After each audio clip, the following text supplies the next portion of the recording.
Hello and welcome, Calling All Heroes family. It's the end of the road. Now, a rotation. Unlucky, going in the back, attempting to give some mobility to the Orisa, who needs that speed to come in close. The Terra Surge pulling them into the center, getting a two-piece with a Javelin into the wall, and that's going to be Exo being able to eliminate the remaining Q. What happens there? Valentine goes super aggressive, finds Velvet. Oh my god, that might be a huge pickoff for Mari, but Mari will get traded out in a little bit too far away from support, sadly.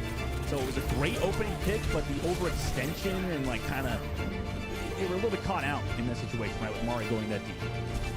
And still can't dislodge Timeless Ethereal from this high ground. They're gonna need the barrage to do it. And they're not even going to use the cage fight as well. It's just pure raw damage and aim from Zoe exploding up in Timeless Ethereal's face. Yeah, trying to make sure that Timeless Ethereal don't show up at their spawn door, but knock knock, they're already here. They got the angle on the high ground though. This be enough for Wisp to find a body. Yeah, there you go. Well, okay, I'm sorry. Wisp saw a pixel.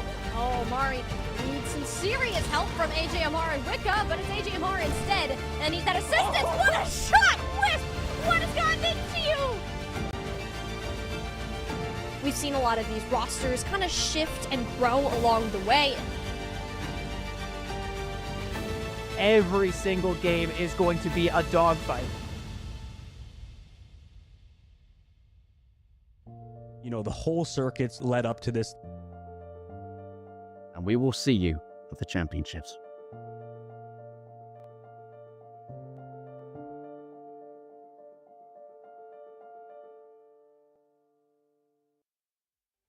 Hello, everybody, and welcome back to day number 3 of the Calling All Heroes Championships. Moxie, we're finally here after a long year of tournaments, majors, minors, last chance qualifiers, the whole 9 yards. Moxie, we're finally here, and it's day number 3. We have some exciting matches today and a huge shakeup like we've seen in the meta so far.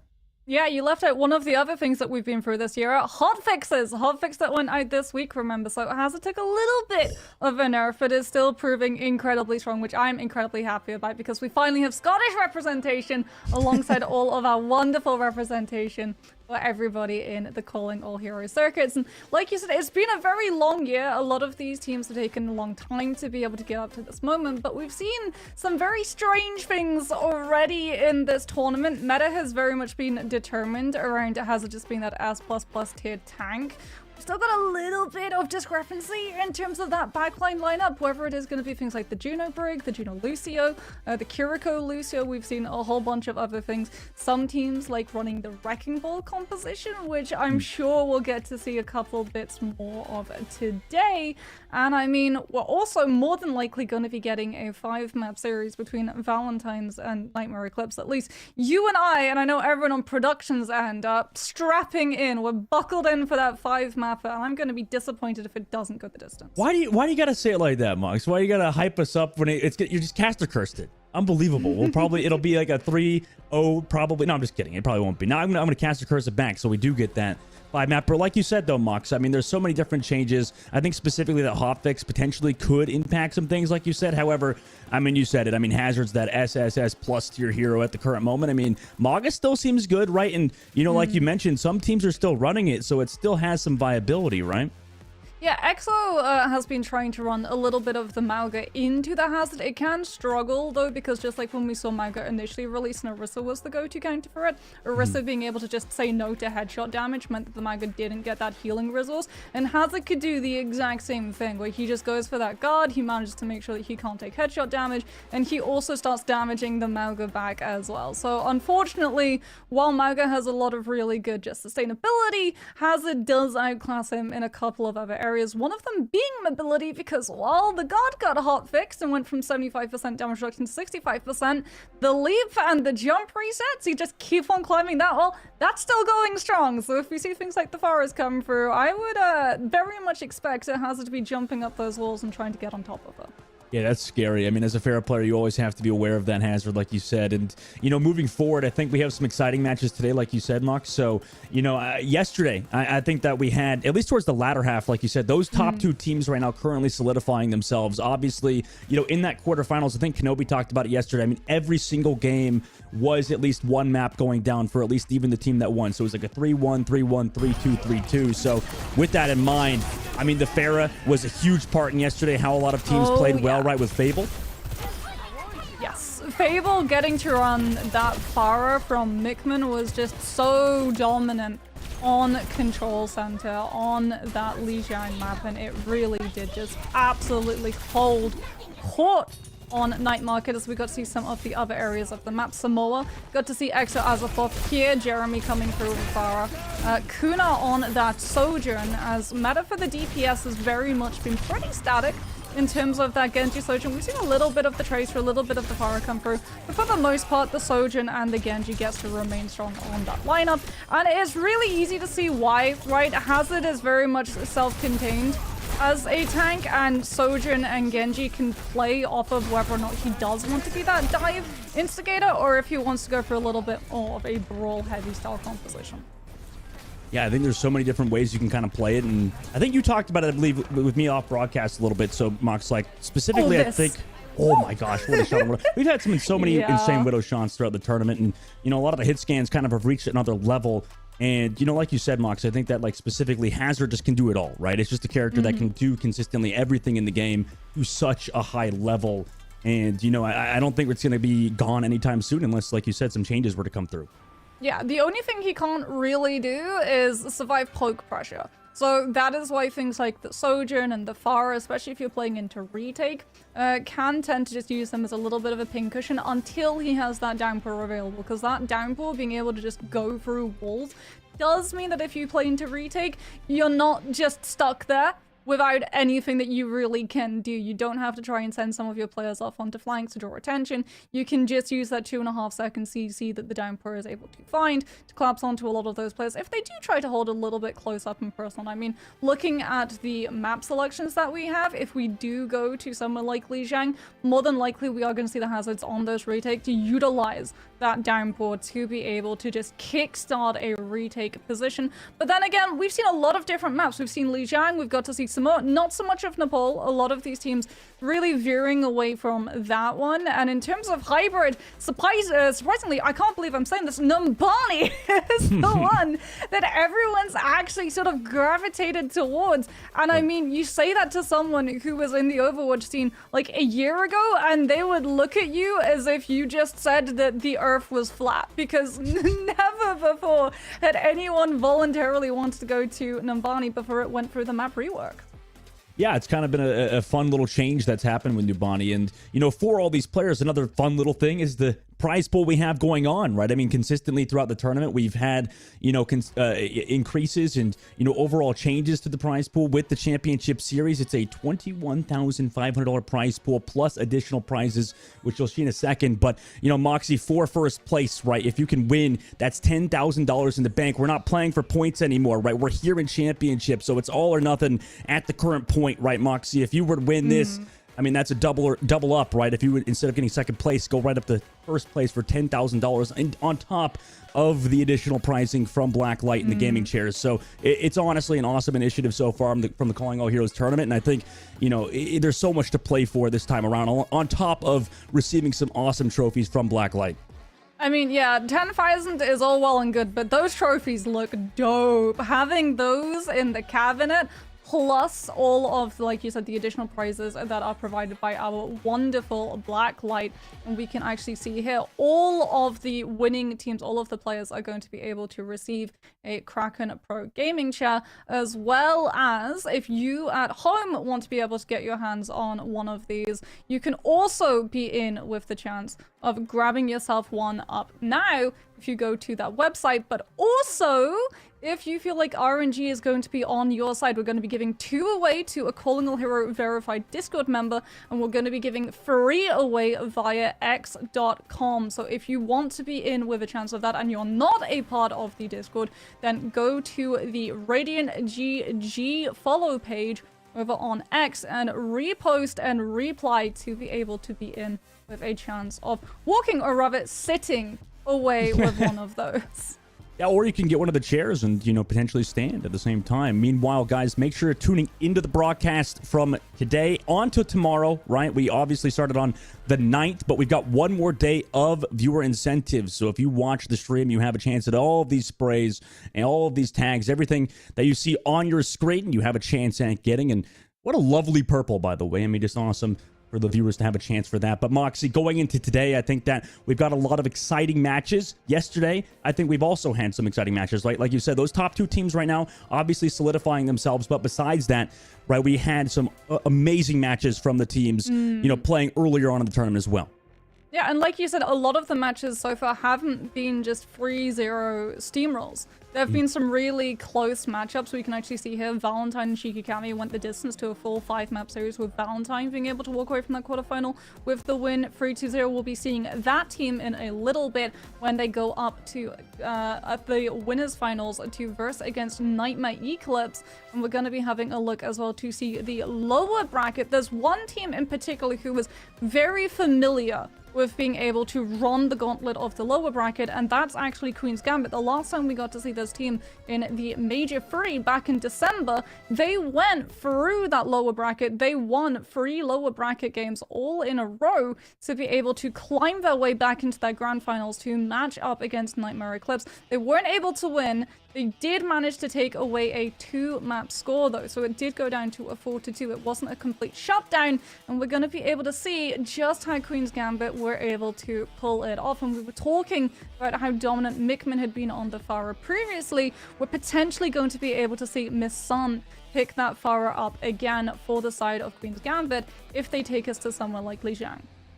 Yeah, that's going to be terrifying on the other side, right? Queen's Gambit, definitely storied roster like you mentioned, and you know, that's what's the interesting part with going into at least the championship series, right? Anything can change within a few months. The metas, like you talked about, Mox, anything can kind of change. A team that was, you know, second place in the previous major, now going into the championships, has, you know, sort of trying to look for changes, right? Obviously, losing to that Wrecking Ball was a big deal, like you said, Mox. But, you know, we potentially could see a comeback here in the lower brackets, right? And that's really what, like, we see a lot of teams, you know, a lot of professional teams come back, is that lower bracket run when, you know, your team is angry, your team is hyped up, ready to go, and make that comeback, right? So Queen's Gambit obviously trying to do that today.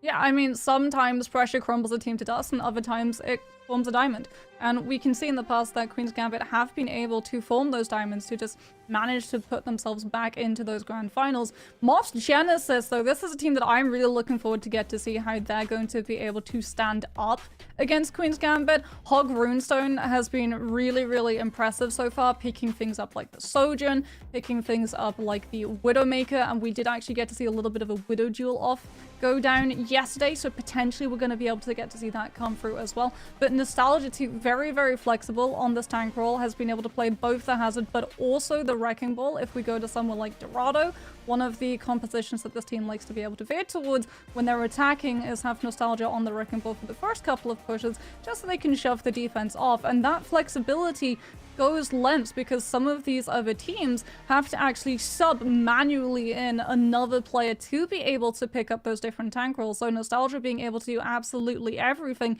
really is a boon in this team's back pocket. Yeah, I like how you mentioned that, Mox. I think that, you know, tank flexibility is a huge part of the game, and, you know, I'm sure, like, you can only mention, like, maybe, like, there's, like, 3 tanks you switch to, like you mentioned with the Wrecking Ball. You know, you can go over to the Maga, you could play over to the Hazard now. But, you know, specifically, like you said on Dorado, we've seen teams even one-trick Hazard, right? It just seems like the character is that strong to a certain point. First map we're going to is Samoa. I don't think that either of us would be surprised to see a ton of Hazard, but is there some viability for Wrecking Ball? Is there some viability to changing it up and maybe swapping over to something else? I mean, not really on Samoa. I Not figured. really. We've seen a little bit of Maga on Samoa, and I mean, when Maga was first released, he really did dominate a lot of Samoa, especially in places like downtown where there's a lot of cover, so that the Maga doesn't find where he's just trying to take those engagements and very, very quickly burning his health bar down. EXO, like we talked about, they did tinker around with the Maga for a bit. Didn't necessarily work out all that well for them, though, so I expect it's just going to be a static Hazard to Hazard fight. What I'm going to be more interested in is the DPS lineup, because as we've talked about, Misson in the past has been known to play onto that Farah, and Farah on Samoa can be absolutely disgusting. It struggles into the retake like every single map that Pharah comes through, especially because like in these matters you're not playing the Pocket Mercy, you're not really playing with that just constant 24/7 babysitting protection. It's going to be something like the Kiriko Lucio on that backline, but Pharah being able to just take to the plate AoE damage and put so much pressure on every single time that you make a move, every single time you try and find a rotation, especially if you're just hammering those angles onto a Hazard who has no answer. Yeah, it's always going to be hard to deal with that character, with all the, you know, support, like you mentioned, that the character can receive, especially just playing within your own team, right? Not going without, not going past your bounds, basically. Like you said, I mean, Mox would potentially, not potentially, we're going to see the Hazard yet again, right? And obviously not a ton of Mercy these days. Definitely could be a thing. And Sojourn has been a mainstay as well. I mean, well, most Genesis actually ran the Mercy. They ran the Pharah and the Mercy with the Zen Pocket over on Colosseo. Right. But it looks like it's not going to be a Hazard mirror. It's going to be Nostalgia coming on through on that Wrecking Ball. Shuffler going to be opting for that Soldier. So every single time the Wrecking Ball goes in for the pile drive, Helix is going to be that a follow through. Yeah, that's interesting. We'll see if it pans out for Moss Genesis, who have sort of surrounded 3210 right now. Needs some support. Does get the Suzu early from Scuff. Now that the cooldown's out, that could result in something. However, on the other side, Missing able to get an elimination on the Shafter. Meanwhile, 3210 playing it back with the rest of the team, supporting them. Ease both the Lucio and Kariko on the outside, and then immediately right to the face. Oh no, Key gonna go down to Santana. Queen's Gambit sort of surgically removed Moss Genesis around the outside of the point and kind of took control first. Yeah, and this is the thing. This is why Hazard is so strong. Hazard could do everything. You can dive to follow up with something like your Genji, but you can also be that static anchor on the point. So every single time Moss Genesis loses Shuffler, they lose the burst damage to actually chunk this Hazard down and provide enough threat to force Santana to back away and potentially allow either Q or Nostalgia to flip the point into Moss Genesis' favor and then look to stall. Ooh. We've seen this previously. Lucio's being a focal point of the teams at the current moment. Moss Genesis able to get the elimination off of Nostalgia, kind of creating some space. And Jazzy as well into 32 is another one. Queen's Gambit, you know, it was looking so good for them, but they got picked off. Santana obviously on the point does trade one, Moxie, but you know, that was such a tough spot to be in, to have such a lead there on the right side of the point and just have your Lucio get picked off and be ran back. Yeah, Santana's just going to try and stall that point as long as possible. 3210 is actually going to be swapping over onto the Cassidy so that you have that immediate CC onto the Wrecking Ball with the flashbang when Nostalgia tries to look for that dive, as it is now going to be that dive coming on through, and Scuffed isn't able to find the Suzy to prevent the follow-up damage onto Missing on that Genji. Yeah, and Missing usually, oh my god, what a pulse bomb, by the way, from Ki, who has gotten 2 in this fight now off of that pulse, but like you said, I mean, Missing usually plays these fights so well. Obviously, finding the first pick earlier on, she opens things up for Queen's Gambit. But now, the Wrecking Ball kind of changing the pace, it seems like, Moxie. I don't know if Queen's Gambit can adjust to that. Obviously, they've got ults going to this next fight. But, you know, this has definitely changed the way Queen's Gambit have to play. Immediately power driver in, forcing the Suzu out. Nostalgia, I mean, there's so much HP on this character. Can just roll around the point. Meanwhile, Rush comes through from Scuff. Queen's Gambit trying to change the pace right now towards the point. Nostalgia's going to go with the Wrecking Ball ultimate. The mines towards the objective. Santana opening pick yet again on the Key. So with this, we're able to find up the final blows. Moss Genesis sort of surrounding the point. Obviously just want to stagger out at this point, but Queen's Gambit walked in and we're able to deal with the Wrecking Ball this fight. Yeah, but it did take 2 ultimates, both the Kitsune Rush and the Downpour coming on through from the Hazard to finally eject Moss Genesis off of that point before any potential stall could come through. That, though, is what Queen's Gambit needs to be able to do, because the second that Moss Genesis have this point in their possession, they can just stall it out. They don't have to have the burst damage to find the kills. They just need to be able to have the mobility to survive. Mobility that maybe the Soldier's gonna have. Shuffler is running for their life, and off of the sprint survives. The Genji denied the kill, has to go for the Shuriken rather than the reset. And now Moss Genesis are just falling piece by piece, and that was a staggered kill coming through too.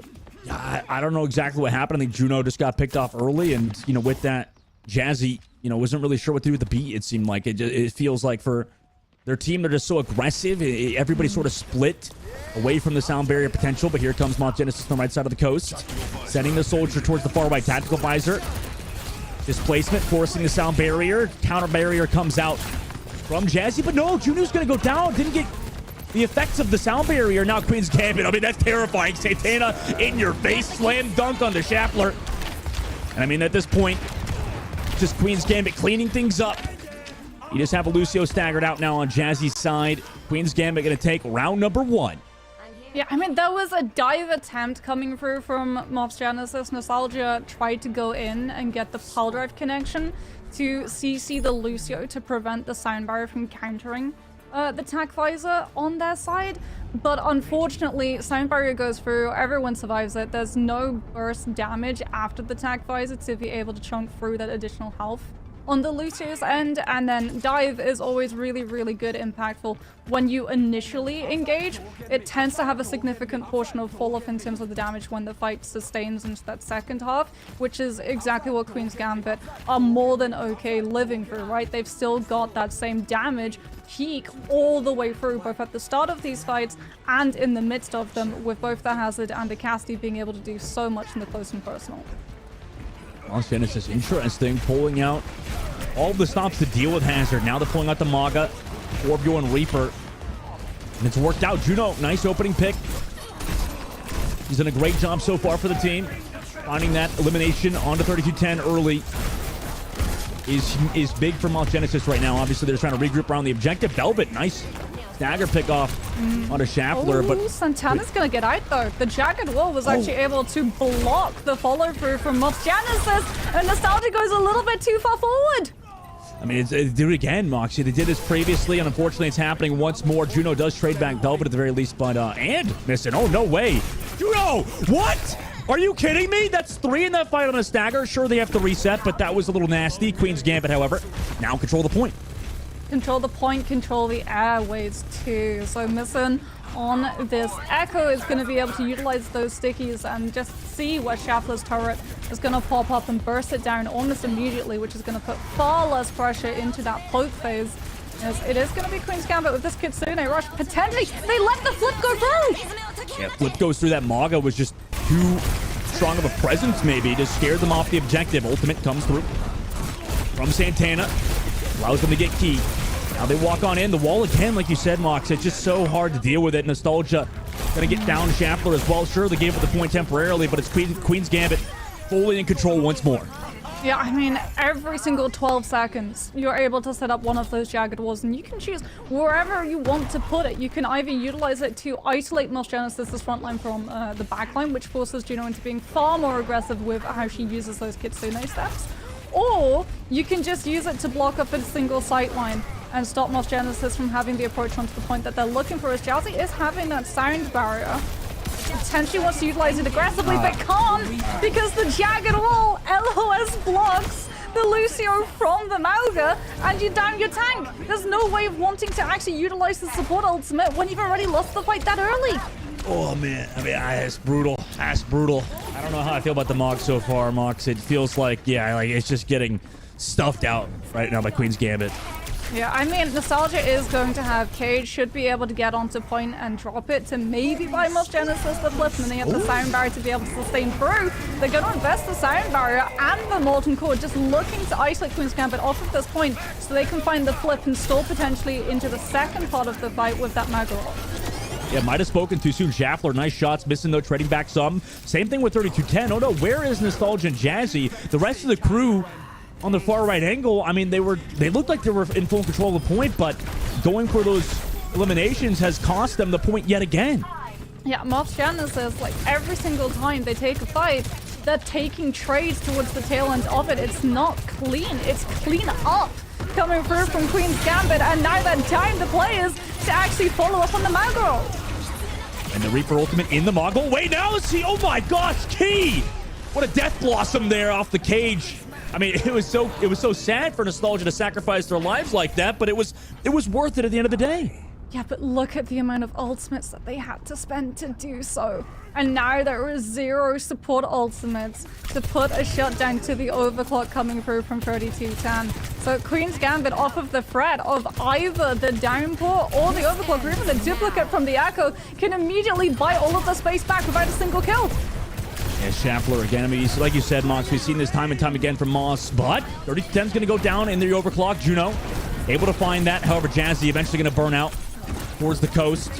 Nostalgia trying to delay underneath. Copy comes through for missing as well.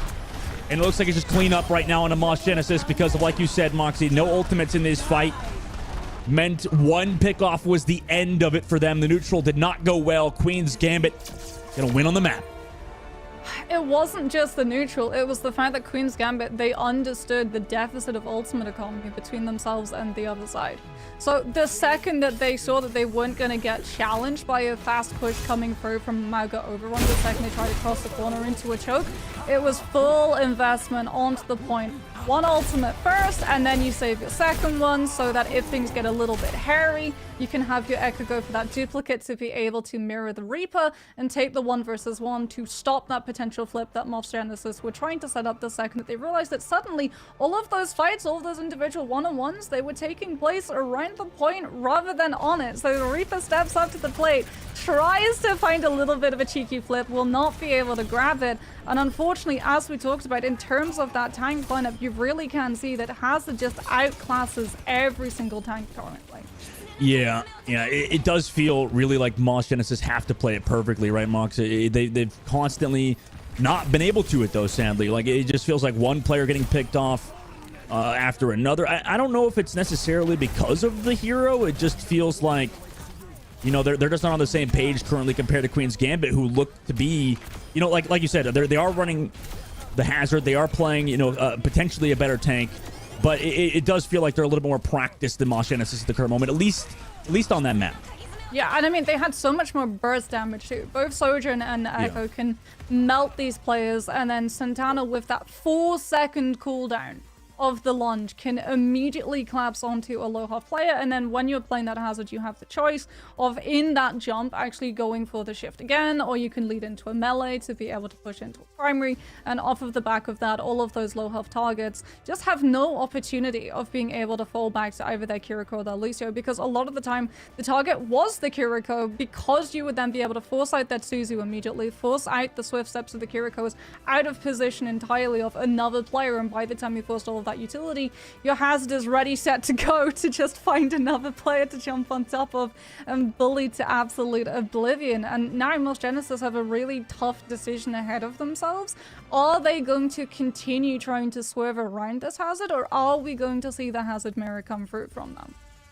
Ooh, Eichenwald. I mean, to be honest with this pick, I think the answer is no, Mox. I don't know. Like, it does feel like they like playing that Wrecking Ball on Maga, specifically maybe Wrecking Ball on Eichenwalde, right? It does seem like this is a better map for that hero, right? You just can maybe control the flanks, you know, go for the dives early and stuff. But I mean, you talked about it. It's just like Hazard does it all, right? Like we talked about, at least off the broadcast with me, where Hazard can be that brawl, can be that dive. I mean, on Eichenwalde, it doesn't seem like Hazard's going to slow down, right? I mean, you are going to have the high ground on B, but even then, Hazard is still able to climb it. Yeah. If you just start utilizing your wall climb, and then when you jump with your lunge, it resets the climb cooldown. So even on B, when we talk about how oppressive the defense holding that high ground can be to an attacking team if they ever have to play into a retake, you're still going to have the means of essentially just Rapunzel, let down your hat, immediately getting from the floor to that tower all in one go and collapsing onto whoever is unlucky enough to be on the other side. What is puzzling me, though, is the fact of when we last saw Moss Genesis in play, when they were playing against Timeless Aurora yesterday, they were really static in terms of, for the first part of the match, what compositions they wanted to play. And it was the Genji, the Sojourn, the Hazard, the Lucio, and the Kiriko. So we know that they can play the Hazard. They're just not really opting in for that mirror. And it can be really tough. It's a go big or go home strategy when you run the Wrecking Ball, when you try and run the Genji alongside it, because Wrecking Ball and Genji aren't going to be able to do the vast majority of their damage until they're on top of you, right? So when you're trying to rotate into a fight, the rest of your team, they're not going to have a tank to be able to absorb that pressure, so they have to be even more specific in terms of the positioning, so they don't just die from poke coming through from something like, say, a Sojourn on the other side. You have to hope that Queen's Gambit don't recognize how long that setup is going to take and decide to opt in for a tempo change. So they immediately start off the fight before you're ready to be able to take it, and then every single time you lose the fight, you have to walk back through that same gauntlet again and again and again. If you can get on top of someone and you have the Wrecking Ball, and you can go for the pile drive and set up the Genji dash to be able to follow through off of a couple of bits of damage coming in from your hit scan, it can work out great. Players can disintegrate on one go. Unfortunately, first you have to bait out things like the Kiriko Suzu, because they're going to see the Wrecking Ball come through and they're going to Suzu immediately, and that unfortunately was happening to Moth Genesis, as we're going to be seeing a little bit of a change up in terms of composition. This is why they decided to take us on over to Eichenwald. This is a composition we've got to see from some teams on Circuit, where they were running things like the Reinhardt with the Symmetra, but Moth Genesis are going all in on defense. It's going to be a damage boosted Bastion, made to isolate some of these angles that Queen's Gambit are looking to approach from. And Eichenwald is still subdued to a couple of angles that the attacking team have available to them. So if Smosh Genesis play their cards right, this could very well be a full whole comp. Definitely could be. I mean, they're hiding around the corner of the bush. They're running the lore accurate comp. Samoa, they had to run the Maga. This map, they're running Reinhardt on Eichenwald, but they're caught out. No way. How did Queen's Gambit read this? Chapler and Jazzy both gonna fall. Oh no, the cheese doesn't work out. And then that's just gonna be a full wipe. Nostalgia found Velvet, but they just went back to spawn as fast as they came out. Yeah, and it was the cheese way of doing it too, so it wasn't even like you were utilizing Key's Maywell to just stop Queen's Gambit from approaching underneath bridge. You were looking for her Rhine charge to pin one of Queen's Gambit's members outside of that position and pick up the kill. They're still going to be running this composition. The Bastion is getting that damage boost, but unfortunately, nobody came. We're playing pacifist role of Overwatch right now, as Queen's Gambit are just waiting for the portcullis to open instead. I mean, 5 minutes and 30 seconds on the clock is a daunting task for the defense. However, you can do it on this first point. Reinhardt misses the charge. Meanwhile, Chapler actually getting some damage in with a grenade on a scuff. Immediately traded out by 3210. Jazzy trying to take out 3210, who just went aggressive. Nobody can shut down this Sojourn right now. Queen's Gambit clean the floor right now. Moss Genesis, I mean, they're running May, but it seems like Hazard's a better version of that character at the current moment. Queen's Gambit, full wipe for them. Everything the May can do, the Hazard can do better, because the Hazard has the verticality of clearing every single obstacle Key is trying to set up on this main. Santana already positioned to full dive commit onto Moth Genesis, and they don't clear the angle! Oh my gosh, that's so much damage coming in. Then Santana just gets it done. Support there, obviously, from the backside. You have some support, the Suzu, to keep Santana up. But this is what happens when you give such a strong hero to such a strong player in Santana. Queen's Gambit, again, without a wipe. Yeah, no one on the defense checked the weather forecast. It was very much clear skies with a chance of downpour immediately afterwards. Jazzy toyed with going for the Brigida to play counter dive. Now he goes for the Ana instead with that Sleep Dart cooldown, looking to try and set up onto this tank's larger hitbox. But missing with the copy on that Echo for the Reinhardt. Gonna make sure that their defense just keep backing up. I mean, the copy and the Reinhardt shatter into full wipe again. Jazzy, like you said, onto the Ana, but I mean, this is brutal, Marks. This has been an absolute steamroll from Queen's Gambit. 5 minutes and 30 seconds now in the third phase of the map. Yeah, you can see Moth Genesis, they're just throwing anything at the wall to see if anything is going to stick. Jazzy is onto the Ilari to try and bring the poke damage of a DPS. Juno is going to be opting for that Zenyatta for the Discord, and also punishing the fact that Santana on that Hazard is not going to have the means of shielding a majority of the players, taking a lot of damage coming through from the volleys, just looking to slow down this attacking team for any bit of utility they can find. Better able from Nostalgia, able to get it done. No, never mind. Walled off and deleted. Again, the Jagged Wall taking down Nostalgia with the support on the backside of the overclock. Queen's Gambit, I mean, nobody can stop them, it feels like, at this point. This might be the fastest push of Eichenwald we've ever seen. Velvet's going to be able to find the kill onto the Soldier. before Schaffler can put themselves through that spawn wall. Nostalgia's going to be able to come back in on the Wrecking Ball to stall it a little bit longer, but Queen's Gambit have the soundbar to be able to sustain through every single bit of stall that Moss Genesis tries to set up. Jazzy's even going to go onto the Life Weaver. What is going on? I mean, nothing's going on at this point. I mean, Queen's Gambit gonna cap out the entire map, not 4 minutes and 20 seconds, but 4 minutes and 19 seconds. I think you're right, Moxie. That's got to be up there for one of the world records for sure. Oh my goodness. It just night and day. Absolute night and day between these two teams. Queen's Gambit just really looking like they want to get this match over and done with and continue steamrolling their way through on that lower bracket, on that replay of Major 3. And they're looking absolutely unstoppable. There were some really cool little bits of micro that came on through, like Nostalgia with the Rhine pin, tried to make sure that Santana wasn't set up in a position where she would be able to get that jagged wall to interrupt the Rhine shatter, but unfortunately the pin CC was off by the time that the hammer comes down, so even though the Rhine was looking for the ultimate, Santana was still able to set up the wall to prevent any of the follow through.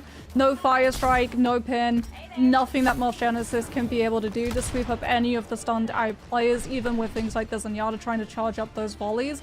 And you really could see it was so one-sided. Everything that Genesis tried to do to prevent any form of momentum Queen's Gambit had going for them was just erased time and time again by Queen's Gambit continue to get aggressive and aggressive and even more aggressive.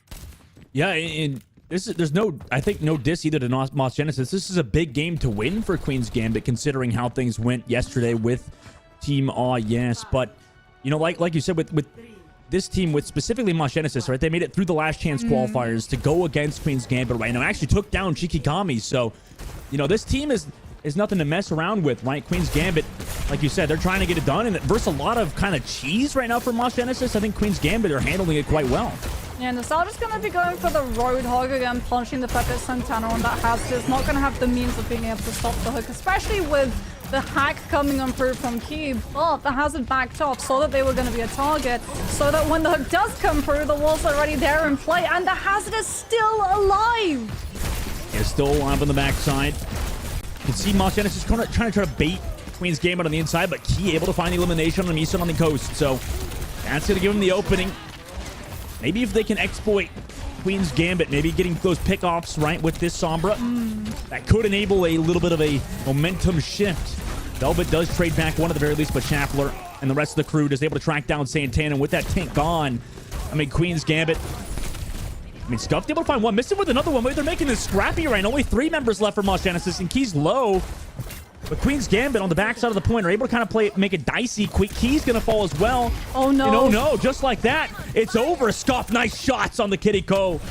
Everybody's gone now for Moss Genesis' side. It was just Nostalgia on the objective. They've given a tick. However, they have to reset now. I'm just going to let it sit in the air for a moment for everyone to appreciate. In the first fight, Scuffed already has Kitsune Rush built up on their end. That's how much damage this Kiriko has been able to do, utilizing those Suzes the second the hack came through onto Key to make sure that Santana was going to be able to survive that additional damage coming on out from the Sombra with the hack targets, then also making sure that the Roadhog wasn't able to find the pick that they were looking for, things like that pick pen. And now Misson is the one who infiltrates the backline, and that's the go sign! Queen's Gambit, there's the Suzu, there goes the Hazard, and that's going to be a very dead Roadhog. Yeah, I mean, all the way into the spawn of Moss Genesis right now. Maybe, why not throw a pulse bomb in? Could find something, even though there's the invisible, or the invincibility frames you get in the spawn, obviously. But Moss Genesis walking out now, 2 minutes left, and I mean, that's definitely a bit of a momentum killer, if anything, Mox. Well, that's going to kill the momentum even more. Scuffed is able to find another early pick on their end onto a DPS. Schaffler goes down, and Santana in the back with the mobility afforded to Hazard is managing to make this entire team turn around and deal with them. What is this hero? I mean, Santana's trying to act like this map on Eichenwald is their own personal parkour map. Queen's Gambit playing it back. Right, not able to find the elimination this time on their engage, but now they pop the overclock. Here comes a very early MP. Susu'd off immediately, so 32-10, still able to get as much damage as they could possibly want. Jazzy's gonna fall, missing with another one of the Schaffler. She's able to take one down. And with that, Queen's Gambit that is surround Moss Genesis. 60 seconds left to go, Moxie, and this is looking kind of mean. And no trades either. They saw that 3210 on that Sojin was going to be the target of choice coming through from that EMP from Key. Like you said, Susie comes out from Scuffed, Velvet gets to hold on to his Sound Barrier, then invest it when the Nano Boost goes onto the Roadhog. So no one from Queen's Gambit, no one on the defense has to make that long, arduous trek from the defensive spawn onto the point, which means that Moss Genesis have to fight through the chokes 5 versus 5 directly into a Kitsune Rush with overtime about to start up. Elite ultimate from Scuff. Santana again on the key. Shaffler's going to fall immediately afterwards. 20 seconds to go. Jazz is going to go down with the Juno ultimate coming up. And, I mean, this is just a mismatch in teams right now. Like you said, with Queen's Gambit, they're delaying the Roadhog now. 10 seconds left to go. Queen's Gambit are not looking like a team you want to mess with right now. You know, despite how things maybe have gone in previous days. Now coming in today, Juno going to pop the ultimate. But it doesn't really matter. Queen's Gambit now going to go up 2, put themselves on map point. Yeah, I mean, we had the Roadhog in play, and it was looking a bit like pigs needing to fly for them to be able to break through the full hold that Queen's Gambit had set up. Checkmate and match.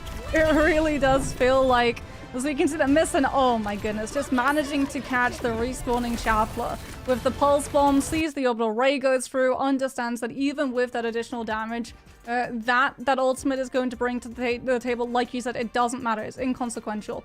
No one is going to be able to break out of main road onto the point in time, and Queen's Gambit just doing a very good job of not over-investing ultimates, understanding that there's going to be staggered points in the fight, where Moss Genesis pull their punches, try and bait out some of those precious utilities with things like the Sombra going in first to bait out the Kiriko Suzu. So they need to have an ace up their sleeve in the form of something like a Sound Barrier to ensure that every single one of those fights is super one-sided. And Queen's Gambit, they never lose players, they never trade down numbers, so they never have to pull back from their super aggressive positioning. Yeah, Queen's Gambit, you can see how this team was able to compete to such a high level previously going into this tournament. You know, obviously had some shakeups in the upper brackets, but now coming down here against Moss Genesis, they look like a completely new team, right? I think they just, across the board, have such a talented roster right now, and it just feels like it's a potential super team in the making if they can just make this climb out of the lower bracket. Obviously, there's still one more map they would need to win here, Mox, for a potential reverse sweep to happen for Moss Genesis. What map would you pick? I don't know. Like, it does feel like 2-0, 3-0, hard question, I know, but for Moss Genesis, for the last chance qualifier team, one of the teams that made it out of it, I mean, it's such a large mountain to climb, right? Yeah, it really is, because like everything that Moss Genesis have tried to do in the past on the maps that they've looked incredibly dominant on, Queen's Gambit can kind of do better. Like, Moss Genesis have played the Pharah, Queen's Gambit have Missin, who's been one of the strongest Pharahs that we've seen in the Calling All Heroes circuit. They've tried to go for like this tank swap up coming on through, but Santana has been one of the staple tanks in the Calling All Heroes circuit. Like you said, this is an absolute super team. Just going to be Dorado that we had to, so fully expect Nostalgia to be trying to play into the Wrecking Ball shenanigans on their attack, just knocking players off of the high ground. We know that Queen's Gambit, they are going to be held in some pretty aggressive positions if the Iconvault defense is going to be anything to go for, but personally, I'm just hoping that we get the Widow off between the two DPS duels. We might. I mean, I wouldn't be too surprised. It does feel like, you know, if the tough part is about playing Widowmaker, right, Mox? It does seem like the duels can be a little bit unfair, right? If the support's on the side of the Widow that's taking you in the duel, keep their Widow alive, right? So if there's only one tank diving you, for example, it's going to be kind of brutal for the other one, right? If you just have so much pressure on you, like you said with Missin, constantly diving in, it's going to be so hard to deal with these players that are so good at diving, right? So I don't know, is there really even, do you even really want to run that against this team, right, against Queen's Gambit, who look to be so clean on those dives with such aggressive support players as well? Yeah, well, we know that Moss Genesis, we got to see a little bit of the Widow picks come through from them the last time that they played things like a Coliseo. When they played Dorado last time, they actually opted for the Tracer with the Sojourn, the Wrecking Ball, the Lucio, and the Kiriko. But Widowmaker for the attacking team, just like for the first 5 seconds to see if you can find an opening pick on a over-eager defensive player who's maybe postured up a little bit too in the LOS of the attacking spawn, can be such a huge boon.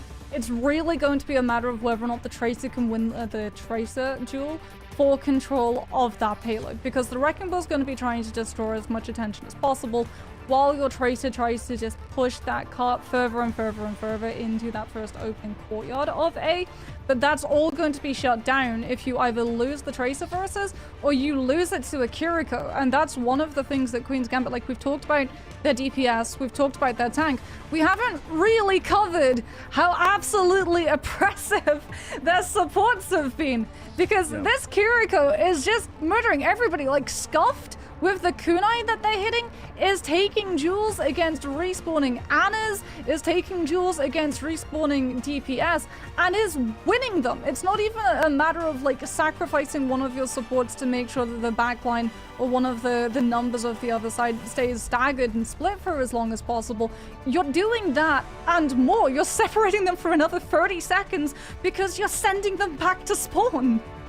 Yeah, I don't know how you're gonna deal with Scuffed, right? The only way maybe is to, you know, have a player that could pick off like an incredibly aggressive Rico like Scuffed has been.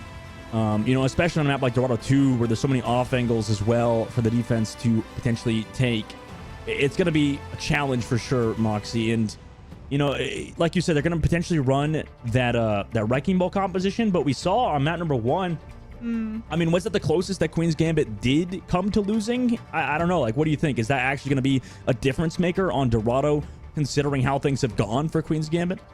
I mean, they don't run it full with the Wrecking Ball. It's a little bit of just distraction to push the defensive team off of the high ground, and then it's the swap over to the Hazard. At least that's what occurred the last time that they played this map when they matched up against Timeless Aurora, and it was looking really, really good for them when they played up against Timeless Aurora. Unfortunately, as we've seen, Queen's Gambit is in another league currently. There is a reason that this team in the last major made it all of the way to the grand finals, and a major chunk of that journey was through the lowest bracket. Like we said, some teams really come into their own when under pressure, and we can see that Queen's Gambit is one of them. Yeah, they really are. It's such a tough challenge for Moss Genesis, right? I mean, considering how things have gone for them, to even take down Shikikami is a huge deal. But it is, like you said, I mean, it's such a tough test, immediately going from the 7th seed right into that 3rd seed who, you know, happened to have a close game with Yas and got sent down to the lower brackets, and, you know, is obviously looking to make the comeback. You're right. You mentioned how Queen's Gambit's not really playing with their food right now. They want to get the job done and continue on in this tournament, considering how things have gone. Yeah. And you can see that they're expecting the Wrecking Ball to come out from Nostalgia, because Velvet is on the Brigitte. One of the reasons that Velvet is on the Brigitte is because you have CC to be able to stop the Wrecking Ball from finding the connections. Another reason, though, is because you're going to have those armor packs to donate to Miss Sun. If it goes down to the Tracer 1v1 and Moss Genesis running the Lucia, running the Kiriko, it's not going to be a fair Tracer 1v1. It's going to be a Tracer 1v1 aided by Velvet. Nostalgia already set up back here. Juno with the nice opening pick on the 3210 as well. Comes back through with the slam onto Velvet. Nice work with the Wrecking Ball on Moss Genesis' side. They're able to take advantage so far, but we've seen Queen's Gambit find pickoffs in this situation. Scuffed again on the Jazzy, able to find one also towards this car. Santana with another one. They found 3 somehow in this fight, and this keeps happening somehow. Moss Genesis will get the fight win, but those pickoffs are brutal. Yeah, big fan of how Nostalgia went about pathing for that fight instead of her just immediately looking for the roll-off onto the defense, which Queen's Gambit were anticipating. The Wrecking Ball doesn't commit until you're able to shove Santana on that position of the Hazard on that rooftop away. So when the fight actually kicks off in full, the tank was not there to absorb the pressure coming through from Moss Genesis' aggression. And Queen's Gambit finally get caught out by the tempo. Now, though, Santana is back on that position on that front line, but Juno is still unleashed. Now she's the one hitting the kunai instead. Nice shot. 30-10 trades it back on the Schaffler. Unfortunately, this has happened so far very consistently for Velvet on the Brigitte. Not had a good time, but 32-10 is having a good time. Meanwhile, the Cassidy, as more staggers now come through, Moss Genesis pushed all the way back. Nice stagger on the Juno as well. Yeah, and 3210, like you said, coming back in on that Cassidy is really going to be a menace in the plans of the dive that Moss Genesis wanted to be able to set up. The Genji and the Wrecking Ball both going to have to be very worried about how close they get to that Cassidy with the Magnate. Santana also going to be sitting on that downpour, and Nostalgia running out of opportunity to just absolutely wrangle this defense apart with the way that Queen's Gambit are positioning inside the claustrophobic spaces.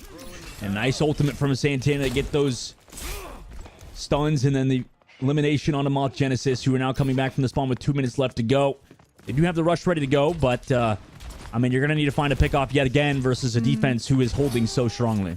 No Tracer on the side of Moth Genesis either, so if one of them wants to actually keep pushing that cart when the rest of the team goes for that approach inwards, it's going to have to be your Wrecking Ball, which means that they're not there to set up the power drive follow through for either Scheffler or Key. A defensive rush from the high ground as well.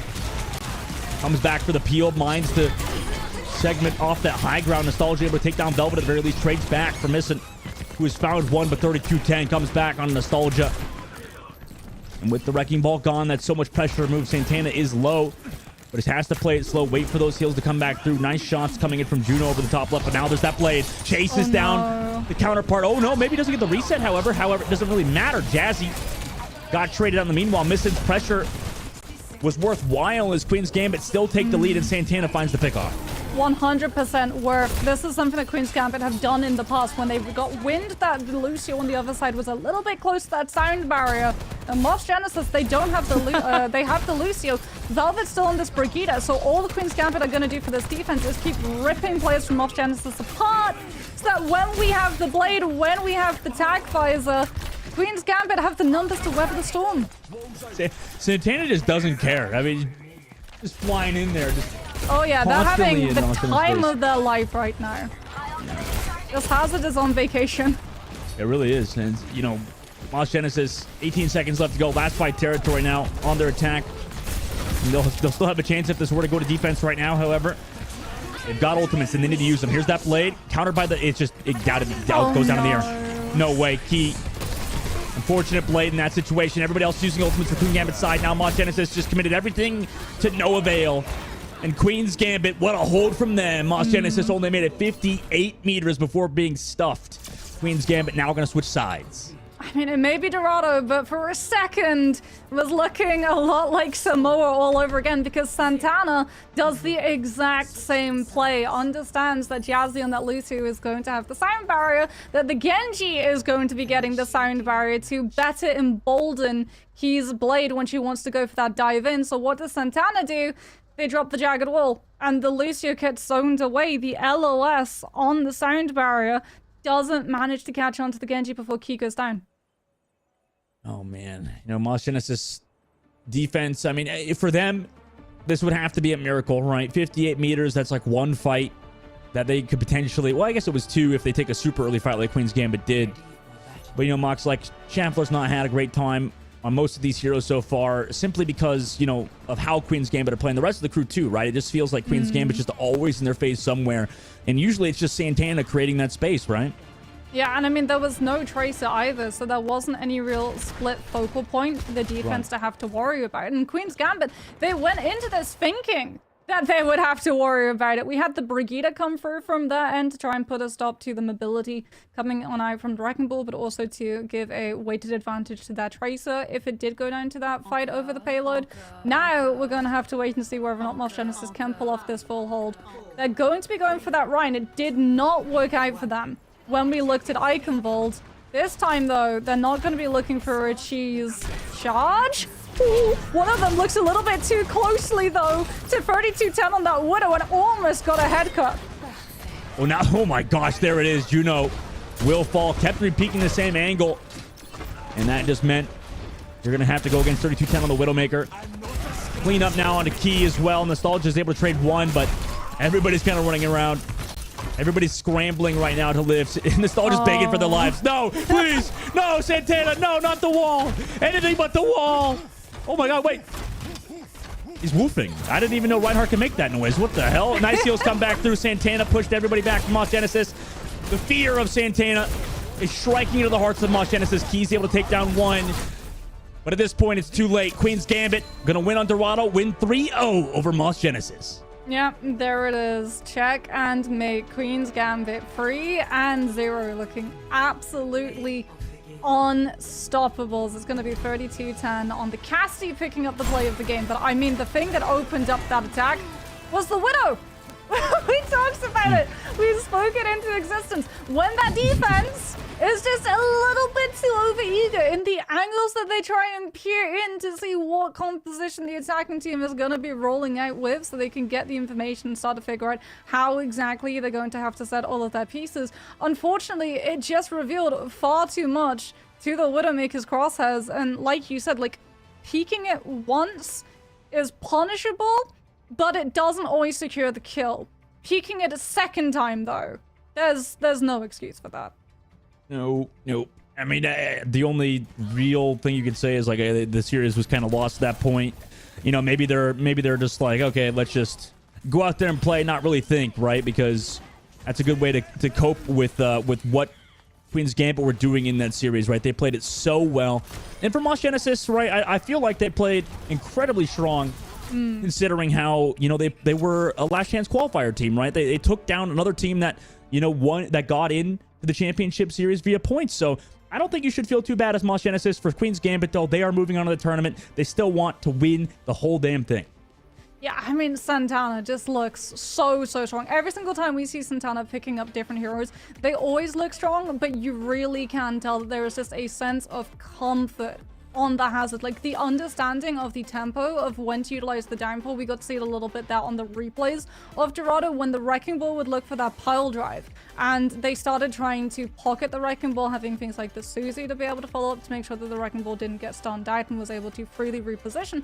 That was when Santana would be able to invest their downfall just to make sure that the Wrecking Ball might be able to get out, but nothing else from the Moff's team was going to be able to get in at the same time. So Queen's Gambit looking scarily strong. I am sure this is not going to be the last we see of this team in the championship. It's not going to be, and it's not going to be the last you're going to see of us either. We're going to go to a short break. When we come back, we'll potentially have an interview and more matches for the rest of the day. So don't go anywhere. We'll be right back.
Hello everyone, welcome back to the Calling All Heroes Championship Series. We just finished off a match between Queen's Gambit, and Moss Genesis. And, you know, Queen's Gambit looked incredibly good, Moxie. 3-0 win. Moss Genesis didn't really stand a chance in the series overall. We started on the first map with absolute dominance out of Queen's Gambit.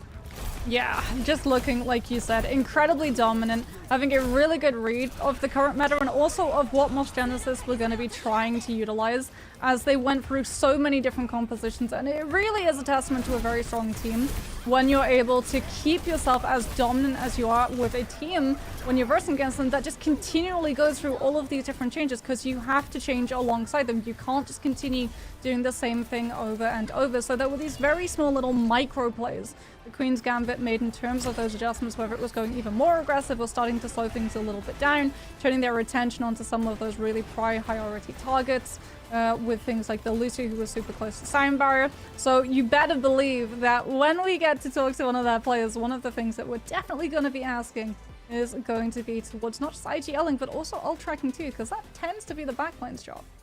Yeah, and we already have the interview ready to go. We're going to have Velvet from the side of Queen's Gambit. How are you doing after that series? You guys played it so well. I mean, Moss Genesis didn't stand a chance, it felt like. How are you feeling after that series? You know, I'm feeling pretty good, feeling pretty confident, and excited for our next match. Yeah, there's definitely plenty to be excited about. Your team is looking insanely strong. We've got to see what exactly the Hazard is capable of doing, but obviously as a support player, having a tank who doesn't always have a shield up to be able to cover you puts a lot of pressure on your survivability. Do you feel like that sort of influenced a lot of how the team plays? Like, is the outwards aggression that the team shows basically to make sure that you don't get the other teams like duelists, their DPS, to give the opportunity of diving on you? Honestly, we've talked about it a lot, and I think we kind of just live because we're like low-key just fine with trading backline a lot of the time. It's not like most of the time, like, we just try and trade backline. So like us dying isn't really or us, I guess, living isn't like, I don't know how to word it. I mean, we just live. We're just goats like that, I guess. You know, on that, oh my god, QCat, by the way, in the back. Velvet, like, you guys played that. What's her name or his name? Her name is Ari. Oh, Ari. And I mean, obviously you played that so well in that series. Specifically, I want to talk about when you guys potentially go against yes later on, if you do. You know, it was, that series was so close and so back and forth. They played a lot of wrecking ball with it. I mean, how do you guys feel going against that now? You played against Moss Genesis, who just played against it. Is there any difference in how that goes? I mean, obviously you got Santana, who's an absolute beast on the Hazard, but is there any differences maybe you guys have made in that series specifically against Moss Genesis that's going to help you moving forward? I don't. We didn't make any actual changes. I mean, my Flex CPS made like a move to have better internet. That's about all that. Like actual move, like IRL move? Or? Yes. Like, I mean, we were struggling a lot because of like internet stuff, but you know, we made it through that. We pushed through. And you know, if we meet yes later down the line, you know, I'm pretty confident that we're gonna, you know, win that a lot more so then, convincing this time. moving away from looking at the future, looking at the past, because the last time we got to see your team on broadcast was all the way back in December for Major 3. Right, we know that you were able to duelite Nightmare Eclipse in the Swiss round and beat them 2-0, but then unfortunately the grand finals fell a little bit short. With the downtime of the Christmas holidays and now where we are in January, what has the team done to sort of prepare themselves to be able to go head-to-head against potentially Nightmare Eclipse again? Well, we've been putting in a lot of like work the past few weeks to get ready for this tournament. Like, we've been scrimming a lot, we've been VODing, we've been making sure that we're in our best, I guess, our best condition for this match. Yeah, that makes a lot of sense to me, and I think you specifically as well. You had some swaps, I believe, over to Brigitte on that third map to deal, you know, potentially with that wrecking ball. Is that a change? I mean, you don't have to talk about it too much, but does that help at least versus that wrecking ball, or can you play the Lucio or the Brig? It doesn't really seem to matter. I think well, for me, it's definitely a comfort pick to go the Brig in there, but I think we could still get the job done with Lucio. Right. And can you very quickly talk us through as well? Because like we were looking at the composition that Mobs ran on the Iconville defense. They try to go for a little bit of the cheese with the Reinhardt composition, but you guys were able to very quickly read it on out. What were the comms like in that moment? Who was the one that first spotted that something wasn't quite what it seemed? All right, well, I think it was actually me, and I saw the Reinhardt pin across my screen and said, "Wow, there's a Reinhardt on my screen." So I mean, that's literally what was said. And then we saw a Bastion in like hiding in some corner, and we just entered the Bastion. So they tried to use it as a bit of a distraction. Didn't really work out. No. Velvet, is there anything else, by the way, that you want to say? I think we're gonna move on, but is there anything you want to say? Maybe shout outs to your team and get ready for the next series, because obviously want to have you have some time, but to prepare. But anything you want to say? Any shout outs to the rest of your team or for yourself? Yeah, shout out to my team and my coach, and then shout out my girlfriend. I think she's asleep right now, but you know, shout out her. She's awesome. Awesome. That's very sweet from you, Velvet. Thank you so much for the interview. It was great talking to you. Thank you. All right, that was Velvet from the team of Queen's Gambit, and you know that looked like a very clean series from them and the rest of the crew. I mean, Mox, is there anything else to say about it besides Moth Genesis kind of got mopped on? It was not very close. 3-0 dominance. I mean, I think for Queen's Gambit, it really just speaks to the fact that they're not here to play around. They are just wanting to absolutely steamroll through this lower bracket and get their way back into that grand finals. But there's going to be a couple of really strong teams that they're going to have to get past if they want to be able to do that. Because Dustin, we had a very fast series. Just now, I'm really hoping on the other side of this break, we're going to be having the other extremity. Like Valentine versus Nightmare Eclipse. Surely this one has to go the distance. It absolutely has to be. Because like both of these two teams, they have a really good understanding of the meta. We've seen the hazard plays come through from all of them. They've got really good flexibility as well when it comes to those DPS lineups. So hopefully we're going to be seeing a little bit of a boxing match instead of just a straight knockout. You were laying death flags all over the course for this caster curse to come into effect. So if you want to avoid the caster curse as a viewer, as a fan, make sure to check out the new Radiant merch that just came out. We obviously have had it for a few months now, but it's awesome. Make sure to scan that QR code to check out all of that merch and avoid the death flags that Moxie is planning. I can't believe you would do this. Like, maybe Cat Mercy can just find their revive, okay? It's not a 6-man anymore. You can't just res everybody like you could at the beginning of the game. It's not. It's one person. They can maybe it's gonna be one map that you brought back. If you buy it for each Cat Mercy you bring back, it's one map that you bring back into a potential closed series. But obviously check that out with the QR code, and make sure to keep tuning in to the rest of this stream as well for even more news and stuff. But we're gonna go to a short break. When we come back, we'll see you for that next match, and hopefully it's exciting like Moxie's led on. So we'll be right back after this break.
Hello, everybody. Calling Out Heroes is back. Champs is here, and we're on day number 3, match number 2, match number 1.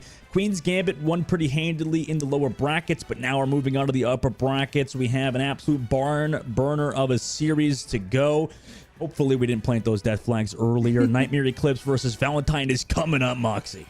Yes, hopefully, like Dustin said, we haven't been been cursing a 3-0 roundup, as it is going to be Nightmare Eclipse, our previous major 3 champions, heading to head with Valentine, one of the major teams who has long been a part of the Calling All Heroes circuit. These two teams are incredibly storied in meeting up with each other. A lot of the time, this is our grand final matchup too, Nightmare versus Valentine.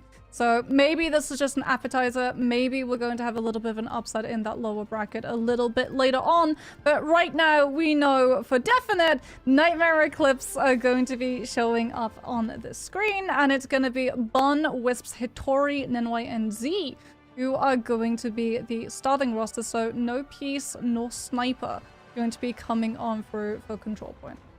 No, yeah, it is interesting, at least on the first map, that you don't want those characters in. But like you said, I mean, this team is one of the best, if not the best team in Calling All Heroes, and they've consistently proven why, right? It just seems like every single championship, at least so far, at least the major 3, they're able to come through and get the win. We'll see if they can get it done in the biggest stage of it all.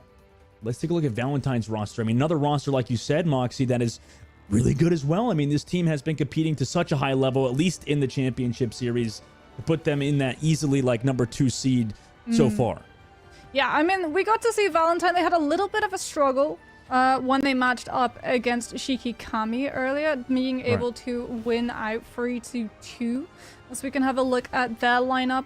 We've got Zoe, Ivory, Mari, Bernice, and AJMR. Ivory has really impressed me. We got to see Ivory going for the Widowmaker headshot kill onto Nea on Dorado on that replay, when we got to see the repeats of yesterday's matches coming through at the very beginning of this match. But Zoe has also been one of those really standout DPSs for the entire year of the Calling All Heroes circuit. Very, very good Genji. Very, very good Pharah. So a lot of flexibility on Valentine's lineup, and that was actually something that Ivory is very good at too. We've had Ivory be able to go for things like the Ashe. We've seen Ivory as well on the Cassidy, a little bit of the Sojourn getting to come on out too. So very much expecting Valentine to be flexible around what they're going to run into, as Nightmare Eclipse has been a little bit more static in terms of the composition that they want to play. A lot of that Hazard, Sojourn, and Genji coming through from their end, with both of these teams really prioritizing the Kiriko and Lucio. Not a lot of Juno play coming on through from either. No, yeah, it does seem like that character sort of phased out, at least in this composition with Hazard, and with how much, you know, survivability Kiriko has with the Suzu. There is a lot of capability for sure out of that kit, and pick-off potential too, like we saw earlier. So, you know, it's a very scary character to go against at the current moment. Samoa first map that we're going to, and, you know, like you said, Mox, I think both these teams do favor the Hazard to a degree, right? I mean, both like to play that composition really no matter what. Yes, a lot of the Hazard is going to be coming on through from both of these teams. We might see Valentine go for something a little bit more staple of a traditional dive. Mari has been known to pick up the Doomfist a lot of the time, as well as getting to opt on to things like the Winston. She used to be a lot more Doomfist centric, but since branched out into some of the other tanks. Right, yeah, I mean, you talked about earlier how, you know, tank flexibility is a big deal, right? Making sure that you could play all of the different heroes, no matter how strong Hazard may be right now, in case, you know, things start to change in the future, right? Because a lot of it is timing based, right, Moxie? I mean, we've seen teams, potentially not that good of teams, win it all based on, you know, metas and all the sort of thing. If they get the right, you know, heroes at the right time, it matters. Yes, it really does. And I mean, a lot of the time as well, we do have patches changing because Calling All Heroes plays on the live circuit, but it is going to be Volcano up first on the submap for Samoa, and that is likely going to herald the mirror matchup between all of these Hazards, and that's obviously going to weight into advantage of the team's Hazard that wins it and doesn't have to play into the retake, because as we've said, Hazard a very mobile tank, but playing into that retake when you don't have access to the verticality to mix up up your engagement can leave you open to a lot of poke pressure coming on through from the Zojran. Right, yeah, we'll have to watch that sort of evolve. And both teams running similar compositions, exact same compositions, in fact. And Nightmare playing it slow. Hitori working on the left side, forced out by Valentine. Comes back to the rest of the team. Dives back out. Oh my gosh, Ivory deleted. Zoe, meanwhile, trades back one. AGMR already found on the other side. So it's 2 for 2 so far. And that was terrifying. Hitori just jumped out to get that elimination. And Bug Soup's low. Everybody else is low for Valentine's side, considering how they lost their supports earlier. Zoe's going to trade back pieces at the very least. So it's at least trading back and forth. Bernie's trying to delay the objective, but Nightmare in control first. Yeah, when Hazard is in play, Overwatch moves away from being a team-based shooter and becomes quite literally a jump-scare horror game. Every single time one of these DPSs, one of these squishies are going to get low enough, Hitori or Bug Soup are just going to be all over, just jumping in with that shift, managing to get so much follow-through damage that either a little bit of chip damage from the Sojourn or the Genji Shuriken is going to be able to clean them up. And you can see on the approach, Bug Soup already going lower and lower. This is what we talked about, playing into that retake. That Hazard is very squishy. I love how Nightmare is playing this and how Hitori are as well. Finding the staggers as well is massive. Nice support, keeping the team alive as well, using cover incredibly to a high level. Nightmare stone control 40% has been built. Yeah, and Spike Guard too, just getting that little bit of additional pressure with the projectiles coming on from that defensive before Hitori can back up and get fully healed back in. And Valentine, they are going to have Kitsune Rush to be able to go through. AGMR is going to be dropping that in immediately, but Hitori with the Jagged Wall is going to block it off. Damage coming through, beats on both sides. Or sorry, beat on the side of Nightmare Eclipse. Able to get the elimination on Birdies as well. Everybody else is to follow through. And unfortunately, that was a nice read specifically from Nightmare, right? To know they've got beat advantage, go aggressive with it versus that rush. Bug Soup now getting staggered out. Those are nice eliminations. Didn't even get the flip. Look how close it was for Valentine. Yeah, they're not going to have Nenoi's sound barrier for this next fight though. So both Zoe's Blade and Ivory's Overclock can have that opportunity of finding much more value than either Wisps or Peace, who is going to have to fight for Bernice's additional armor that you can provide for your team. But if Nightmare Eclipse play that cards right, it's final fight territory. I don't think Valentine can even organize to be able to use these DPS ults. And Bernice gets it off, but AGMR goes so low, didn't even get the beat. 2 people were missed out on it because they were so far from getting it, and unfortunately, the beat is just going to be negated. That was such a well-timed engage from Nightmare Eclipse. Nobody can even touch at this point. This Blade, unfortunately, not going to get any value. Nightmare, what a play and what a map. Yeah, Zoe has to utilize the activation of Dragon Blade on Genji. The fact that you get a Tash reset automatically without having to get a kill when you use your ultimate to try to have the speed and distance to close on to that point and access it and take it into overtime. But it is not to be. Like you said, Nightmare Eclipse doing a very good job of reading the ultimate situations. When they had that sound barrier first, they could go aggressive in the fight before, and then they know that Valentines are going to be scattered off into the ether, having to try and find any way of tapping onto point, of hurling themselves onto point. So when the DPS ultimates come through and Eclipse don't have the sustained sound barrier to be able to live through it, they don't have to worry about Zoe or Ivory in an organized setting. As now we're going to be headed over towards Beach. Is Valentine going to be able to win the first fight and establish themselves as having the weighted advantage in terms of determining tempo? Valentine, full plate, slow, and Bernice finds the pick on the Wisp, so nice job from them. Zoe as well. Whole team playing quite well. Valentine with those 2 eliminations early on.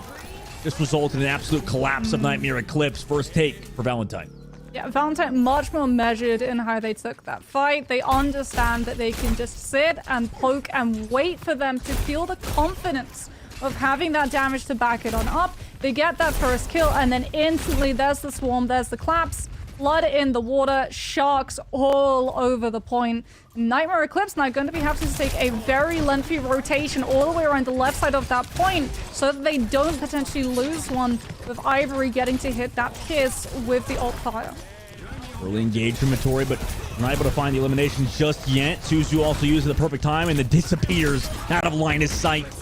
However, Peace still able to find a little bit of damage to that backside. Wisp pressure from Bug Soup needs to live, but it's so hard to escape Hazard in the current meta. And NY trades it back, however, so Nightmare still fighting tooth and nail to maintain themselves in this fight. They come back through.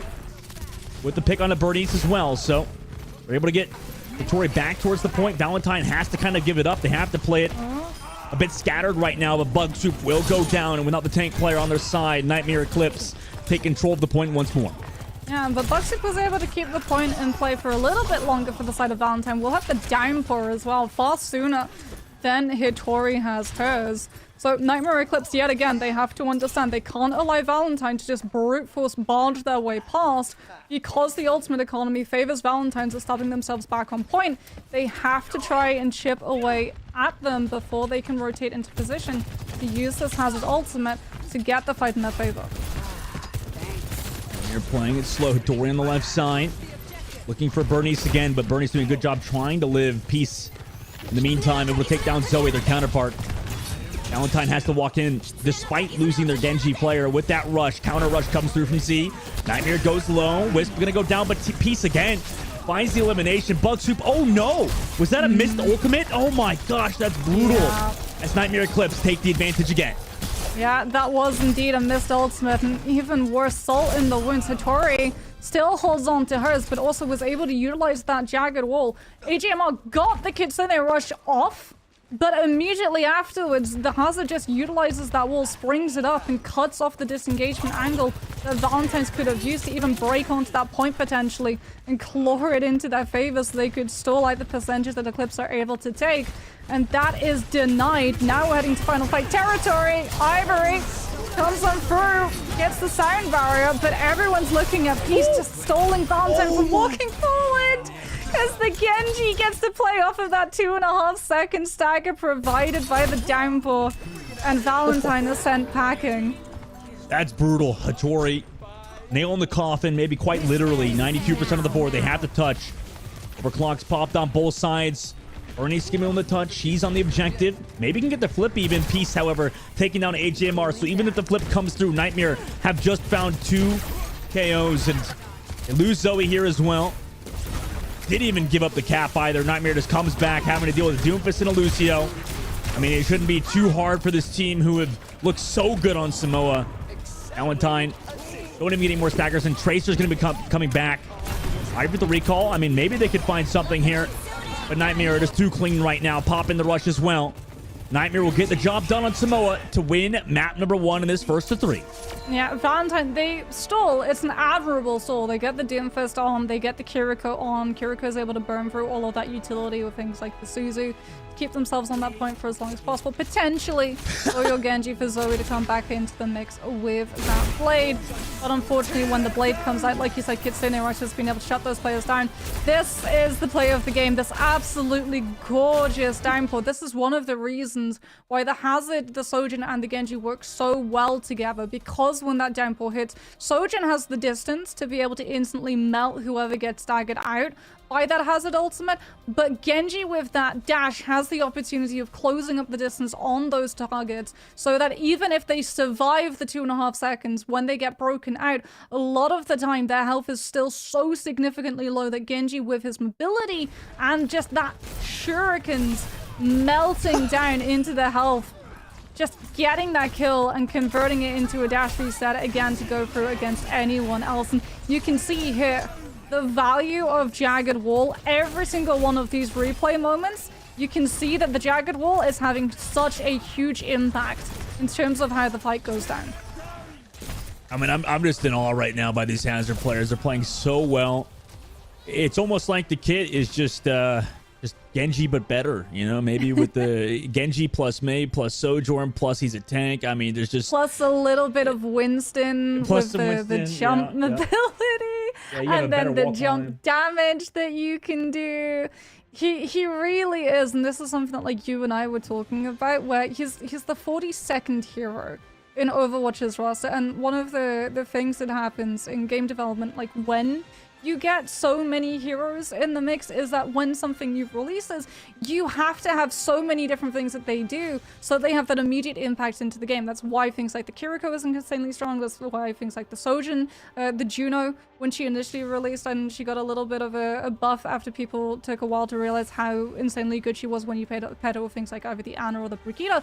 But like every single hero who's released in Overwatch 2's lifetime has so much to their kit in comparison to heroes that release released in Overwatch 1, and that's the thing that Hazard does the best, because he's meant to be a hybrid of these two different playstyles. Dive was actually a hybrid composition even before the hero could play Brawl at the same time, because it wasn't just one way of playing Dive. You could play Dive so many different ways. So now that you have a tank attributed to being able to play a hybrid form of Dive and a hybrid form of Brawl, he gets to do whatever he wants to. You get to choose your tempo, and you get, in terms of the Genji and the Sojin, DPS who can play incredibly quickly, or they can play for that slow burn, and it really is up to the team to decide in every single scenario, every single situation, whether or not they want to all-in aggress or whether or not they want to slow things down. And now at least, Moxie, now you said on the previous map on Samoa, you know, it was a bit of a horror game almost that Overwatch gets turned into once you play against Hazard. At least, you know, we'll be in daytime Blizzard World, right? Where, you know, you can see where he's coming from. Maybe get a little less scared, but... And he doesn't have a Halloween skin yet, so he's not quite jumping on you with, like, the axe murder gleam in his eye. Don't give him any ideas. I mean, that's going to be terrifying. Now, you know, Moxie, we have seen teams, you know, trying to play the Wrecking Ball. I don't know if either of these teams are necessarily in that same boat, but it does have some viability, right? You can play it if you really want to on a map that's as open as Blizzard World. I mean, it can't be that bad of an idea, right? Yeah, especially for like the attacking side, being able to knock the defense off of that high ground perched directly behind the point can be really, really strong, because otherwise you're just going to be taking a lot of entry damage on your engagement, which is one of the things that Hazard does struggle against. Although, the thing about Blizzard World for the attacking team is like being able to send your Tracer into that flank all the way on the left side of the point to creep up the stairs and then pinch in on that split off angle when the rest of your team want to 3-2-1 walk is immensely strong, even if you don't have something like a Wrecking Ball to be able to find the follow through. And that could be more than enough of an attention draw to give either of these attacking sides the confidence of still locking the Hazard in. We'll see if both teams want to continue on with those heroes. And so far, you know, Nightmare Eclipse still looking like a pretty dominant team, still looking good overall. It does seem like their roster is built for the current meta and is built to win the championship. We'll see if Valentine obviously can come back. That's only map number 1. First was Samoa. Nightmare looked very strong on round number 1, 100'd it. Round number 2 did go 100 to, I believe it was like 50 or 60, so it was a bit closer. Blizzard World, the map choice for Valentine, obviously. They may know something about Nightmare Eclipse, at least in scrims, that it could potentially counter them here. Yeah, don't expect the Widowmaker to stay around, by the way, nor the Lifeweaver. Z is going to just drop that platform and use the grab to manage to come and pull Heath the second that they go for that grapple out of spawn, figuring out whether or not they can get an easy pick onto one of Valentine's players who's playing on the high ground perch of Griffin, right? Surprising that they don't actually choose to have NY on the Mercy for the damage boost, especially since when Hazard is in play, there's no shield to block some of the squishy, so this Widowmaker does have a lot of pick potential. Yeah, going for the flower, but didn't actually use it. Peach just went for that grapple shot, gets some damage, doesn't get an elimination. Swaps back over to the Genji for their tank. No Tracer.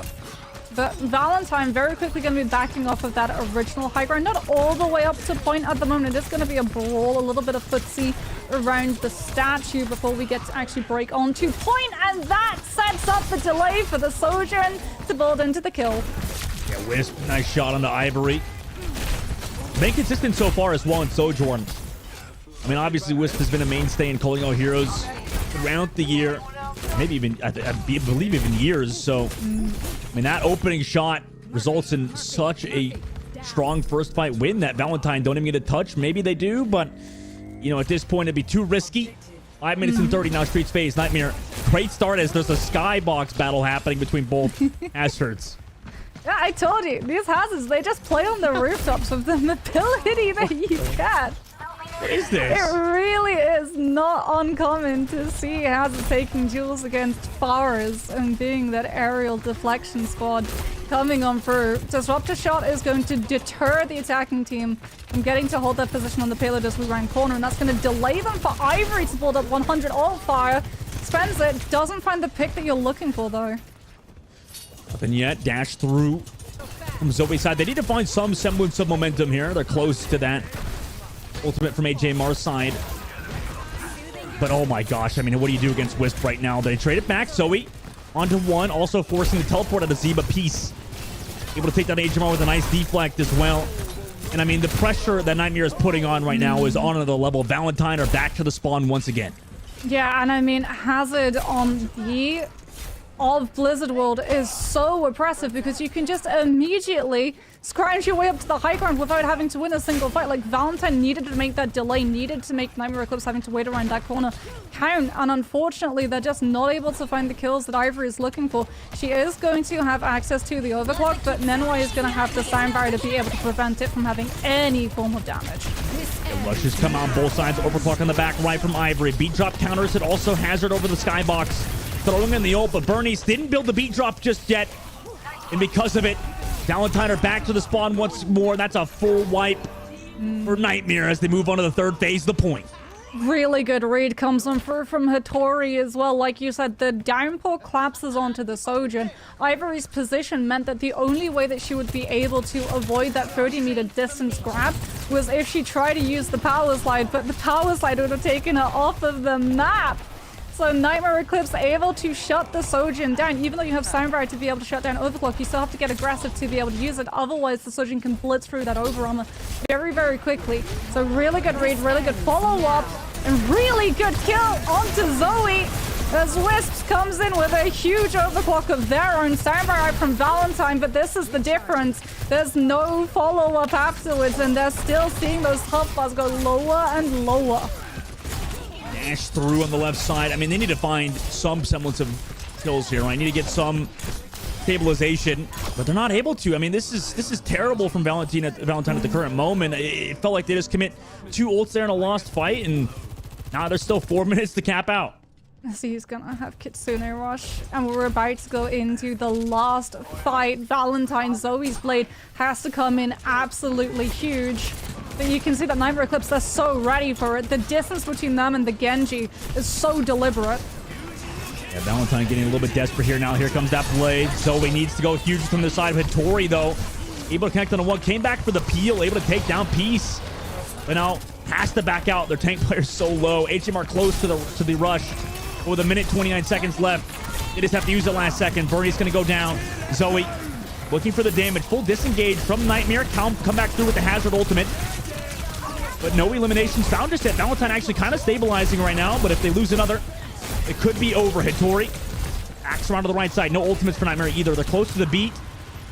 But Ivory's got that sound barrier ready to go. They beat engage. Here comes the overclock, and it's down immediately. Hattori shuts it down. Nightmare come to the cart as well. Nobody else here for Valentine except just Bug Soup. And that was absolutely blazing speed through the streets phase of the map. Nightmare close out with 3 minutes and 14 seconds. Yeah, Peace even swaps onto the Tracer to be able to get back into that fight for when Nightmare Eclipse want to go for the reverb, want to be able to go for that re-engage with the sound barrier and just jump so aggressively onto that Sojourn every single time Ivory had that overclock. Unfortunately, we just got to see that Raven cry nevermore, as it never got any of the more value that Ivory was hoping it would be able to pick up.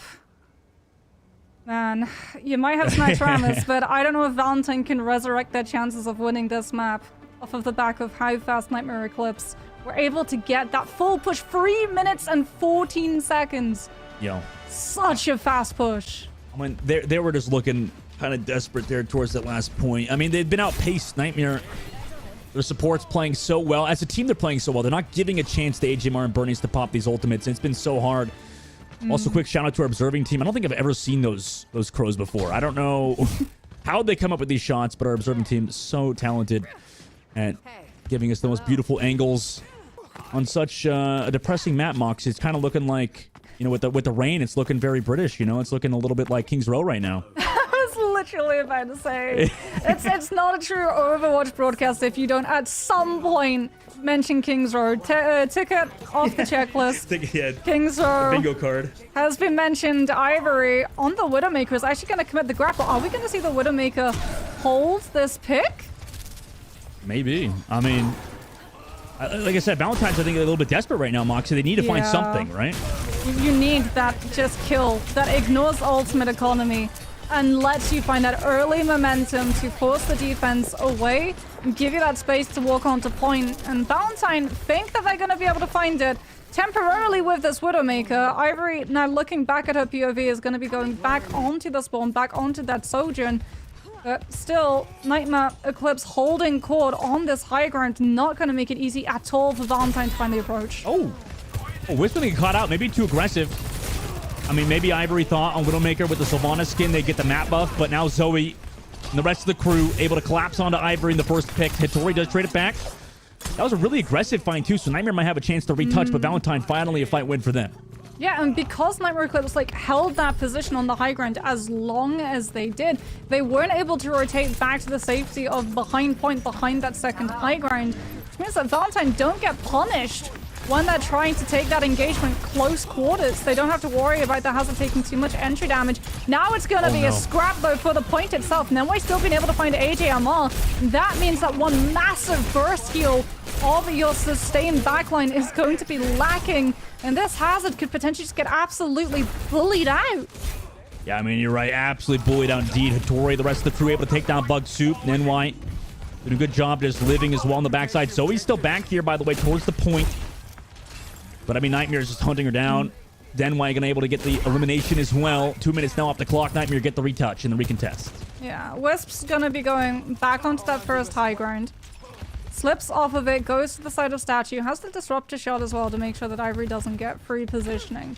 You can see, though, that Nightmare Eclipse, they're already readying themselves to back towards the point. They're not going to make the same mistake of going too aggressively forward to Valentine's waiting arms. It's gonna be scary against Nightmare right now. Play it safe this time. Usually they're the aggressors, but understanding Ultimate's coming up, how do they want to play this? Rush versus rush. Ivory goes low. HMR trying to trade back to Kariko, using Suzo aggressively. Zoe able to take down Wistful. That's a nice opening pick. As the Blade ready to go, as Peace goes for the dive. Beat drops on both sides have been popped. Blades ready to go for the side of Valentine. Just an overclock used. Deflag from Peace able to take down Bernie's towards the point. With this overclock is Ivory. Playing incredibly aggressive with it. Not able to find the elimination and gets traded out. Now here's the Blade from Zoe. Zoned out. Dead to Peace. No way. Nightmare hold on. Suzu forced the Blade. Able to get the final blow on HMR as well. Bug Soup left alone. And somehow Nightmare hold on. Hittori comes on for with the downpour and rains down so much CC that just keeps Valentine split. Even though Bernice had soundbar, she's not able to get her team into a position to play off of the back of it. Zoe and Ivory blitz their ultimate economy. AJMR had to expend the Kitsune Rush, and Nightmare Eclipse holding on to this defense, holding on to the distance with the overclock. They're gonna try and shut it down with the downpour, but Wisps just sidesteps and comes back on through with the Disruptor orb to just shut the angle down. They shut it down, but you know, Valentine able to come back through. Nice deflex from Zoe. And that downpour radius is just so big. It did look like Ivory, or not Ivory, sorry, Wisp sidestepped it, but the radius is just so big that they still got caught somehow, and same thing with the front line. So Valentine, it was looking like their mentals were a bit shattered.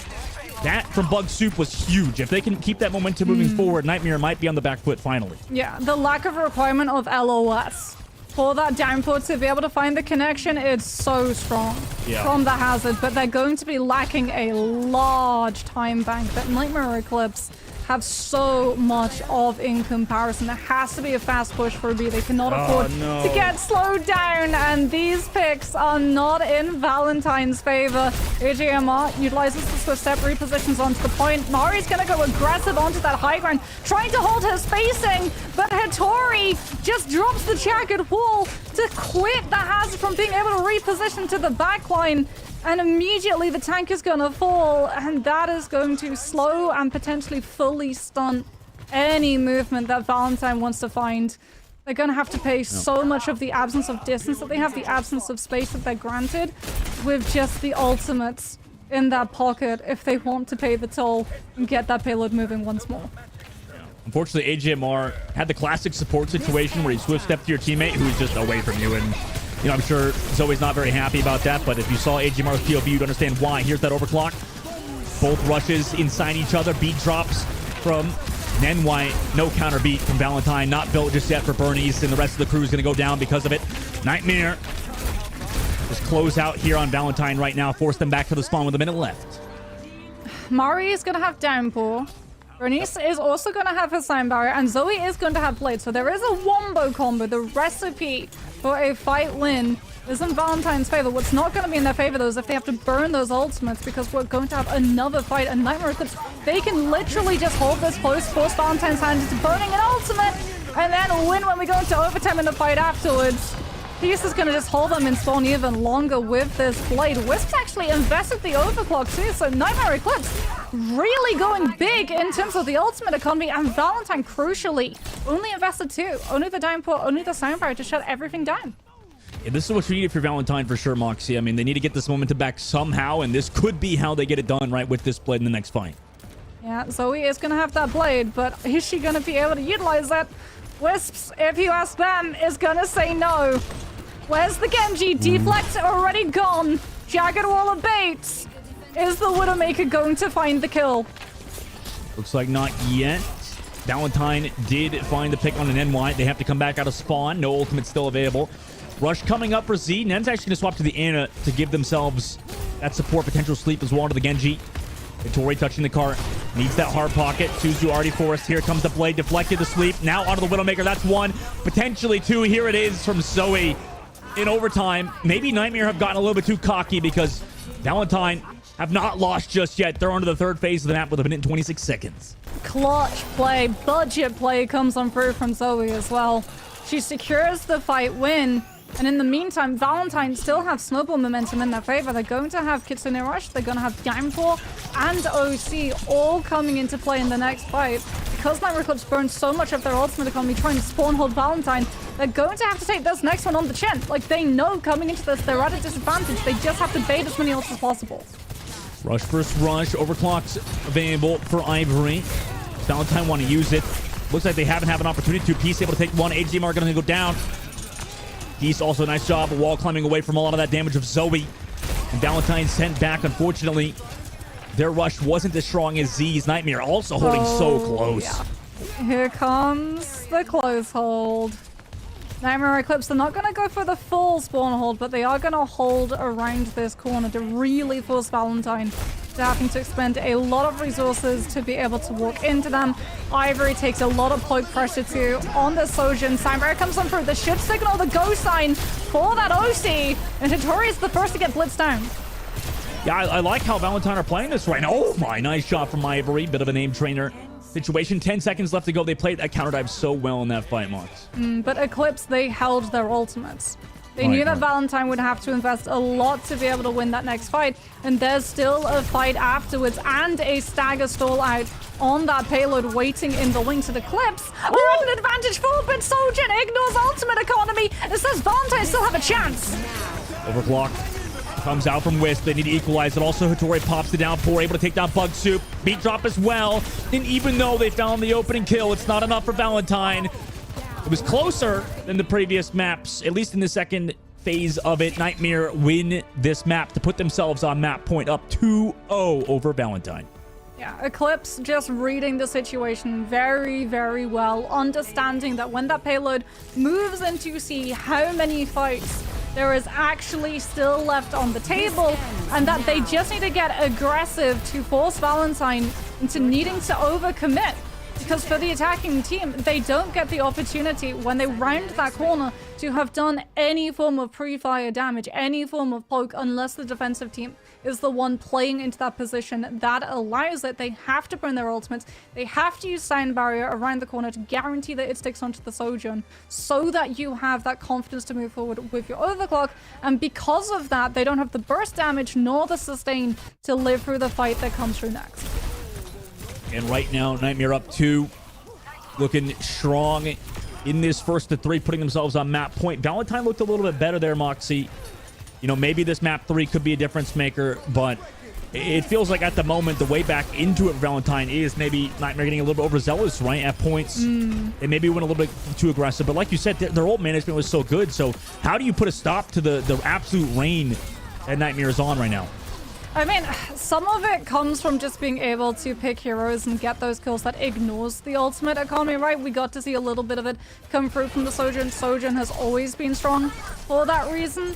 You don't have to have an ultimate bolt up to just absolutely murder the other team. It does help definitely with OC, but still, Sojourn being able to find that damage, be that continuous pressure, and it's something that I really want Valentine to be able to do, like put a little bit more pressure, try and bait Nightmare Eclipse into overplaying their hand. If you've seen how overzealous they're going to get in certain fights, really just tantalize them, dangle that opportunity directly in front of their face to see whether or not they're actually going to fall for it hook, line, and sinker. Because if you've noticed that the team is making mistakes and over-aggressing a little bit too much, then you can 100% bait them into being able to punish that a lot more. But it feels like it's actually the other way around. Like Nightmare Eclipse are able to bait Valentine because of how desperate Valentine are getting.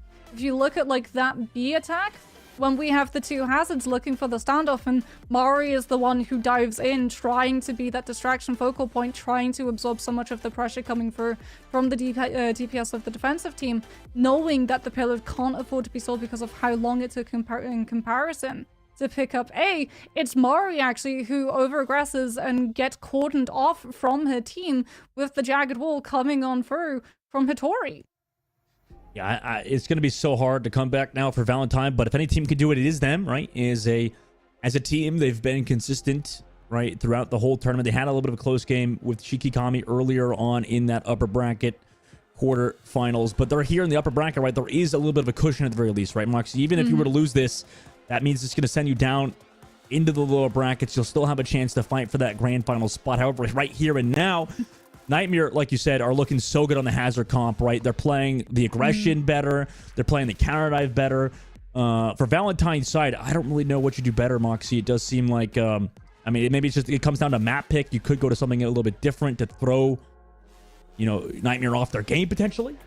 Yeah, I mean, I wouldn't even say it's like really that much of a cushion either for Valentine, because Valentine got beaten in the Swiss stage by Queen's Gambit. Queen's Gambit in the Swiss stage beat everybody. They went 6-0 in Major 3. So they beat Nightmare Eclipse, they beat Valentine. They've beaten Valentine in the lower bracket run previously as well in Major 3. So for Valentine, like, they have to be able to figure out this aggression that Nightmare Eclipse is throwing at them, because Queen's Gambit are just going to do the exact same thing. We've seen how aggressive that team gets. If you give them an inch, they're going to take more than a mile. They'll take every single map and take the series 3-0. Yeah, Hattori's looking so good. I mean, she's been playing so well, and I think that overall for this team, it's going to be hard to stop a team that's playing this well, right? Constantly in your face, constantly playing the support ultimates well, those pickoffs, like you said. I mean, there was some instances of Ivory hitting nice shots on the Sojourn, like you said, just negating ultimates. But if you also have a Sojourn on the other team that's doing the exact same thing, I mean, what do you do when Wisp is hitting shots like that? I don't know. I mean, difference in composition, none of that's going to really change at this point. There's no bans, so it's not like you can really remove the composition that they're playing right now. It's going to be such a hard next map to win, but you know, for Valentine, they want to still do it. Push. We're going to head to Colosseo next. Okay, this has to be the DPS stepping up. This absolutely has to be the DPS stepping up. Colosseo, the map went through a couple of changes. Mid is still incredibly hard fought after.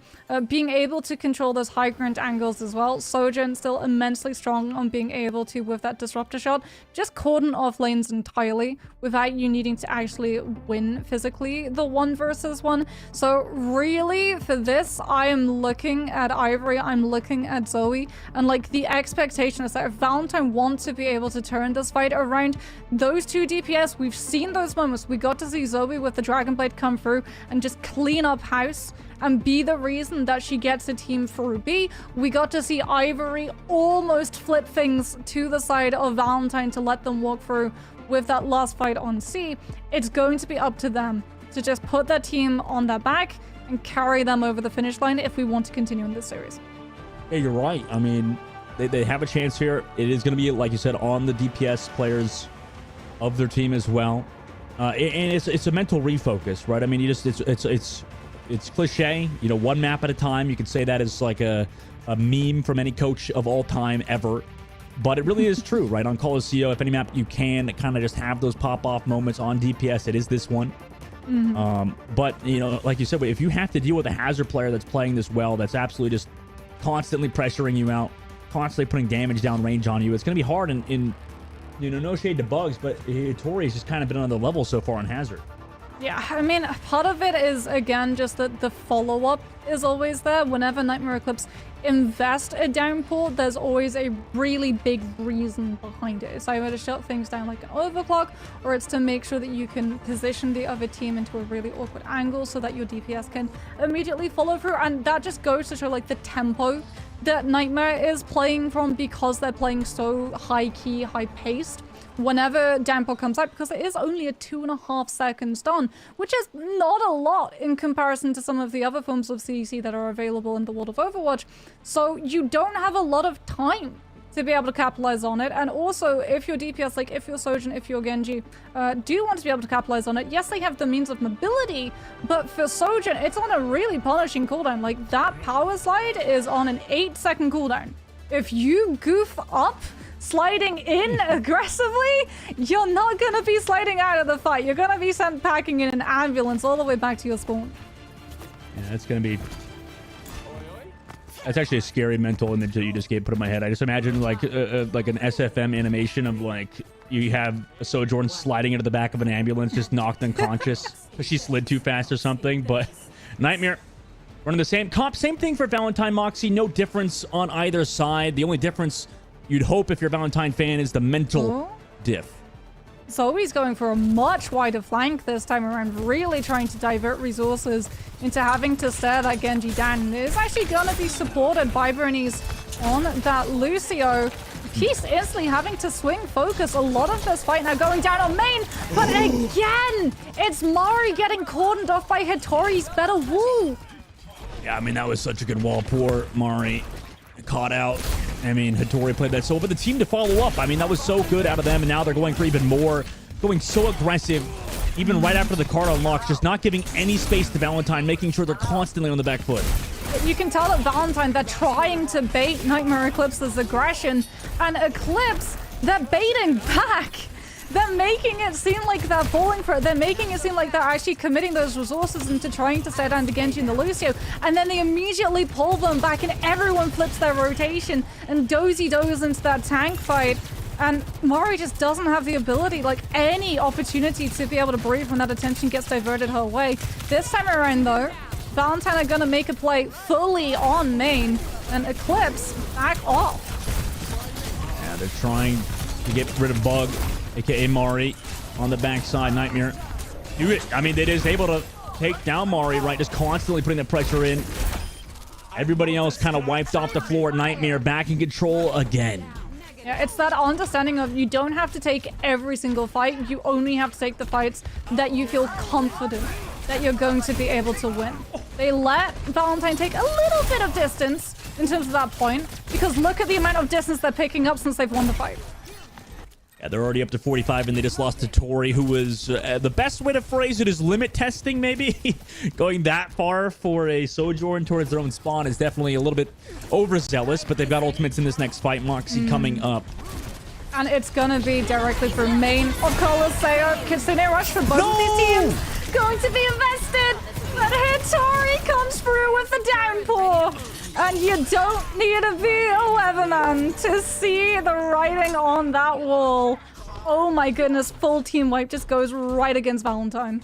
I feel so bad for AGMR. I mean, AGMR's not even played like bad, but Hattori with that walled off the Suzu, which would have saved Mari, and I don't know. I mean, this pace is so insane from Nightmare right now.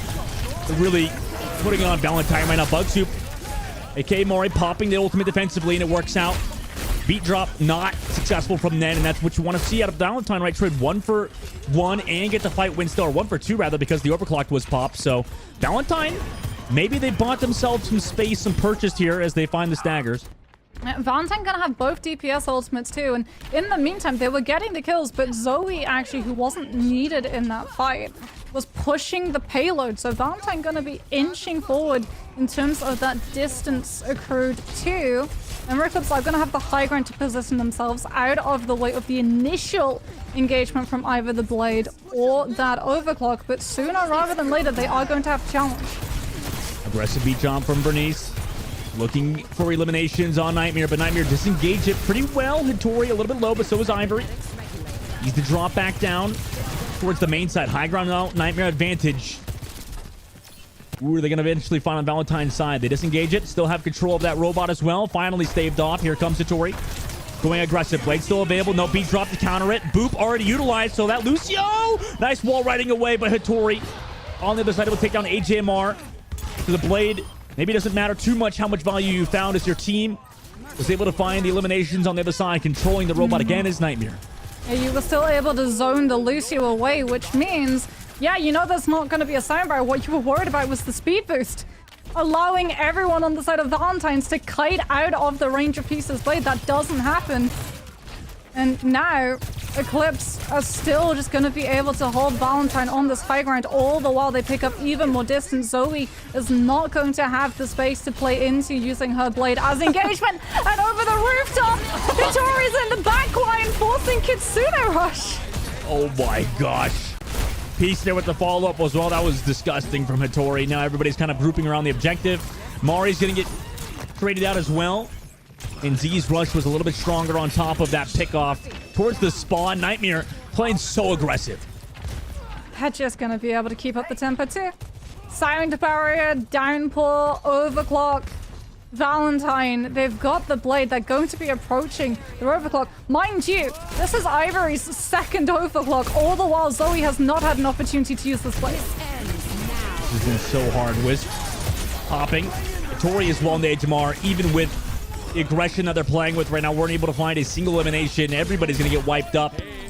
That's the portal difference in this case. Valentine still on the back foot. Nightmare 105 meters and climbing compared to Valentine's 44 with 4 minutes and 20 seconds left. Valentines are running out of distance for them to avoid this downpour and blade follow through if they want to keep contesting this objective. Nightmare Eclipse can just put them in a hostage situation. Really can.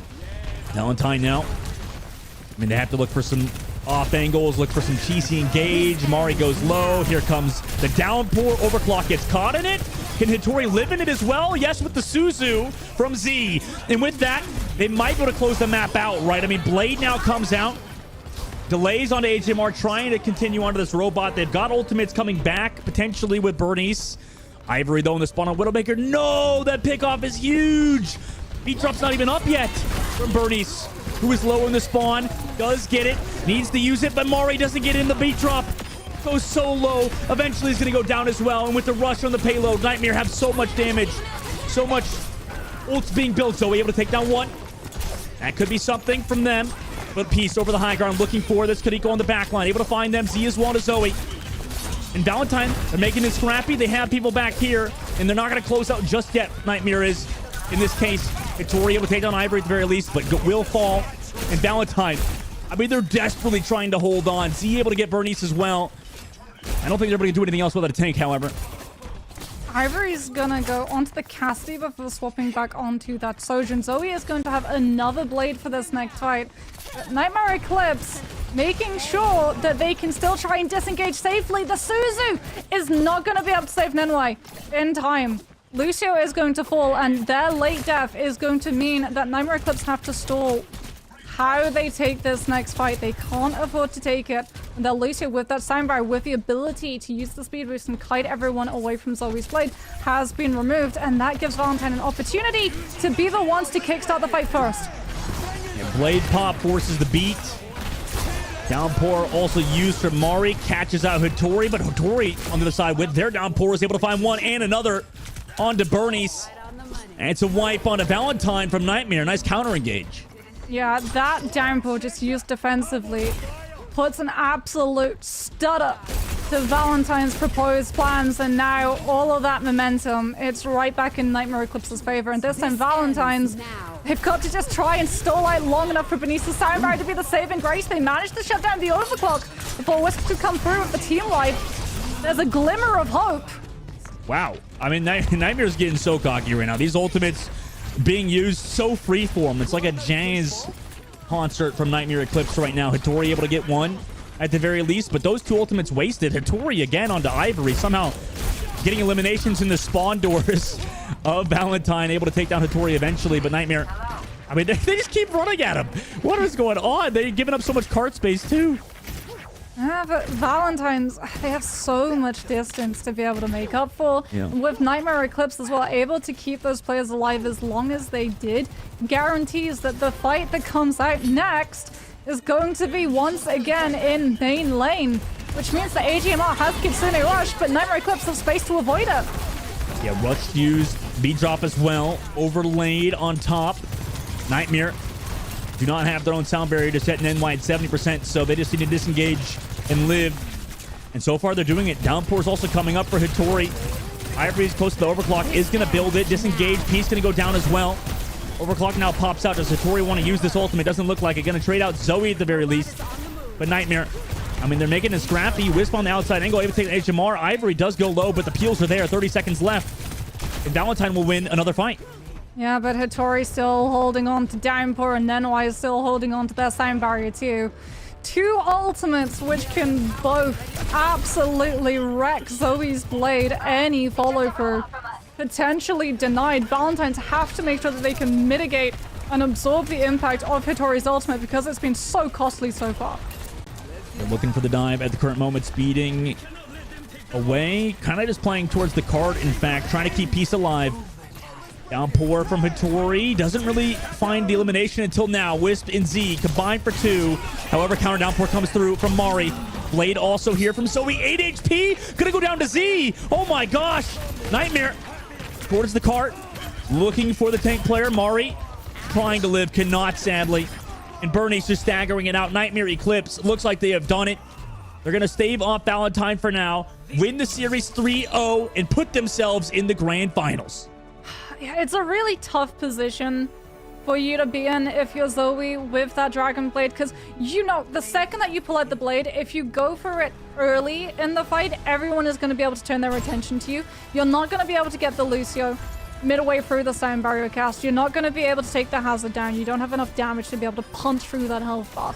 So Valentine's, they make a really risky play of trying to sustain the ultimates that come through from Nightmare Eclipse's side, and then keep that Genji, keep Zoe alive long enough for Sound Barrier to have been to have won off, so that the Genji gets the free pass coming through with that ultimate and clean up everybody. It doesn't work out that way, unfortunately. In the absence of having to wait for Blade to come into play, Valentine just lose player after player after player. And I mean, we said that the DPS needed to come in clutch.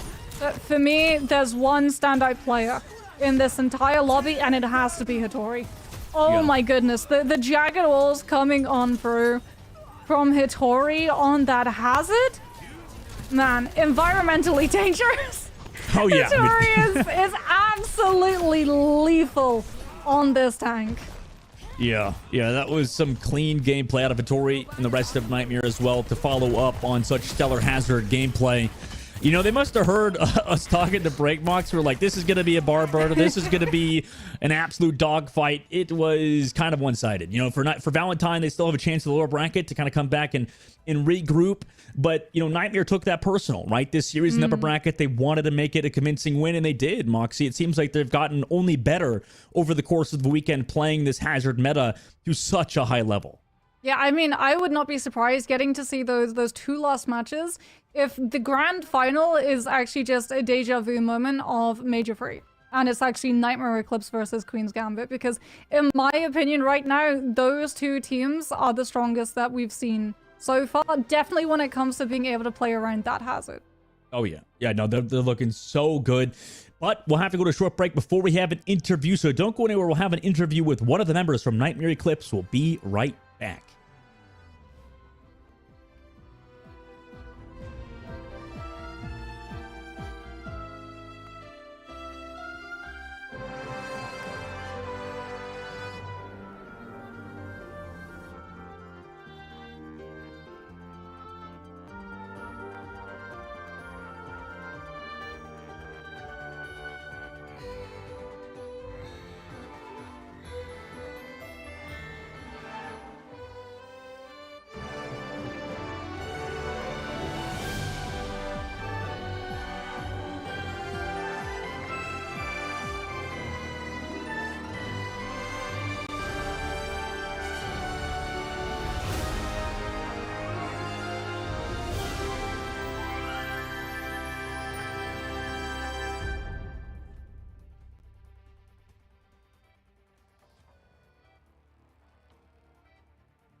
Welcome back, everybody, to the Calling All Heroes Championship. My name is Dogman, joined by Moxie. We just finished up the series between Nightmare and Valentine. Nightmare clips look so good right now, as you can see from these replays. Moxie 3-0, and it started all on Samoa.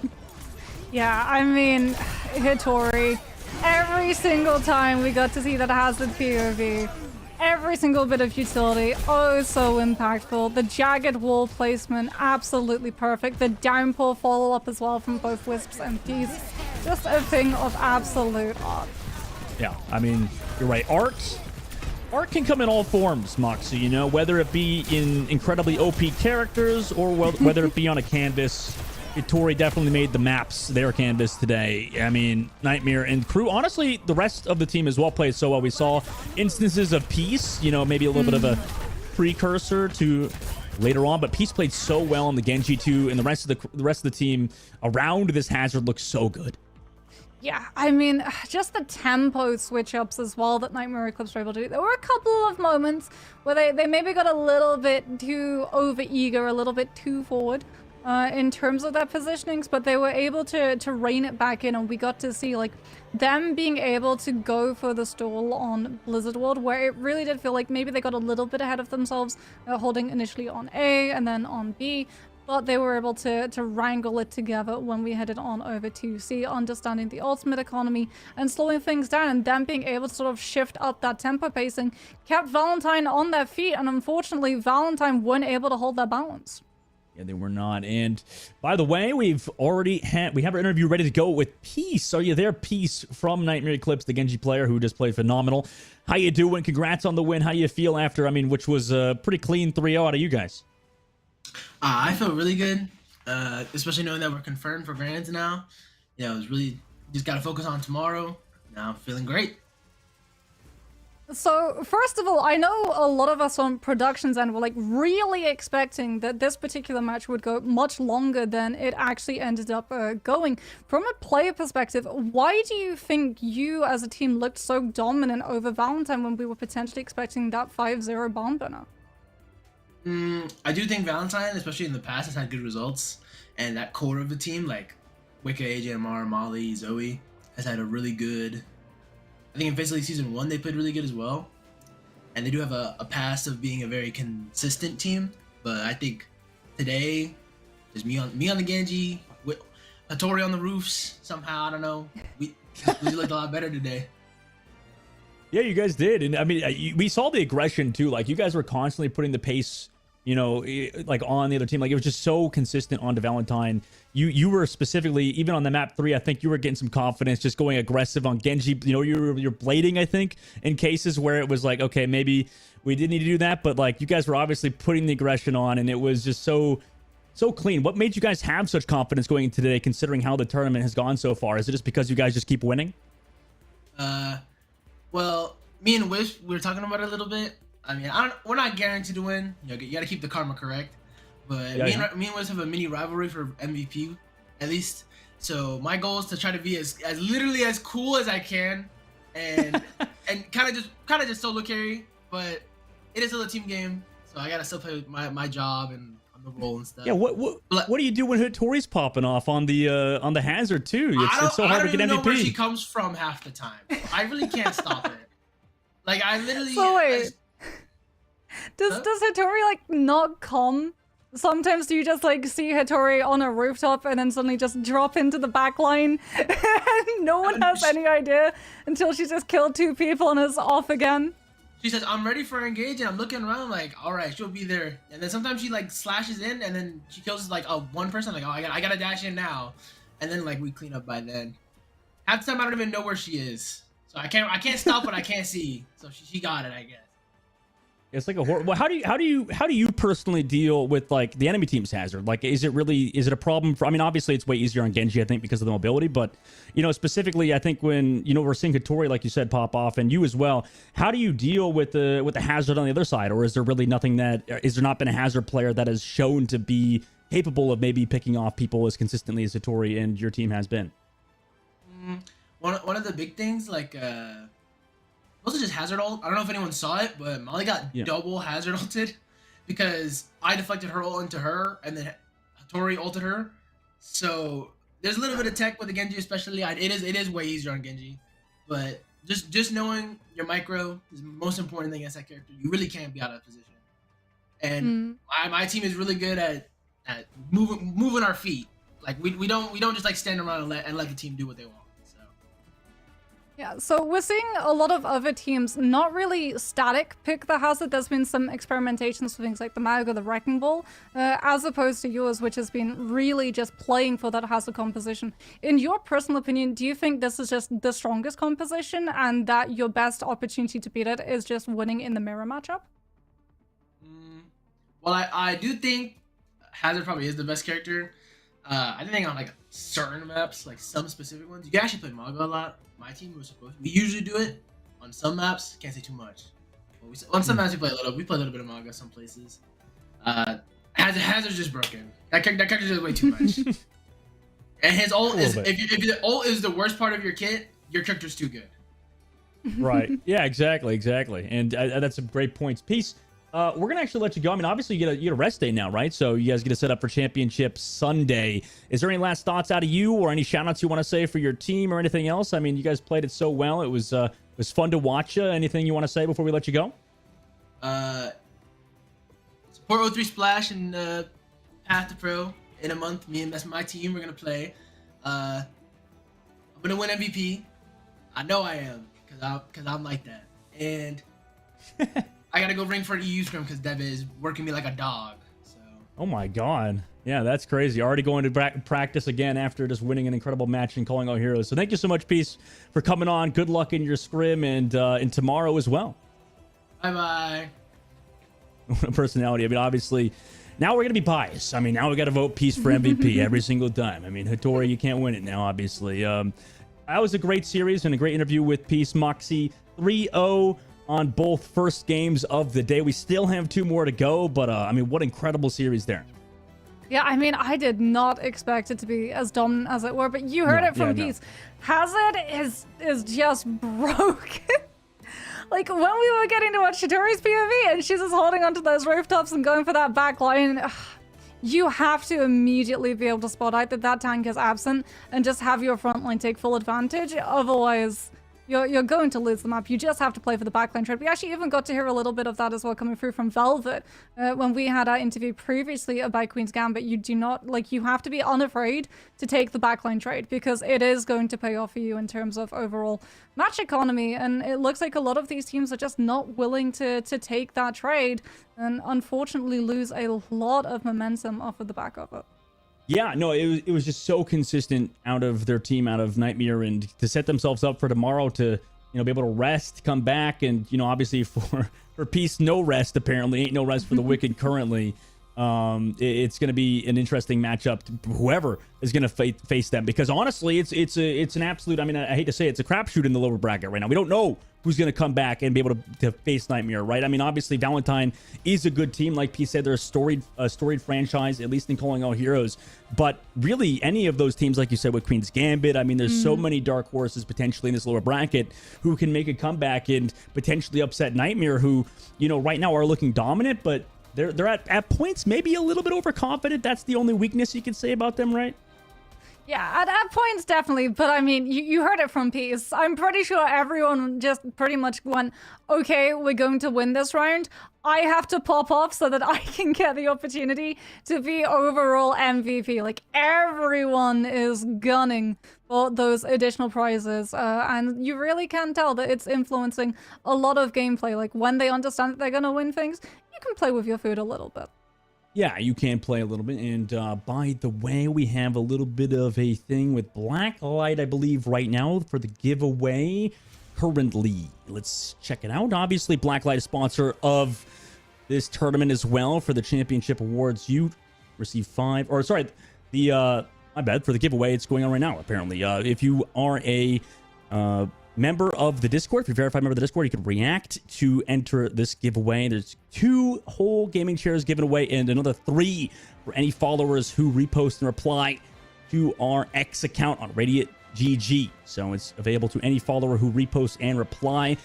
Also, make sure to check out Blacklight because, they're such a fantastic sponsor who is, contributed to the prize pool, also contributing to additional prizing for the Calling All Heroes tournament for the championship series to make this even more exciting, Moxie. So anybody in the crowd can also get this chair as well as the players who win the whole thing.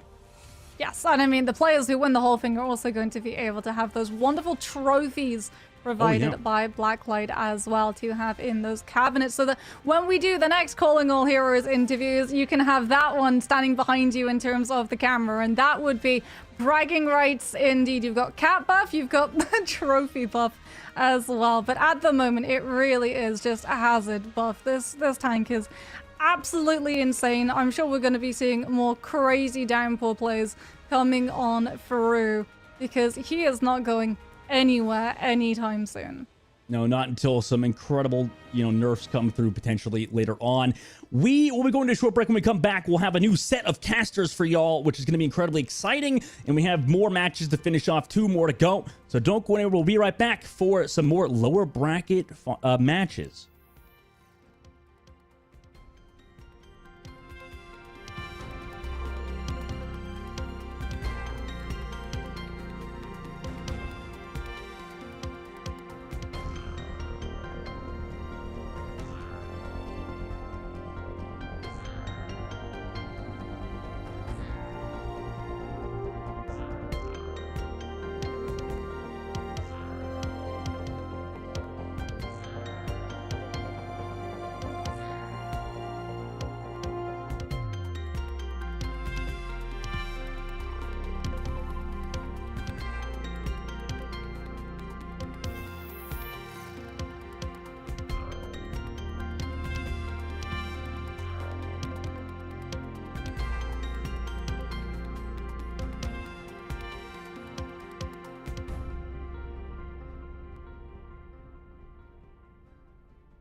Hello again, Overwatch family. It's good to have you all back here. My name is CB. I'm joined, of course, by the lovely Tiny Shiny, whose hair looks very, very curly, very pretty today. Oh, thank you, CB. I love the bangs. I know you just changed that up. Like, look at us. We're getting so ready and fashionable because we gotta represent these players well. We've been following Calling All Heroes all season long, and we find ourselves with just 6 teams remaining now, CB. Yeah, and unfortunately, like, I'm kind of wearing a little bit of black. I'm prepped for a funeral because we might be sending 2 of them home today, unfortunately. And one of them is definitely going to be one of the teams that we projected to be in the top 4 because we have had a crazy bracket from top to bottom. It's been an insane weekend of Overwatch, and it's only been even more crazy. I mean, the last couple of games have kind of returned to normalcy, but day 1 really shook out in, like, such a crazy way. Yeah, especially if you look at more towards the earlier part of this bracket where we see Queen's Gambit actually falling in those quarterfinals, a team who previously made the finals in Major 3, CB, going down that early was rather a shock for a lot of people, and they're going to have to fight their way through this lower bracket to make a return. Valentine had some close calls against Yas before eventually meeting there and in the upper bracket against Nightmare Eclipse just before this, and this is where things get really important, CB. You don't have an extra life to fall back onto. It is now or never for 4 of our teams looking to make a return towards those grand finals.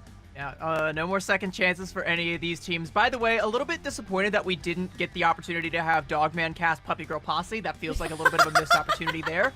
But everything else here has been, Queen's Gambit trying to reclaim that power that everyone thought that they had. It's been Fable trying to keep themselves alive, that history, that deeply storied team in the history of Calling All Heroes, trying to continue that run. They've actually eliminated Who Is Narukado, which is really, really interesting considering that team had taken a map off of Nightmare Eclipse earlier on in the series, but now Nightmare Eclipse is just like, cutting a bloody swath through everybody. So the power scaling for this tournament is kind of frankly all over the place, and I feel like Nightmare Eclipse is, sitting back on top of it, and Queen's Gambit, Exo Azathoth, these are 2 teams that have the potential to try and retake that throne, but will they be given the opportunity? They're gonna have to go through one another to find out.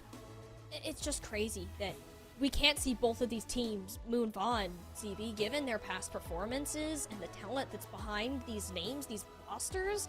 We're going to have to send one of them home, and it's not going to be a fun job for either of them, but at the same time, this is also likely going to be the closest game of the day. I know we said that about our last one, okay? We didn't expect Nightmare Eclipse to just come out and run away with everything and get away with it. Exo Azathoth and Queen's Gambit, they have so much to fight for and a lot to prove at the same time. Yeah, so Queen's Gambit, we're going to start off with them, and they have a really interesting story. We go back to day 1 where they ended up falling to Yas 3-2. So, as we learned from Velvet's interview that their Flex DPS, Missin, she was having some internet issues. Santix actually had to come off of the bench for this team, a Flex support player, and play Flex DPS. And with this team not operating at full strength, they weren't able to capitalize on trying to counter out Yas's cheese compositions, the chaotic wrecking ball comps that we like to see them play, and Yas were actually able to get the better of this team. Now Queen's Gambit is allegedly back to full strength. They are just taking all their frustration out on the lower bracket, and Exo Azathoth seem to be next up on the chopping block, but Exo is also one of these really, really strong teams that has a lot of history, a lot of storied players, and a lot of talent that is going to be, like, potentially a brick wall for this team. Like, it's a real unstoppable force versus a movable object kind of situation here. There's 2 things that I want to point out, though. Is Exo Azathoth, we've seen these players all over Calling All Heroes. I thought we were about to get 2 Kindreds. I'm like, whoa, that's a lot of Kindred! But no, we only get 1 Kindred. Unlucky Man will be there. I can only be so lucky as to have 2 Kindreds. It's rather unlucky that we get just 1. I'm sorry, Unlucky Man. We do love you, I promise. In all seriousness, no. Like, for this team in particular, CB, I think this is one of the few remaining squads that has been willing to venture away from, no pun intended, away from just that hazard, that we'll see Kindred pull out her Malga, a hero that she's become relatively comfortable on, to partner with Jeremy's Pharah, maybe Kuna on a different form of hit scan than just that Sojourn. So Exo Azathoth have been a bit more experimental, which it can catch teams off guard, which is almost what it kind of did Queen's Gambit in minus their sub last time we saw them in the upper bracket. The problem with that, though, was like we saw in the Nightmare Eclipse game, you know, yesterday, Exo Azathoth versus Nightmare Eclipse is, yeah, sure, they were willing to venture out of this Hazard meta and bring the Mauga, the Pharah, even like Reaper and Sombra to the table at various points in time, but it just got completely hard countered because they were never able to execute on any of those win conditions because Nightmare Eclipse are just so much better on an individual level that you're not going to be able to catch them sleeping with some of these compositions. You either have to go head-to-head with them in the mirror and beat them, or you're just not going to beat them. And speaking of head-to-heads, we go where most head-to-heads this tournament have begun. I think actually all of them have been kicking off on Lijiang Tower. We do love ourselves some Lijiang Tower in this tournament. We just don't get any of the other control maps, which I'm not necessarily complaining about. This is always one of my favorites to start the series, both to play and to cast. It gives us a good taste of different styles of gameplay, even if the compositions aren't necessarily changing throughout that. We'll be starting on Night Market by the looks of it here. It's going to be kind of that sign, too. From Exo Azathoth, I've seen Kindred play this Hazard, but she's often fallen back to that Mauga if she can't quite seem to get it working, whereas Santana has picked up that hero and is very consistent on it throughout. I want to see where Exo Azathoth can start to set that pace, or if they're just going to start out completely different. Yeah, I mean, I wouldn't be surprised to see this. You know, we have actually seen Exo Azathoth come out on this on Samoa as well, which, by the way, that I just remembered, we've also seen Samoa. Yeah, all right, it hasn't been all Lijiang all the time. We haven't seen Nepal, which is the other map of the pool, and every time I've seen that map scrimmed, everyone just scratches their heads. No one knows what to do with Nepal right now, so... But, like, I mean, Queen's Gambit, they know what to do here. They're also going to come out with Missin on the Pharah, which is interesting. I think both teams kind of have the same idea. What's also interesting is Queen's Gambit are playing a Brig Juno backline, which you don't typically see, even on Lijiang with the Hazard composition, but it might be that they were expecting some kind of dive composition. I don't know, but hey, it's having mixed results, at least initially.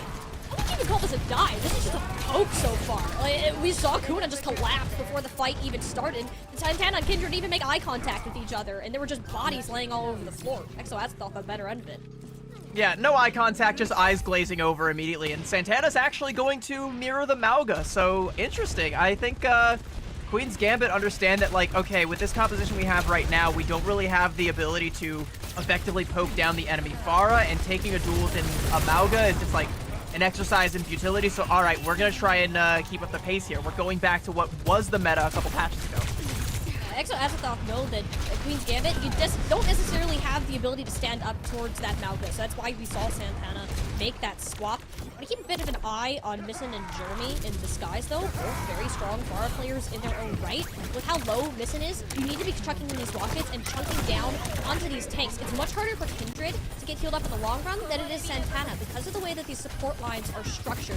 Very slow burn so far, but eventually Kuna will get that revenge pick onto Missin to start it out. Queen's Gambit, yet again, down one of their DPS. You don't necessarily have the ability to push up. Kuna is wreaking havoc now that she's alive. Yeah, and that's kind of like the advantage of being the team that's in control when you have this far composition, because you have access to that entire coastline where you can constantly just pump in rockets at wherever Queen's Gambit want to try and walk in.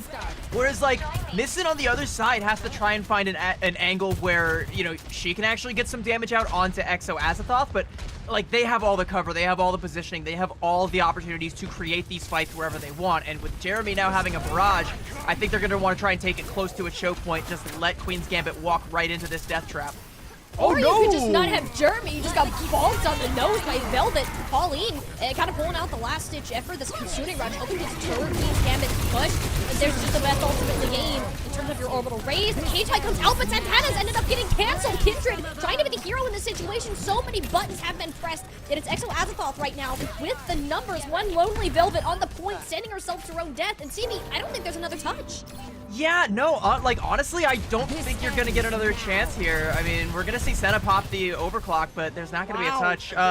So Velvet goes into the reset there, but she had the rally. Honestly, I think with only 2 members left on the side of Exo Azathoth, you probably could have popped that rally and used that just to stall out and buy more time. Maybe even, you know, if you live long enough for Senna to get back in position, you're drawing some aggro so she can maybe hit a big rail shot, but that was a long shot from the beginning. Okay, now Queen's Gambit are just pulling out what Exo was playing in the last map on Volcano. Okay. I think both teams are overcooking things a little bit here. Like, okay, Exo definitely overcooked against Nightmare. Queen's Gambit kind of undercooked by not having their flex DPS in at the right time, but now, like, I'm not even sure what is going on here. Pauline gonna go even swap over to the Juno, so... I mean, we have different flex supports. Okay, there we go. All right. Yeah. Back over to Kiriko. But yeah, Senna is going to play the Sombra. It is a good counter to the Mago composition, though, because you can just completely negate the cage with EMP. But, I mean, Senna has to be careful not to get caught out of position. Sombra is really tricky to do that with these days. And she has to put out a lot of damage onto Kindred to try and farm it up. We hopped into a freaking time machine for this match. Like, has Hazard even been released yet? I mean, Jeremy probably wishes that was the case. It's sniped out Senna from the sky, and Exo Azathoth will have a harder time making sure Journey has that same space to work with, especially now with the ability to disrupt out of the Sombra and Santana. Kind of just getting in there, not really fear of taking massive. Yeah, and like, this is a mirror comp that I don't think Exo... Good stop there, getting rid of Kuna incidentally there. This is a mirror comp that I don't know that, like, Exo Azathoth really wanted to take, because Santana's Mauga is stellar. Like, she plays it in such a weird way where, I mean, not even a weird way, just, she plays it well. Like, you can't really do a whole lot about it. One of the things that's kind of crucial about that last fight, though, is the fact that Senna gets traded out and is only 35% to that EMP. Currently, it's on pace with Kindred, but if that keeps up and you keep losing Senna trying to go for this EMP charge, you're losing the entire reason that you play it. Ooh, but this is rough. Pauline swapped over to the Ana here to get value out of these anti-nades, but look at the amount of pressure that she's under. She really can't exist to help support the rest of the team, and it makes sure Santana run back. Did Jeremy just back cat? Yeah, right, sure did. That's fine. Okay, cool. Whatever you do, Jeremy. All right, well, Queen's Gambit are going to flip the point right back over. That's a whopping 4% over to Exo Azathoth. Don't spend it all in one place. Scuffed has the orbital ray here, so this looks like it should be a one fight for Queen's Gambit. Pauline can maybe shut it down with an anti-nade, and maybe you get a pick off the back of that from Jeremy. But, like, this still looks like it should be a good fight for Queen's Gambit. Orbital ray is just a win button. Like, let's be honest with ourselves. Pauline would have to hit an insane sort of anti-nade to make this happen. The cage fights, I mean, it does make sure no one is actually in the range of the orbital ray, and it's only Kindred who's in a heap of trouble. Needs that sightline for Pauline, but no. The nano boost up just a little bit too late, and that extra shield denied any other support. Queen's Gambit, heavy investment. That ended up paying off. Yeah, I mean, it would have been, like, they should have needed to use the rally to try and stabilize there, but there's an early pick that comes off onto Missin, who was, like, 3% away from her Death Blossom. The go button they were going for was to try and combo that with the cage, but they lose out on that second punch in the 1-2 punch there. EMP, it hits out to two. Both supports of Exo Azathoth. It's like they didn't exist in the first place. Queen's Gambit, they just had all the tools built up. It's a snowball into half. Like, even these meager picks from Kuna and Jeremy don't seem to be amounting to much, because Kindred, you don't have the support. Any damage she takes is going to be permanent, and you have to have someone touching in and out. And given Kuna's health bar, it's going to have to come soon. It's Unlucky Main, the beat to save the rest of the day. It is every single ult that had to be invested from Exo Azathoth to try to keep this going, and even then, they're not entirely out of the clear yet. Missing picking up another one. Jeremy has to make sure that this Reaper player is dealt with as soon as possible. Queen's Gambit are trying to keep this contested and winnable, but honestly, it might just be better off if they go for a reset, CD. Yeah, it's only a matter of time, right? Because you lose Santana early on in that fight, so you don't have presence on the point. You have Kindred and a flex support, and unless you can actually get access to Pauline to cut off that flow of healing, you're just never going to melt a Mauga down. So Exo Azathoth properly getting a little bit of percentage buildup and some decent positioning. Kuna's off here on an angle. It's going to make it difficult for these supports to try and get through comfortably. Scuffed has to have, like, Velvet, like, attached at the hip. Oh. Very risky situation, and it completely forces Velvet back, and Kindred said, all right, we're making fun of the Juno. Let me get in there and pancake him. The cage fight goes out, but it just grabs too many people, and it kind of bit off more than you can chew. Kindred didn't have a choice. It's on to Kuno now to be the hero. Good start, getting that pick on a 32-10, but we need a lot more than that, considering the dire situation Exo Azathoth is about to enter. Queen's Gambit, overtime wick now burning. Kuna should have at least one more touch before the cavalry returns. Kindred in the fight, but no real ultimates online. Jeremy perhaps close to a Death Blossom, but they're hanging on by the skin of their teeth. It's all Santana lighting a fire in the kill feed off the back of Missin's Death Blossom. Give Queen's Gambit a good old-fashioned tie match. So, like, I like the composition that Queen's Gambit come out here with. It doesn't ever feel like it actually gets executed properly, but they still have the same kill potential and the same playmaking potential with Senna on the Sombra, and it does, in the end, kind of work out. But there's a couple points in time where it's a lot more close and a lot more of a dogfight than it really has any business being, right? Like, you have, like, 3 potential major fight winning ultimates on your side and you're using them, you're just not able to get them in combination with these other ults. You're having to invest the rally when you don't really need to. Your Reaper's like using Death Blossom just kind of raw with like no one locked down, and that's creating a bit of an opening for Exo Azathoth, not necessarily one big enough for them to be able to capitalize on, but as we move back over to Gardens, we're going to take back to the skies. Both teams going to swap back over onto the Pharah, so don't got to worry about the Sombra anymore. Maybe Senna makes the swap just to try and grief Jeremy, but no, it's going to be the Sojourn all the way here. So that's more what we're used to, but keeping with that Brig Juno backline, I'm not 100% sure if I like this or not. It's really just Queen's Gambit bunkering down and just praying they can hold on long enough through Jeremy and Kuna's poke damage before Kindred can find her way into the team.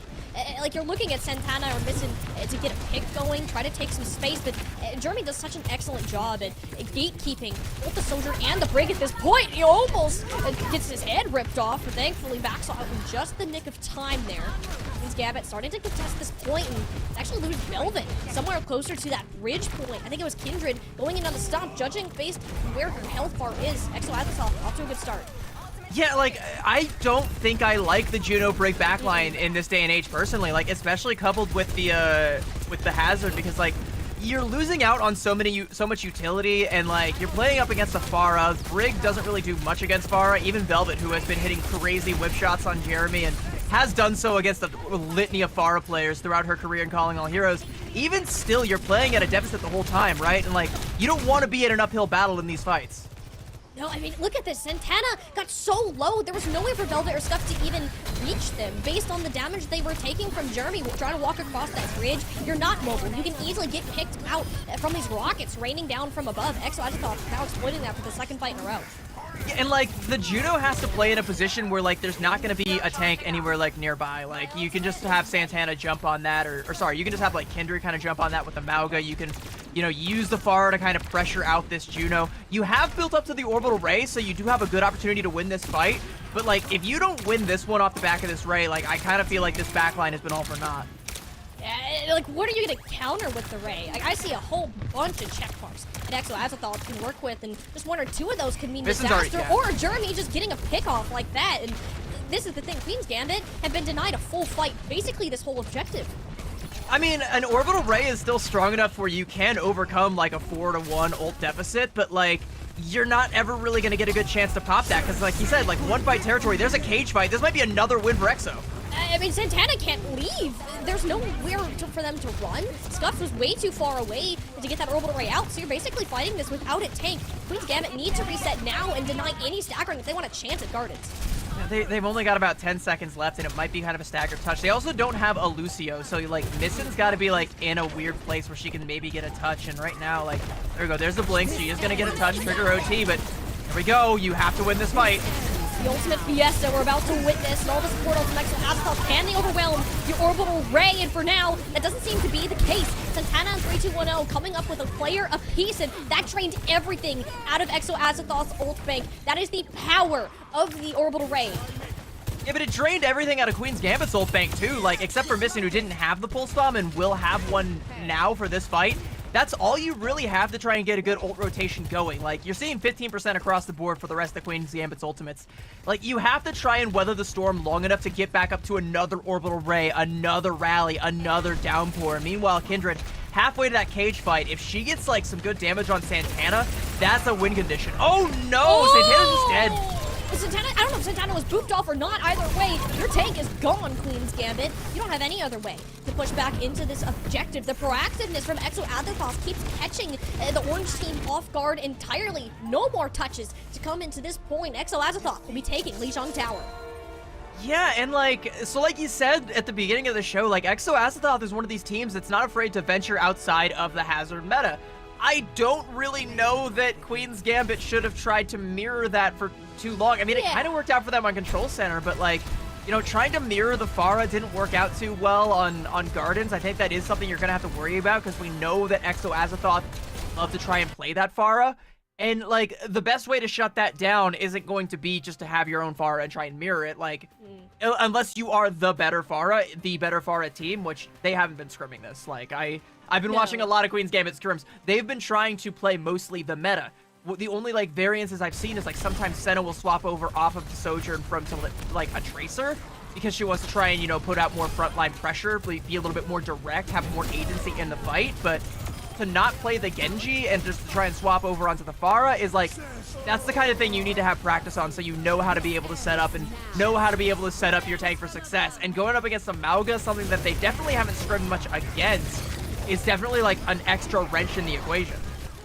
No, Queen's Gambit are quite literally just playing into Exo Azathoth's hand. This is what Exo Azathoth came in today and wanted to perform.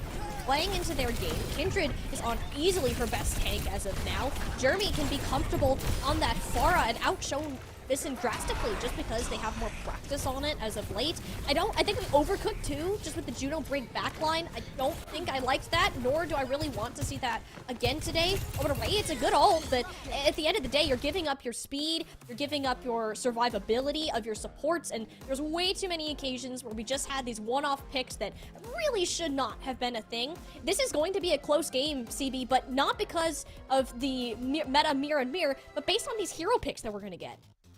Looks like we're gonna be going to Suravasa. The one like consolation I'll give to like the Judo Break backline is that it does have you don't have to worry about like if there's not a Genji on the other team, you don't have to worry about that, so you don't really need Kiriko's survivability.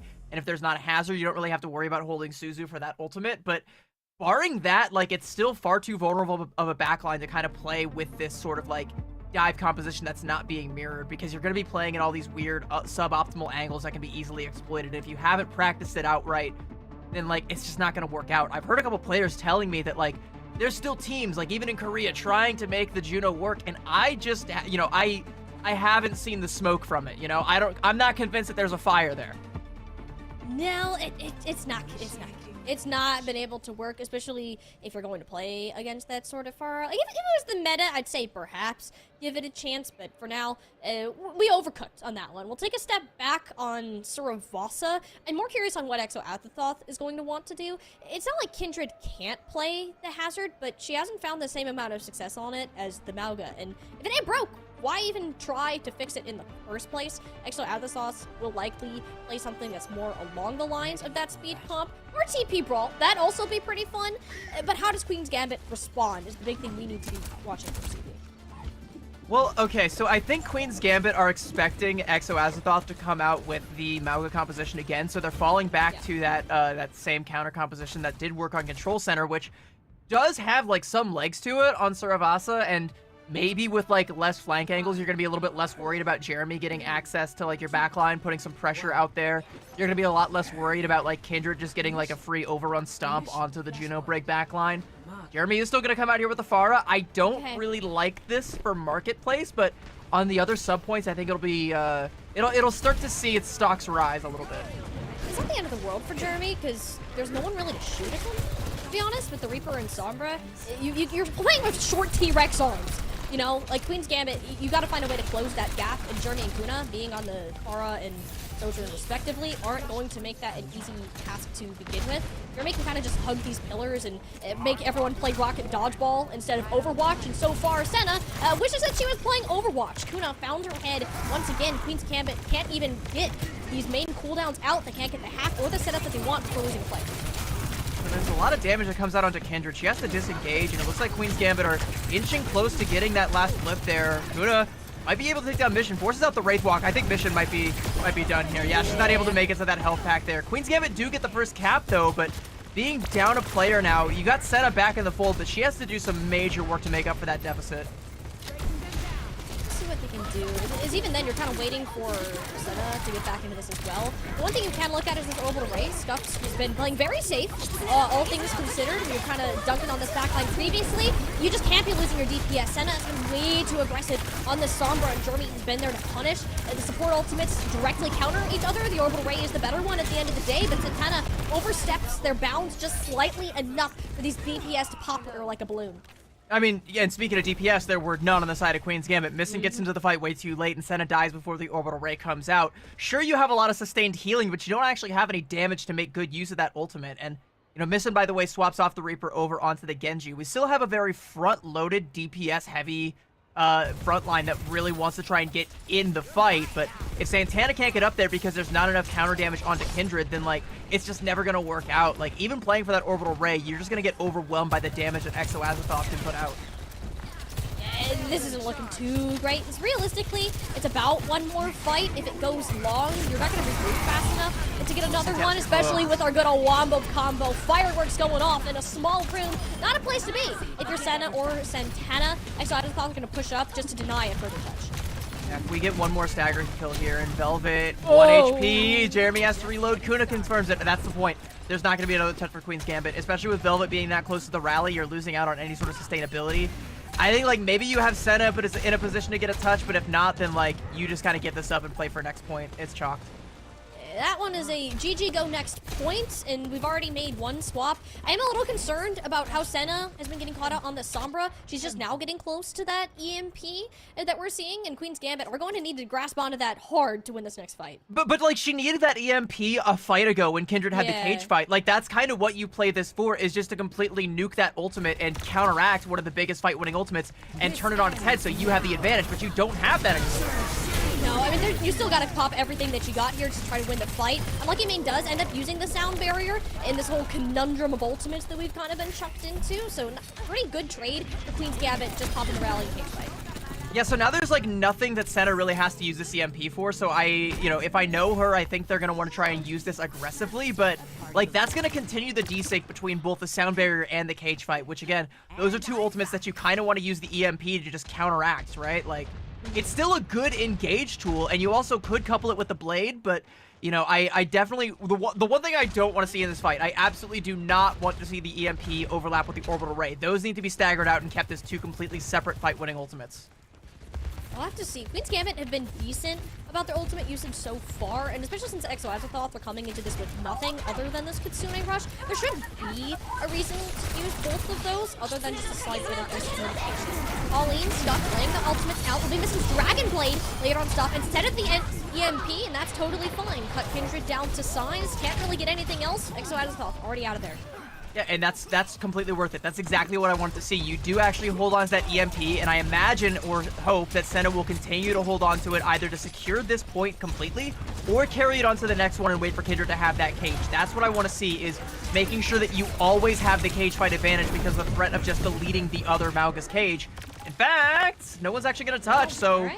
Yeah, we carry that on to the next point, which is huge for Queen's Gambit. Even though they lose Missin, that kind of sucks, but, you know, what can you do? Sometimes your flex DPS just dies. Well, looks like we're heading halfway across the map anyways, so Missin will be able to group with them, and it's like she was never gone in the first place. Gardens, by the look of it? Yeah, we're all going to Gardens. Woohoo. Pretty scenery will be where we're going. Germany does have this barrage that it almost seemed like that they wanted to lay out early there for a second. We'll have to rotate towards the objective with the rest of the team and see what they can get with this. You do kind of have to use... Oh, Kindred gets That's cooked a there. problem. Yeah, that's Kindred trying to go in aggressively in a counter charge. That's also a problem, is Jeremy raining justice from above. It takes down Velvet, but I think, you know, rig for a Mauga, this trade still favors Queen's Gambit. Yeah, as long as Santana lives, Queen's Gambit will be fine. I mean, Jeremy is kind of tearing this back line apart without any... The Queen's Gambit turning their heads like, where's the Pharah? Where's the Pharah? No, Jeremy should be backing off now. Kindred's heads return, and because there's no support, Santana ended up sticking around longer, so only 11% gain for Queen's Gambit out of that. Yeah, like Jeremy, again, like takes down Velvet and then also takes down Scuffed, and Santana's like never able to deal with that Pharah. So even though Jeremy, like, you know, is kind of like the last one standing, kind of a heroic play there from the side of Exo Azathoth, gonna get themselves under control here. I'm looking now for this EMP because we've been holding on to it, and now is the opportune moment because Kindred should be looking for a good cage fight here. But I think she knows Senna has this EMP. There it is. Yeah, you're kind of just putting that, expecting the EMP to come out. Look how the players tried to kite around the corner. The angle from Senna, though, impeccable. Made sure got everyone who was trying to make sure that they weren't caught in that range and shuts down everything Exo Azathoth had planned. Yeah, that was also a pulse bomb thrown out from Kuna that completely goes awry, kind of a nothing ultimate, but that's the power of that EMP. If Senna can keep pace with Kindred's cage fights and always make sure that she has it for Kindred's, then you're totally fine, because now Santana has it. You can couple that with the orbital ray or the blade or the rally, any of those combinations, and you should be able to win, even up against a Kitsune Rush from Pauline. Yeah, especially Kuna can see the impact this EMP has. She's gonna swap over to match that too. So Queen's Gambit, see what they can come up with. 4 ultimates to their name with a cage fight out first, but Santana is down. Orbital Ray as a bit of a combo out, and Unlucky Man, did that beat go out? Was that an Ajax there? That sure was. That absolutely was an Ajax, because I didn't see any overhealth on any side. Yeah, Bull Support ultimate's down. Yeah, Queen's Gambit just cleaned that one up, and like, sure, you lose Santana as you pop the cage, but the orbital ray damage is just too much, and you need it to be able to weather that storm. It just doesn't work out for Exo Azathoth, and now they're gonna have to mirror this composition. Jeremy can't stay on the far anymore, and Kuna wants to try and mirror the Sombra, but like, you know, it kind of feels like the momentum is in Queen's Gambit's favor. They're gonna have, you know, they're gonna be close to that EMP. They're 1 point away from winning out Flashpoint completely and tying up this series. EXO are gonna get a better position on it. They do actually win the luck of the draw on the next Flashpoint being chosen, but I mean, looking at the ults, like, pop Blade from Missin, and if that gets a kill on a backliner, Queen's Gambit win this point, and then they just continue to stagger that out with EMP, eventually Orbital Ray, eventually Cage. Queen's Gambit have a whole deck of cards they can work with, but that was not on the agenda. Senna once again oversteps. It's on to Missin to make up for that deficit, and so far, that will be plenty. Both supports and Lucky Man and Pauline are set 6 feet under. Queen's Gambit should be able to recover briefly, even if they end up losing this.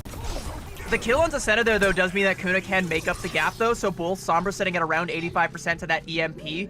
But the key, though, is that Kindred is closer to the cage, which therefore means Senna's EMP is going to have to be used first. So you're going to be looking for where Kuna decides to use theirs. It's probably not going to be happening anytime soon, especially if Missin has anything to say about it. That's, by the way, I think the second time that you just completely caught Kuna out. You really can have that happening, and even Kindred just bonked heads with Santana, and because more and more Queen's Gambit players, she'll end up getting blown up. That's the second time we've seen that happen. Queen's Gambit to figure out a way to counterplay this. That's the power of the Genji. The Genjis in this tournament have been the star players, and Missin has been a star on the rise, and if she keeps this up, she can etch her name amongst the likes of Bun and Peace and Zoe and all the great Genjis that we have.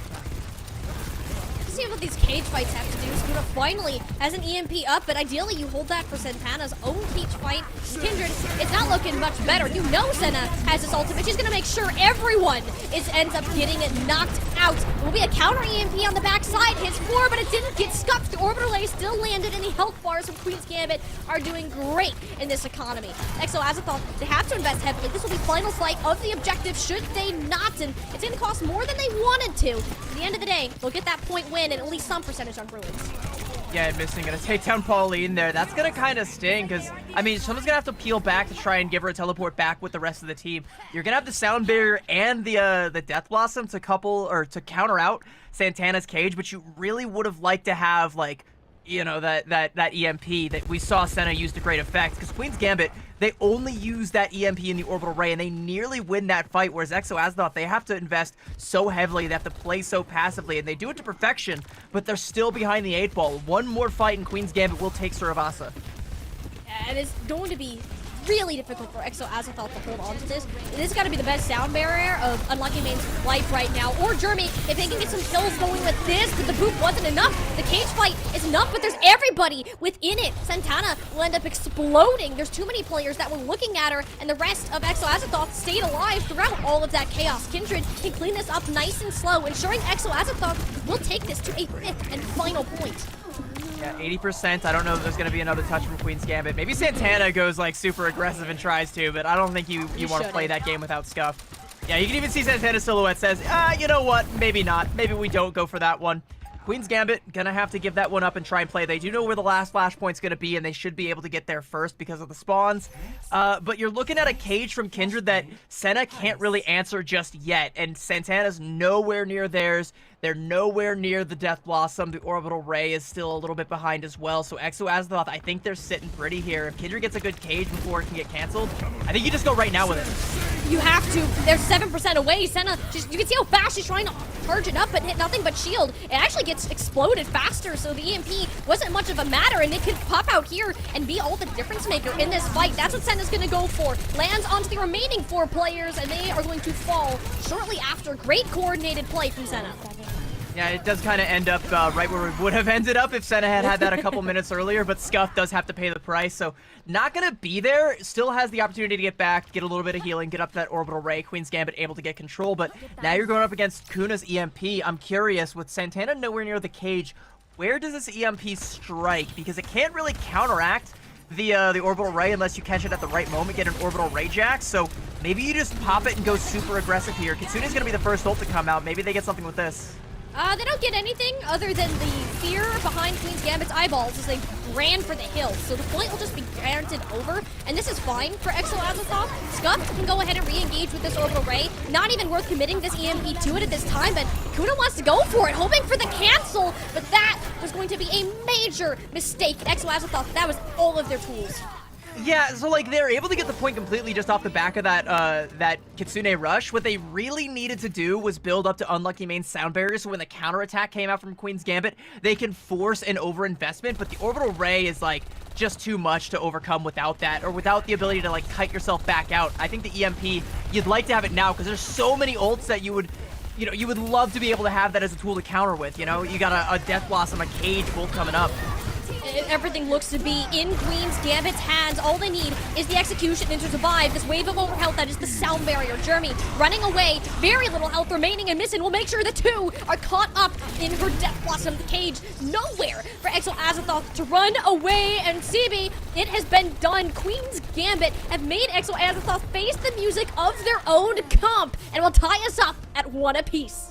Yeah, Exo Azathoth, like, I mean, Queen's Gambit played this same counter composition in Major 3, and that's what took them all the way to Grand Finals, and damn near let them overcome Nightmare Eclipse in those Grand Finals, but it just isn't the same. You know, we're in a completely different landscape, and for whatever reason, I feel like Exo Azathoth just haven't seen this counter comp coming, but in terms of going back to what worked before, it feels like Queen's Gambit haven't missed a step, right? They still understand that, like, once you build up that EMP, you can just completely shut down anything that the enemy team wants to do. And Kuna, like, all credits to Kuna, just wasn't as in sync with Santana's cages, just wasn't going in at the right moments. That last one there that they popped into the orbital ray and ended up losing the fight, that's kind of a throwaway, like, because you're never going to be able to get the follow-up damage through all of the healing that comes out. Sure, you do kind of, like, gut some of the utility that people want to use in that orbital ray to put out some of that damage, but like, again, you don't have the damage yourself. You can't capitalize on that ultimate. Like, you just kind of,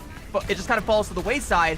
And then you go into the next fight, and then you just get caught with the classic Death Blossom Cage combo. It's such a devious combo. EMP can shut down both of those at once, but you end up shutting down neither and just fall to both. This is kind of, it almost went back to when Kuna swapped to the Sombra, because when she did, Santana already had a cage fight build up, so there wasn't really a way to cancel that out. Senna was like held onto an EMP for a solid almost 3 minutes there, CD, just to get back on tempo with Kindred, and that honestly won Queen's Gambit the map. The amount of value that ultimate is going to get. This Mauga composition is decided entirely by ultimates. Senna and Kuna have the most important ones. And that's one of the things, right? Like, so before the Mauga composition that you're seeing right now, it's very macro heavy. The hazard meta that we've seen a lot throughout this tournament is very micro heavy, and I don't know that either of these teams feel too confident in the micro play going head to head with like Nightmare Eclipse or even like Aw Yas, depending on like, you know, how strong your team is feeling that day, if you're at full strength or not. But like, if you take things back to where you can try to just out macro the other team, try and outsmart them, maybe you can try and get yourself a little bit of headway against a team like an Exo Azathoth or a team like a Queen's Gambit. Right now, it's blow for blow, one map apiece. Exo's pick, they're going to take us to push, and Esperanza, to me, signals that they want to keep it the same way we've been going. Like, they still want to try and play this Mauga comp, because it's the same thing that we saw them try to play against Nightmare yesterday. Yeah, I don't think you can play the hazard into this at all, even if it is a very strong map for that specific tank hero. You kind of just got to keep with what you're going. And this time I'd like to see Kuna start on the Sombra, so hopefully we don't end up in this type of situation where Exo Azathoth are constantly behind when it comes to that macro, that ultimate economy that we ended up seeing. But it's going to be, like a lot of push maps, the start of this map. How is this tempo is set? How far are we going to get this bot initially? And also when and where those ultimates are being used. I do also kind of want to highlight, though, like, these are both teams that have their hearts set on making it to Grand Finals again, that winning the championship tournament. And honestly, I think, you know, it would be an upset for either of these teams to beat Nightmare Eclipse, but it wouldn't be like a complete shock because these are really, really strong teams. But we saw Exo Azathoth play this against Nightmare Eclipse and just get completely dumpstered yesterday, right? So this doesn't really work against what Nightmare Eclipse is playing because their micro play is just so much better. that they can play the Hazard comp to its full potential and no one else can really match it. Sooner or later, both of these teams are gonna have to face the music, right? Like, they can't just try and get away with this Mauga composition forever. I feel like Queen's Gambit are a little bit more well-equipped to take that particular fight if we get to that point. But, like, right now, we gotta deal with what's in front of us, all right? What is in front of us is Exo Azathoth. They play this really weird style where they want to try and get Jeremy on the Pharah. They really want to keep Kindred on the Mauga as long as we possibly can. How do we shut that down? Same way we did last time. Senna Sombra. Yeah. The Senna Sombra really was just that X factor that was lacking from before, and I'm glad that that has been found. I do wonder, CB, and I kind of want to hear your thoughts on this. This Juno Brig backline, like, it worked out decently well. We didn't see Scuffed and Velvet get picked off nearly as much as before. I think it's harder to play the Pharah on that map, so they weren't taking as much poke damage, but their positioning also got a lot better. Is that really reasonable to keep that up here on East Bronze as well? It depends on the DPS line, and I think against Exo Azathoth, like, we're kind of getting into positions where you can keep it up, because, like, Exo's not playing, like, a dive. There's no threat of, like, a Genji. You do kind of have to worry about, like, Kuna on the Tracer, but unless Kuna gets, like, right up in Scuff's business, like, you're never going to be able to get that one clip completely. And I think Velvet is a competent enough Brigitte to be able to negate that. So just like a Tracer, I don't think you got to worry about that too much, even if it's like a Sombra Tracer or a Sombra Reaper or any of those like kind of close range flank DPS lines, you can still get away with it just fine. It's the Hazard and it's the Genji that are realistically the problem. And as long as Exo don't come out with either of those and they can kind of keep their supports in a safe place where they're not subject to just random Pharah spam, it's not the worst, but you have to try and build your orbital rays fast because you're not going to be able to put out as much damage as the Kiriko is. We've seen a lot of like really strong Kiriko play, a lot of frag potential coming out from that backline. You can't really match that, so you do have to make sure that you are getting those orbital rays so that your DPS can make up for that deficit whenever you have that ult online. And it's not an easy thing to do with how many times that ultimate has been changed. It gets harder and harder every patch to get up to an orbital ray, and which is good because it's kind of busted. Yeah, again, glorified win button is what an orbital ray is. Scuffed has been keeping up with Pauline somehow, some way, most of the time with those Kitsune rushes, which is insanely hard to do, and is another sentiment to the skill that they have coming into this event. Keeping Santana alive is not easy. You're subjected to that much damage from a frontal point. Exo Azathoth, they want to stick with what they're doing so far, CB? Just do Queen's Gambit? Are they going to go back to what they know? It feels like it. And like, Exo Azathoth, like, they do have a pretty good read on it because they understand, like, they're not going to mirror the Juno Break backline because of the threat of the Hazard, right? Like, the fact that Santana could just jump on a Juno and just slice her clean in half is not something that Pauline wants to mess with. So they're going with the Kiriko Lucio, which is a lot more defensible against a Hazard. Queen's Gambit actually mirroring that now. They're not going to be trying to play into the Juno. Maybe they get a little bit cocky if they see what Exos brings to the table and they try and fall back on that. But right now, they are showing us not necessarily classic Hazard play, but they're definitely showing Jeremy the presence that Santana can bring to the table on this hero. And you would expect Jeremy to be the last player than be that scared, but alright, you know what? Queen's Gambit, you gotta send a message early. The thing is, Kindred wants to go up to Santana and light her on fire. Santana doesn't like to be lit on fire, understandably. So you're staying far away from the tank. They just denied Kindred's value completely by going for this backline. That was a great flank play from Santana and Missin to collapse onto these supports. Yeah, so one of the problems that I'm going to see, though, with Exo Azathoth's comp is actually going to be Kuna on the Sojourn, because, like, people are going to think I'm crazy when I say this, but Sojourn's Slide is actually one of the most important cooldowns in this meta, because if a Sojourn uses it to get into position to try and set herself up for a play, and a Hazard identifies that, that's a free kill for a Hazard. So if you can bait out Slide and make a Sojourn, like, just put her into an uncomfortable position, that's a free kill every single time. And Exo Azathoth are going to be playing in so many different places that Kuna is going to be public enemy #1 any time Santana gets eyes on them. Oh, wonderful outplay there. 32-10, aka Senna, shutting Jeremy down, knew exactly where they were going for that health pack, and that's not good. Exo Azathoth run this comp primarily to put Jeremy on this bar, and if you're missing that piece, because Senna just keeps hitting shot after shot, you gotta take her out. Eventually, Kindred will take care of business, but at the cost of her entire team.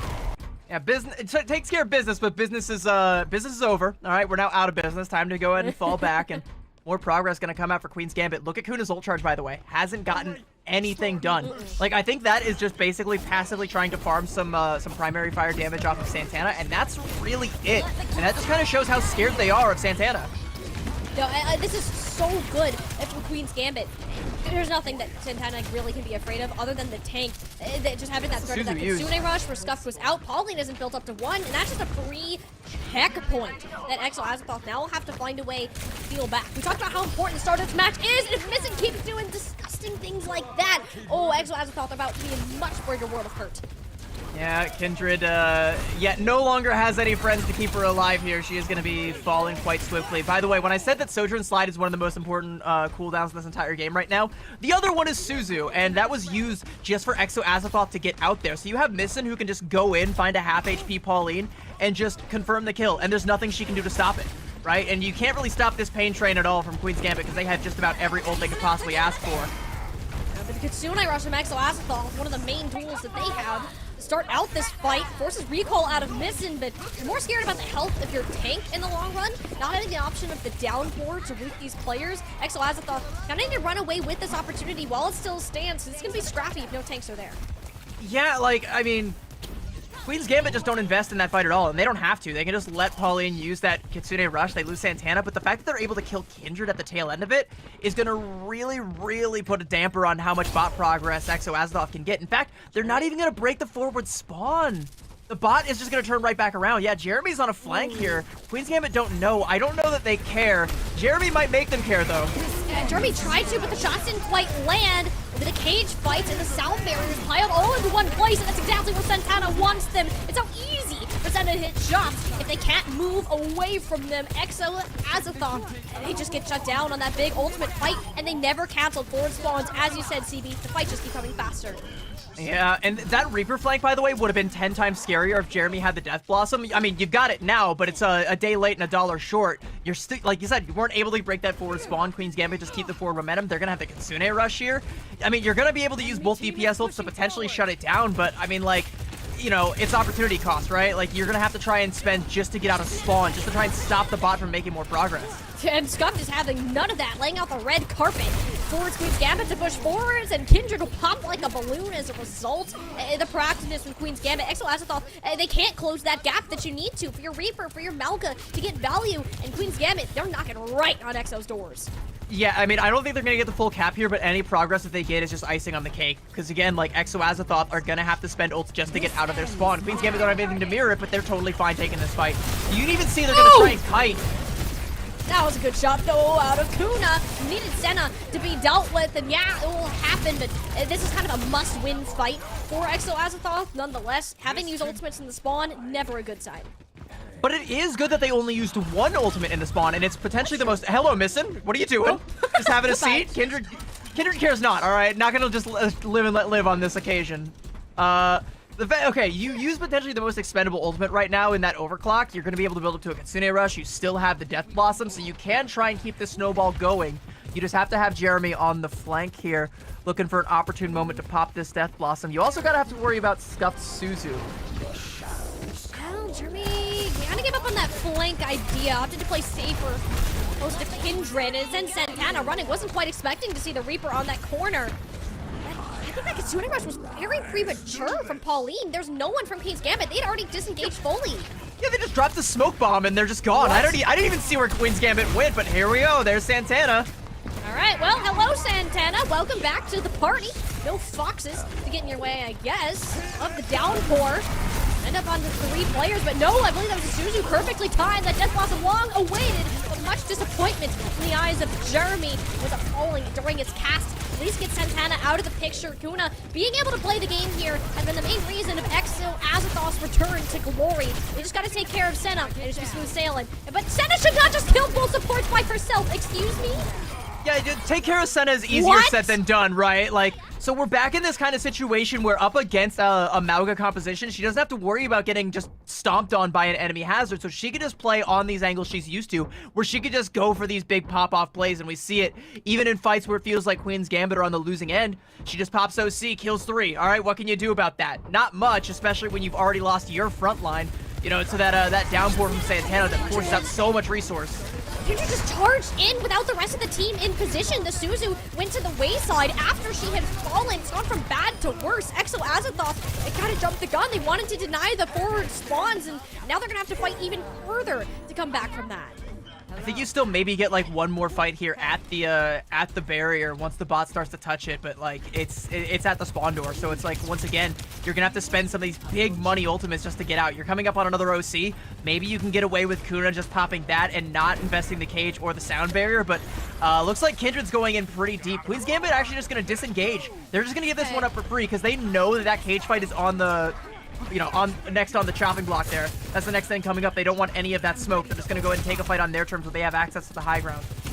There's no point in fighting in that last stretch anyways. 9 times out of 10, you're not going to get a full completion on this map. So it's better to fight where you have this high ground positioning. There's that cage fight that Queen's Gambit have been long awaiting. Velvet jumping in to save Santana. That overhealth doing wonders. So a bunch of this chip damage at Pauline, helping Exo throw in an overdrive. Pulse bomb, a bit wide, but no tank on the board for Queen's Gambit. And suddenly Kuna is making things look up for the purple team. Still got a mountain to climb. It's better than it was.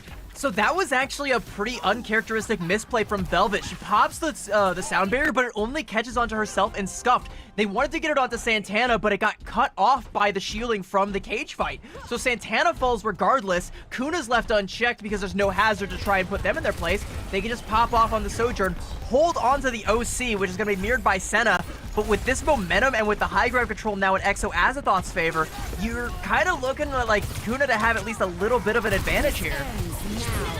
Overclock. Got the shots last time, but it's a jagged roll to the face instead. Sound barrier from Unlucky Main, making sure everyone is A-okay. Suzu time, downpour, down the drain. Queen's Gambit use all of their ultimates in that just to try to make sure Exo Azathoth couldn't run away. And while they dodge the ults, they can't get away from that damage. Viscon was already in the backline by the time it happened, and they moved in this robot right back to this barrier. Oh no, they can't stagger Kindred here. Kindred needs to live. Pauline's not alive to keep her alive. I think she has the cardiac overdrive and she's got the overrun.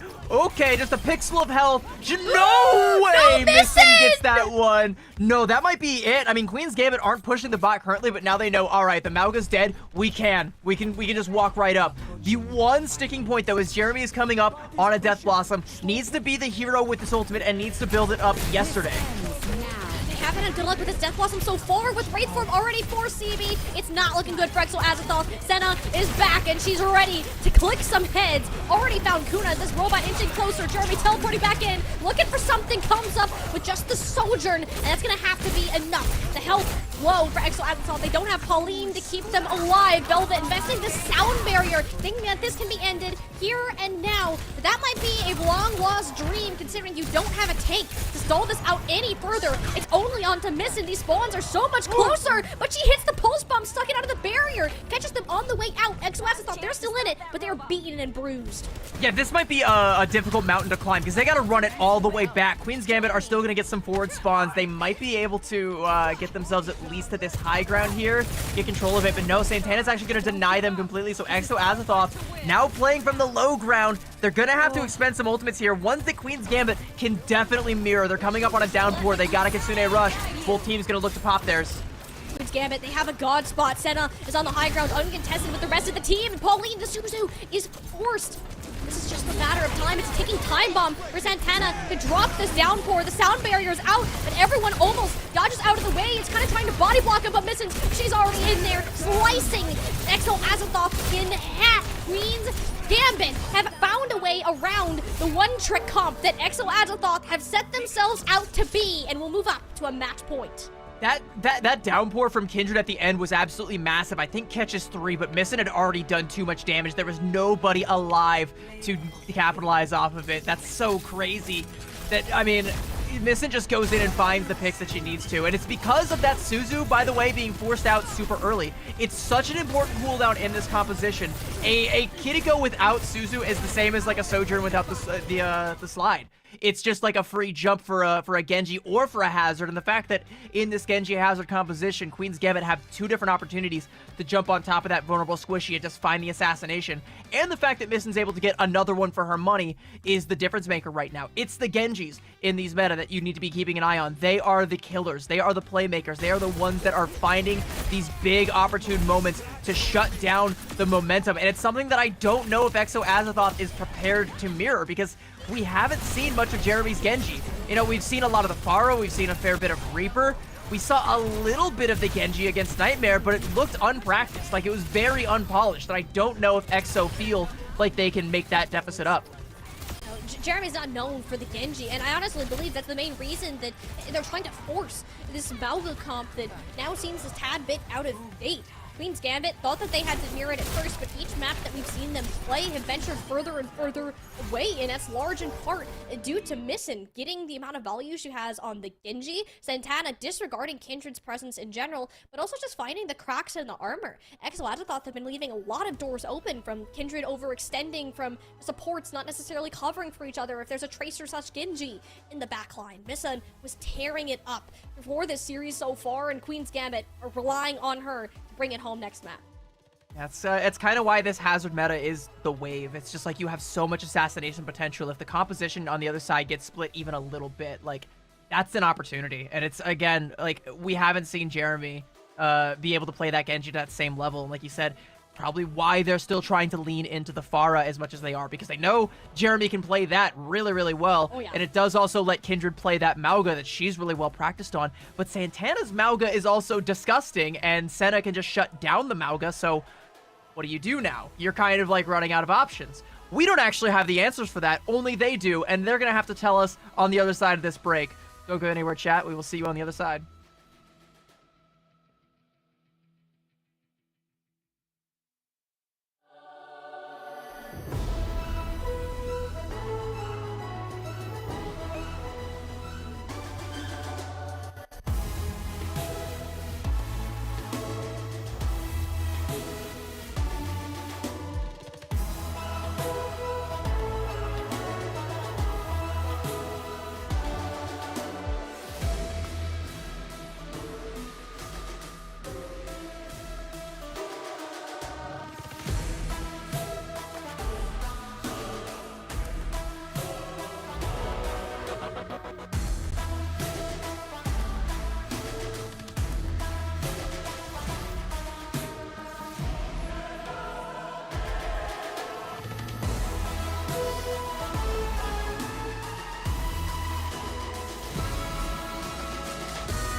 We are on the precipice of potentially sending home one of our fan favorite teams, and one of the favorites to make top 4 might be falling a little bit short as Exo Azathoth goes up against Queen's Gambit.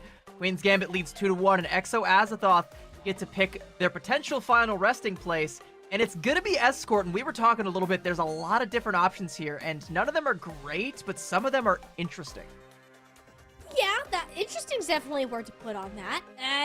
Real quick, I'm predicting Havana. You're predicting Havana, okay. I'm just gonna throw it out. I'm predicting You're Havana. predicting Havana. See, we haven't seen Havana yet. I don't believe Havana's been picked on live broadcasts so far. We've seen a good amount of Dorado.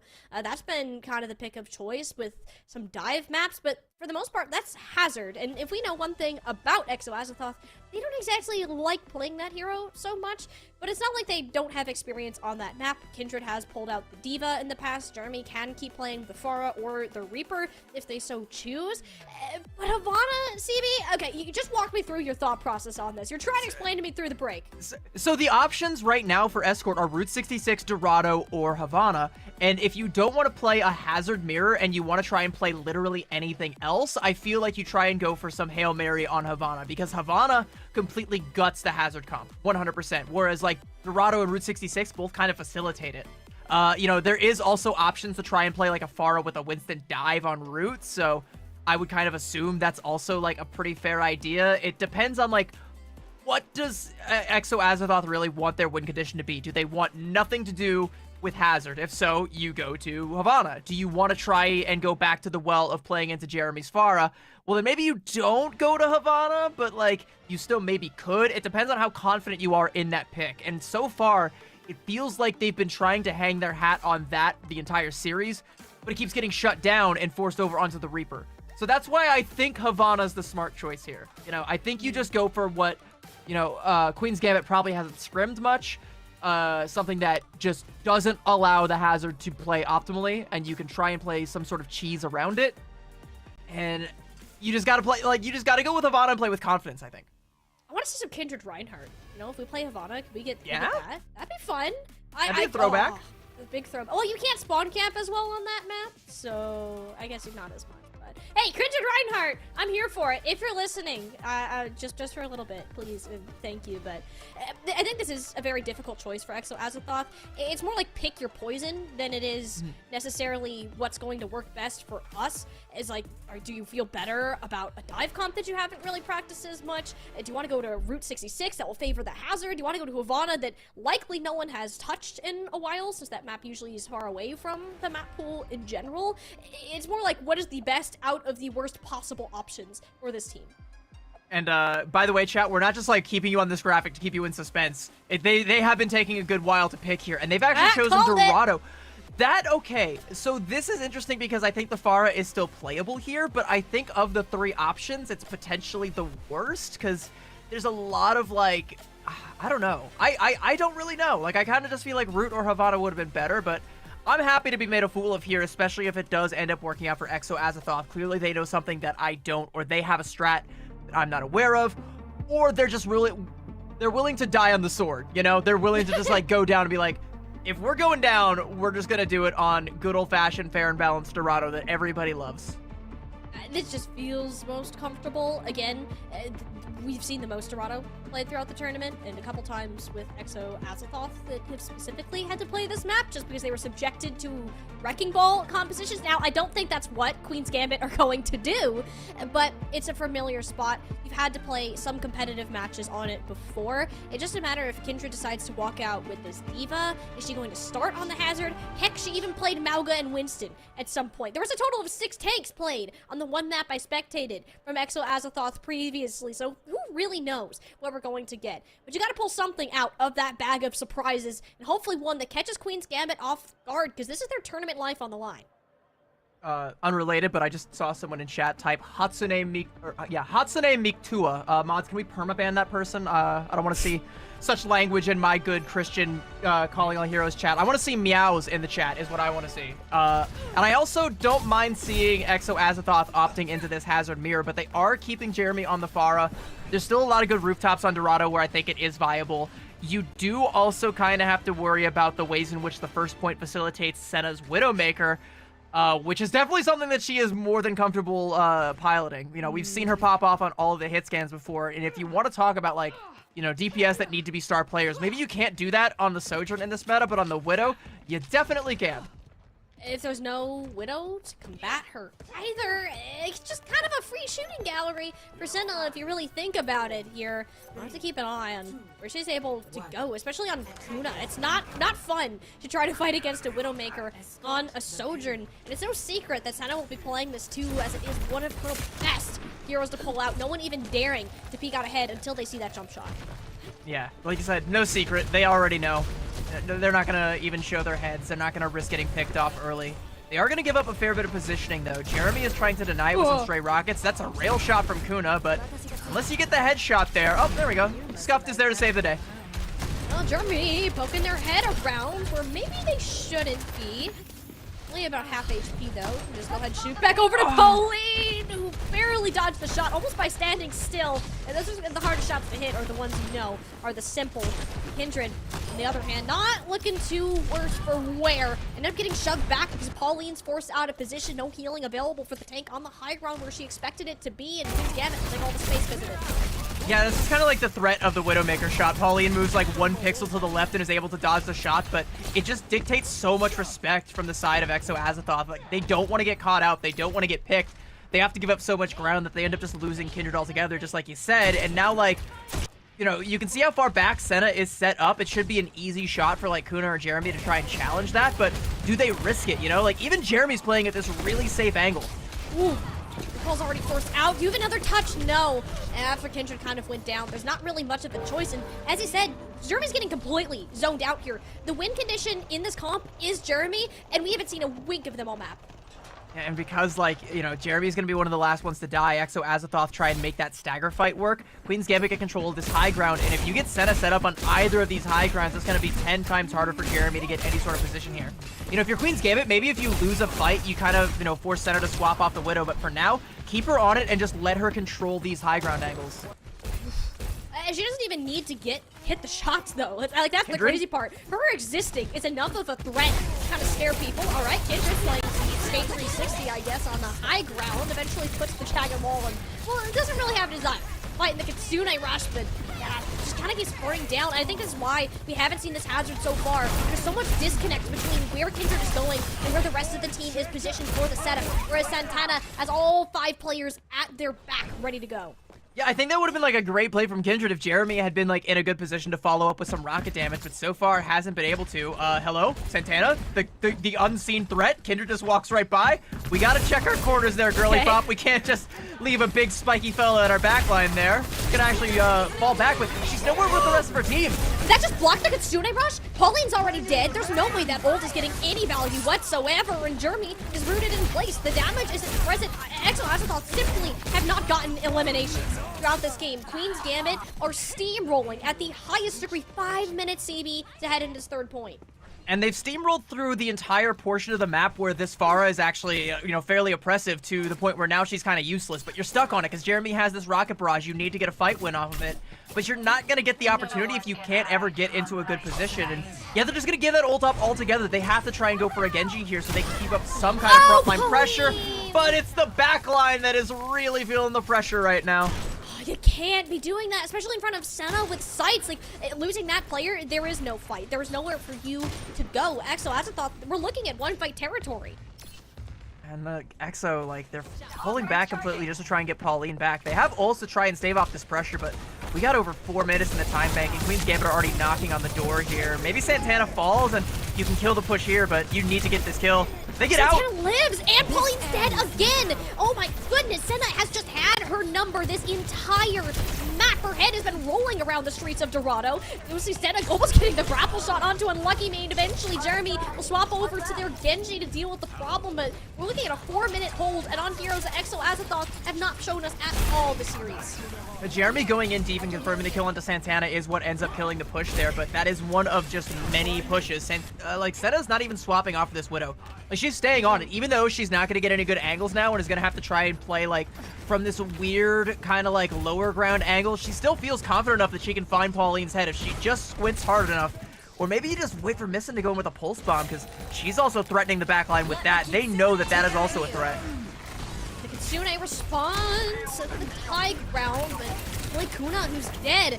Listen, peppering away at Pauline, who just has not been allowed to exist this whole game. Pulse bomb out. Goodbye, Kindred. And it's looking to be one more meter to get this payload on home. Queen's Gambit. This isn't just a steamroll run. This is their final victory lap. So it seems that they've chosen to die on the sword, and it's very admirable. It's a hero's death they're getting, but it's not looking all that heroic from their side. Like, they try and gamble with this Pharah pick, but it just gets completely zoned out. Like, there wasn't even a moment in time where Senna hits a headshot onto Jeremy to kill the Pharah, but you still just never get an opportunity to use that barrage. You're never getting Queen's Gambit caught off guard in a position where this Pharah can actually be useful. Anytime you try and take a high ground angle, like through Streets phase, Queen's Gambit just have it completely locked down with Santana on the hazard. Something that Kindred, I mean, looks competent on mechanically, but in terms of the macro, like where the team is playing around, playing with her, it feels so discordant. Like, EXO just have no clue how to play this composition, and I think that's why they've been trying to stick with the Smaugga composition for so long. On the defense, on the attack, I don't know if I like the Smaugga comp at all, because they're gonna have Jeremy, sure, but that's the only thing they really have to try and contest the high ground, contest where Senna's gonna be posted up, and a Widow on a high ground should be able to deal with the Pharah pretty handily. You would think. Queen's Gambit, they're on such a high peak of their performance right now, setting a over 3-minute time bank on this map. Like they're literally just towering over Exo Azathoth saying, come on, try me, kid. Like, give it your best shot. Like, what else can Exo Azathoth provide if it is Kindra on the Mauga? If you have to go with what you started off, what ended up working at the start, it's not going to be easy. Queen's Gambit are going to make Exo Azathoth work for every single meter. All right, 2 questions. Where is Senna? And, okay, I was going to ask how does Jeremy use the boosters here, but it's actually just to try and go on a flank angle. Yeah, knowing this is actually really smart from Jeremy, aside from the peppering Santana portion, because now you've given away your position. Would have been better to just go for a flank all the way around. Yeah, the jig is up. Like, you shouldn't have been putting in those shots onto Santana. You just got caught out there completely, buddy. Yeah, it's only sneaky until you make sound, so that didn't go very well. Jeremy instantly over to the Tracer. You do actually end up stomping onto Santana there, so getting the tank gone, Queen's Gambit won't have any way to stop this payload for a while. Yeah, that's a big pick, but I mean, Queen's Gambit can just kind of play back, I imagine. You can see Senna's health bar getting a little bit low there, probably from a little bit of spam. Jeremy, by the way, swapping off the Pharah completely. Gonna go over to the Tracer. And now if you're Senna, you can just focus on all the groundlings without a shield and just try and pepper at them. Right now, Kindred the only one showing face, but with this angle, Senna just has a firing range. Anyone who dares poke their head out, Tuna, thanks for coming. No, stop jumping in front of the Widow's sightlines. Oh my gosh, I'm going to lose the pasta. Oh my gosh. Exo Azathoth need to get a regroup going here. They are punishing people on the retreat. It happened to Santana before. Missin's down again, so there is some room for a fast re-engage, but it's not a lot. I mean, like, Missin's expendable. Like, the Tracer is just there to try and be a pest into the backline, and that time she does die. She's gonna swap over to the Genji, fulfill essentially the same role as she did before. No one just checked that Santana was there, by the way. They all just went right underneath Santana's feet, and now, once again, Santana has free access to the backline. Kindred's wondering where the homies are. They're dead! See, Jeremy, this is how sneaky works. You don't make any noise, and suddenly you get the best jump scare of your life. Santana has perfected the Hazard Rat style of gameplay here, and it's just in the backline before Exo Azathoth no one hit him. All right, well, Jeremy doing a little bit of ratting is going to pay for it, but takes down Velvet, and that is, not the most impactful pick in this particular meta, but it's one that's going to be regrouped a lot slower than the pick onto Missin was, so Exo Azathoth do actually have a chance here with the ultimates, but with Senna putting up the sights, Queen's Gambit are going to know where they're approaching. They know exactly what's in the cards, and all you got to do is just find one shot to shut this push down, give enough time for Velvet to get back, and suddenly the advantage for Exo Azathoth will be completely gone. And, like, they don't even want to push up. They're waiting for the sights to expire. Yeah, or just Kuna gets the shot off, like the spray in those sights ended. Kuna peeks around, full charge rail shot to the dome. Queen's Gambit, do they have a full way to get through this? It's actually the downpour that ended up getting committed. Not sure if Santana can live much longer past that, considering she doesn't have any supports. And Kindred is, as we heard, firing on all cylinders. Exo Azathoth can continue to push up, especially if Jeremy can manage to force Scuffed out of position. There will not be another touch onto this objective that lasts longer than a couple of seconds at least. I mean, you do get Santana there. The cage fight out, though. massive for Queen's Gambit, even if they don't end up winning this fight, committing heavily to it. And even then, that's another ult that had to be used. Kuna will just finish every single player off. If you guys won't do it, she'll do it herself. That's a hero play from Kuna. The wall from Santana comes out and blocks the healing that goes out onto Kindred. That's such a great play from Santana. And Kuna has to pop that overclock and get that 3K. If those kills don't come through, that is a cart stalling out, and you only get one more fight if you're Exo Azathoth. But now you got 3 minutes to try and push through Streets phase, and you are more than happy because this was not at all promised. Yeah, no. I thought we were going to be done after that first point, but apparently we are going to see Mauga work on Dorado, what used to be, in quotations, the most divey map of them all, but for now, it's working. With the staircase added, Kindred can easily work with Jeremy. Jeremy cares not for no stairs. No, Jeremy takes the windows, actually. No stairs. Parkour only. I like the windows better. Who needs stairs? Kindred would like them, but they're the stairs going downwards to her death, so you're going to want to wait for her to come back before you try to re-engage. Santana, though, is not going to be waiting. Santana's just going to go in for an engagement, take down Kuna. Scuffed even finds a headshot onto Jeremy. I think Jeremy was still kind of lurking in the back line, so I think you're okay with that if you're Exo, but now you've given up this high ground, and once again, a Widow on the high ground is always going to be oppressive. Fortunately, that's not where Senna's playing right now. She has to grapple to get back on there, but nearly lost her life for playing a little bit too greedy, but gonna go ahead and back up, and now, like, Exo Azathoth, every time they peek their heads around this corner, they should be just, once again, lining up in her sights. I think it's just better to try to force this payload here, which King of Gambit, they did to a point, but guess whose head it is? Pauline. That Senna has found, and yeah, no Kitsune Rush response out of Exo Azathoth. Thankfully, that will be their only casualty of this, so you'll get back in fast. So, like, there's two potential win conditions for Exo Azathoth right now, but the problem is they're both really hard to execute. You either have to go and use the Kitsune Rush to claim the high ground, or you have to force the entirety of Queen's Gambit to the low ground and then pop the Kitsune, but, you know, you can counteract the second one by just not ever taking the fight on the low ground, stay on the high ground, and peek around corners, and just let Senna keep popping heads. That's another support, you know, another notch in her belt, and I'm sure there's more to come. She's just built different. Like, I don't know what else to say about Senna's Widowmaker. She has the power to show up and take over lobbies, and it's not like Queen's Gambit even needed that right now with how far ahead they were. Senna just wants to make sure, she wants to add her name to that contention of MVP candidates we've heard from so far today.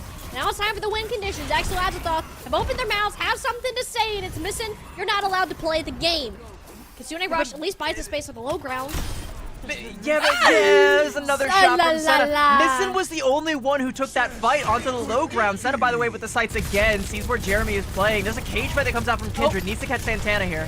What are we doing? Queen's Gambit are going to go ahead and just get Santana in that. I think Velvet jumped in with the rally, too, to make sure that the tank could live, but even that wasn't enough to get rid of how tanky Hazard is with that armor overhealth. Unlucky Main, hoping that this overshield will help, but even then, Santana found Pauline's head yet again. No healing, 14 seconds on the clock. CB, this one is looking as good as it's done. Late kills, left, right, and center. Queen's Gambit have made sure that their run shall not fall short, that their hopes are staying alive. Unlucky Main, one last test, but it's not going to do much matter. Exo Azathoth, it's just going to be stagger after stagger, chucking bodies, hoping for a miracle. Yet there's none to say. The Queens have no mercy to give. They're moving on in our lower bracket.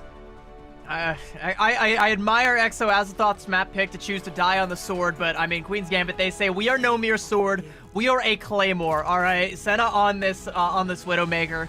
Always finding headshots on the backliners, like the highest value pick you can get in any meta is always going to be the flex support. You can take down Pauline, even getting some spare ones there onto Unlucky Main. And like, there's no real way that Exo Azathoth were ever going to dislodge any members of Queen's Gambit from that high ground. If this Queen's Gambit, with this level of confidence, goes up against Yas again, I think we see a completely different story. If this Queen's Gambit, with this confidence, goes up against Nightmare Eclipse in the Grand Finals, I think we may have a series on our hands there. But this, I mean, everything after the first map was all Queen's Gambit, and it was never close. As soon as Queen's Gambit realized, hey, why are we playing Exo Azathoth's games? Why are we giving them what they want? We can add our own spin onto this, and that's exactly what happened. It started with that Sombra pick, swapping over, forcing that Mauga change, and then saying, why don't we just try running the Hazard? And it worked in wonders for this team. Dorado, just a cherry on top. Put Senna on her signature Widowmaker and expect bodies to drop. And drop they did. There's another shot there for Unlucky Man and one for Kuna as well, taking down the Contemporary. And, you know, it's not always dictated entirely by the Widowmakers, but it's a little bit telling that, like, the one team fight that Exo Azathoth cleanly won was because Kuna gets a good rail shot there onto Senna, and they don't have to worry about that pressure. And suddenly, Exo's like, oh, sigh of relief. We can actually play on the cart now and not have to worry about getting a long-range lobotomy. No, that was just a rough shot after shot from Senna. She just was never knocked out of position, and the one instance you did get Kuna up there, then you better know, CB, that Queen's Gambit, this isn't a team that we expected to bow out early. Sure, they were faced some unfortunate circumstances in their upper bracket run, but the fact that they're rallying and recovering well here in this lower finals against a much tougher team than you would typically like to see, it's a sign that there's still life going on behind Queen's Gambit, and we can keep following their journey and see how far they can actually take this. And if my predictions are correct, I do predict they will be taking us to the grand finals, but they do have a couple more obstacles to get there. Unfortunately, though, for Exo Azathoth, they are going to be bowing out, and it's going to be outside of the top 4. Like, they finish a little bit lower than I think a lot of people, you know, judging by their performance in the previous tournament, and even judging by the star power they bring to the table, the likes of Kindred and Kuna, Unlucky Mane, and Paulette, like, there's a lot of talent there. Jeremy, you know, the venture extraordinaire never really got to drill on that thing today. Was unfortunately just constantly shot out of the skies on the Pharah, and it was like the Hail Mary play from Exo Azathoth. It just doesn't work out. It's really sad that they don't actually get to fulfill that, but they still put up a hell of a fight, and we got to give them props for that, unfortunately. Yeah. Not enough. Not enough, but I don't think this will be the end for Exo Azathoth. All of these players have made massive steps amongst their journey throughout the entire circuit, and hopefully we can continue to see them competing within Overwatch Esports, CB. And speaking of that, we have a lot more action still to come yet today. Like, I'm so excited for the rest, not only the last game that we have, but we still have a whole nother day tomorrow to look forward to. But you know what we have to look forward to right now is an interview with one of our winning players from Queen's Gambit. We're going to go ahead and cut to a quick break, get them all loaded up on in here, and we will hear from them just how they feel about their journey through the lower bracket and what is next for them. Don't go anywhere, chat. We will see you on the other side.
Welcome back, everyone. Unfortunately, we must say goodbye to Exo Azathoth as they have been dispatched by the Queens and their Gambit, as Queens Gambit win 3-2-1 and move on in the lower bracket. And that series was, I mean, it felt pretty close at first. Like, you saw Lijiang go the way of Exo Azathoth, but it never really stayed in their favor.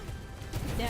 Once that initial surprise of that Mauga composition against the Pharah really wore off, we saw Queen's Gambit kind of sit up in their gamer chairs and be like, hey, we gotta pull ourselves together. We know that we are a strong team. Even if it doesn't have to be within this Mauga comp, we can make Exo Azathoth sweat. And it started with Senna pulling out that Sombra initially, completely on tempo, canceling all the key ultimates needed to win out that macro gameplay as we saw on Surabasa. And from there, CB, the confidence just kept growing. Queen's Gambit, we're just gonna play our own game. If we can beat them on the Mauga comp, we can very well do it with the Hazard. Yeah, that Sombra composition that they came out with, I mean, it's something that worked to great effect for this team in Major 3 and in the past, and they just slipped right back into it like an old sweater. Like, it's just totally comfy. You know, never really felt like they had missed a step. And then again, when they just get to play their own game, when they get to put Senna on some of these star-making performances on the Widowmaker, it's like you can't really just beat this. Like, you're just kind of just getting pummeled and pushed into a locker by one of the best in the game over and over again. It's the mark of a truly well-coached team. And speaking of coaches, we have got Boomed, the coach of Queen's Gambit, here for an interview. Welcome, my teammate. How are you? I'm fantastic, my teammate. I promised the team I'd do something, so I got to do this. 5 big booms for the Queen's Gambit. Boom, boom, boom, boom, boom. Yeah. All right. Yeah. You know what? Good. That game deserves at least like 4 out of 5 booms. And if you think it's 5, I'll trust you on this one. How many booms, by the way, would you give a double chocolate chunk cookie, by the way? Is that like... I think that's 5 big booms. I think definitely a double Okay. a double chocolate chip cookie. That's 5 big booms. Okay. Of course. All right. Okay. It's got to be. All right. That works for me. Yeah. Molly, that's my first interview question. You can take it from here.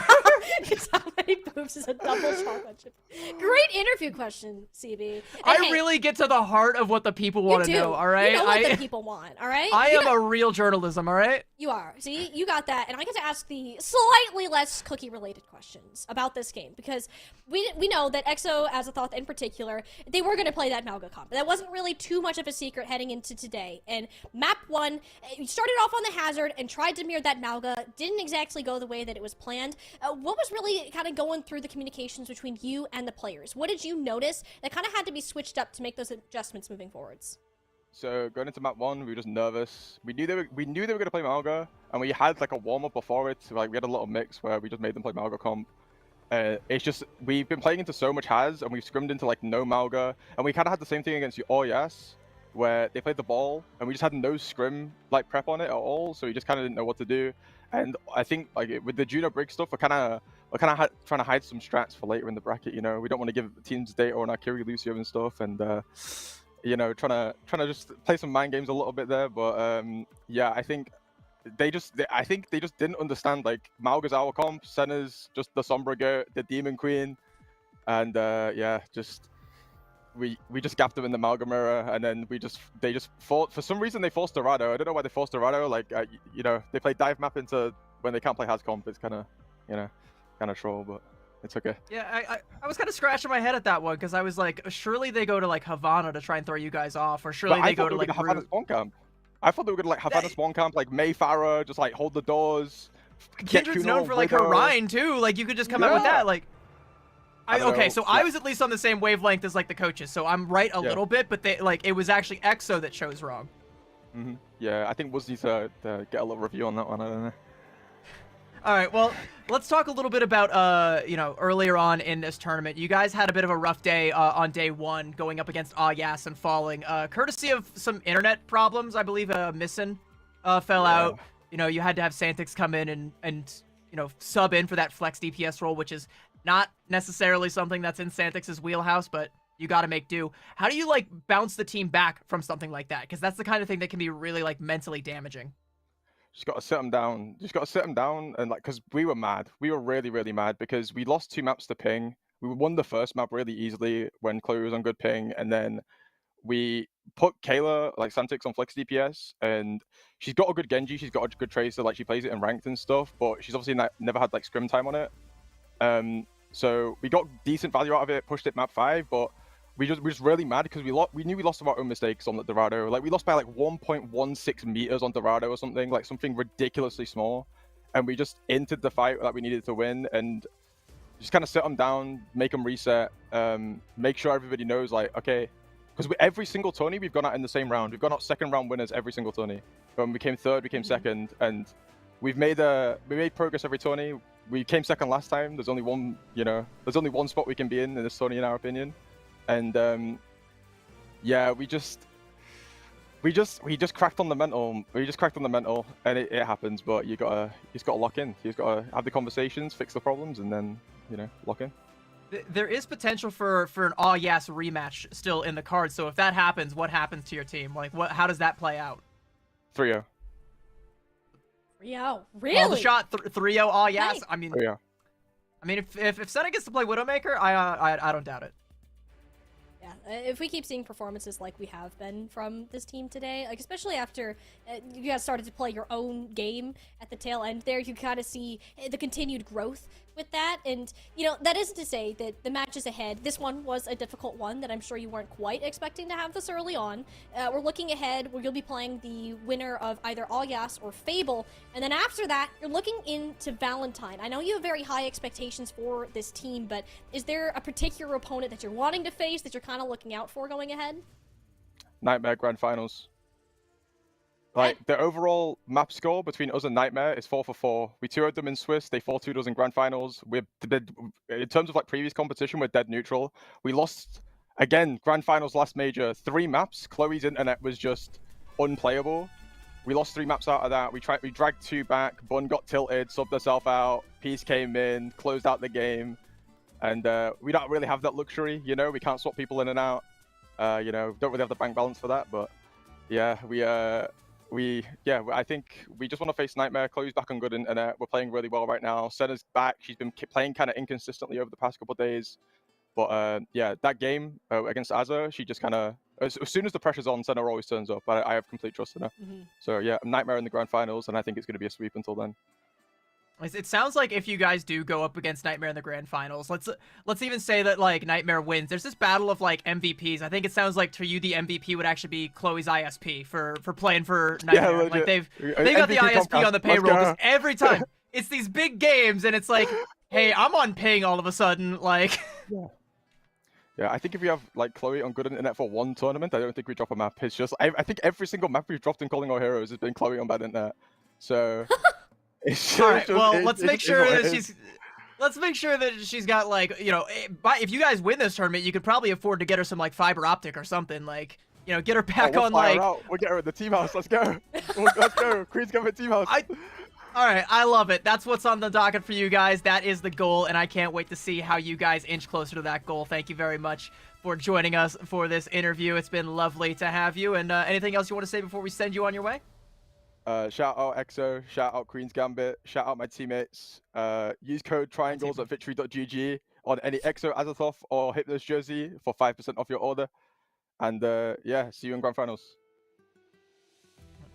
If this team keeps playing like that, I have no doubt that they will. They are the team that brings the boom. That's what they do. And 5 of them at that. 5 out of 5 booms for that score. Which, hey, considering the comeback that it was during that game, you're going to need it. And you're going to need about 10 more to keep going all the way to get that rematch against Nightmare Eclipse that Boom is talking about here. Because there's a lot of traffic that's going to be getting in their way. Have you ever, by the way, have you ever been to a Costco? Like, what's your favorite Costco menu item? Like, it's quite, like, if we're going to talk about, like, how many booms, like... Are you a double chocolate chunk cookie girl, or are you like the hot dog? It's chocolate, CB. What kind of question is that?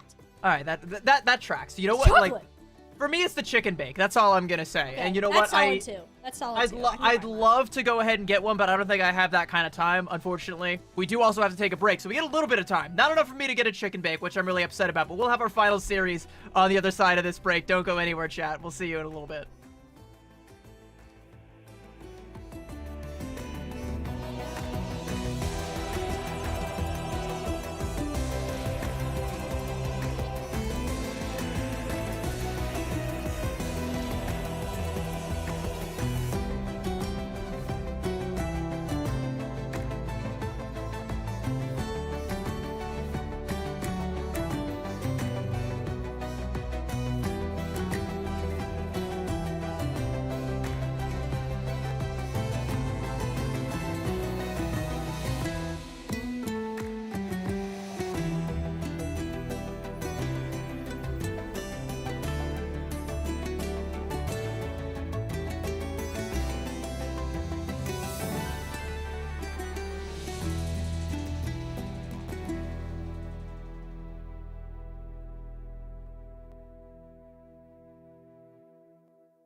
Welcome back once again, Calling All Heroes family. My name is CB. I am joined, of course, by the lovely Tiny Shiny, who I learned during the break does not know who the Costco guys are. So just completely missed that reference in the interview.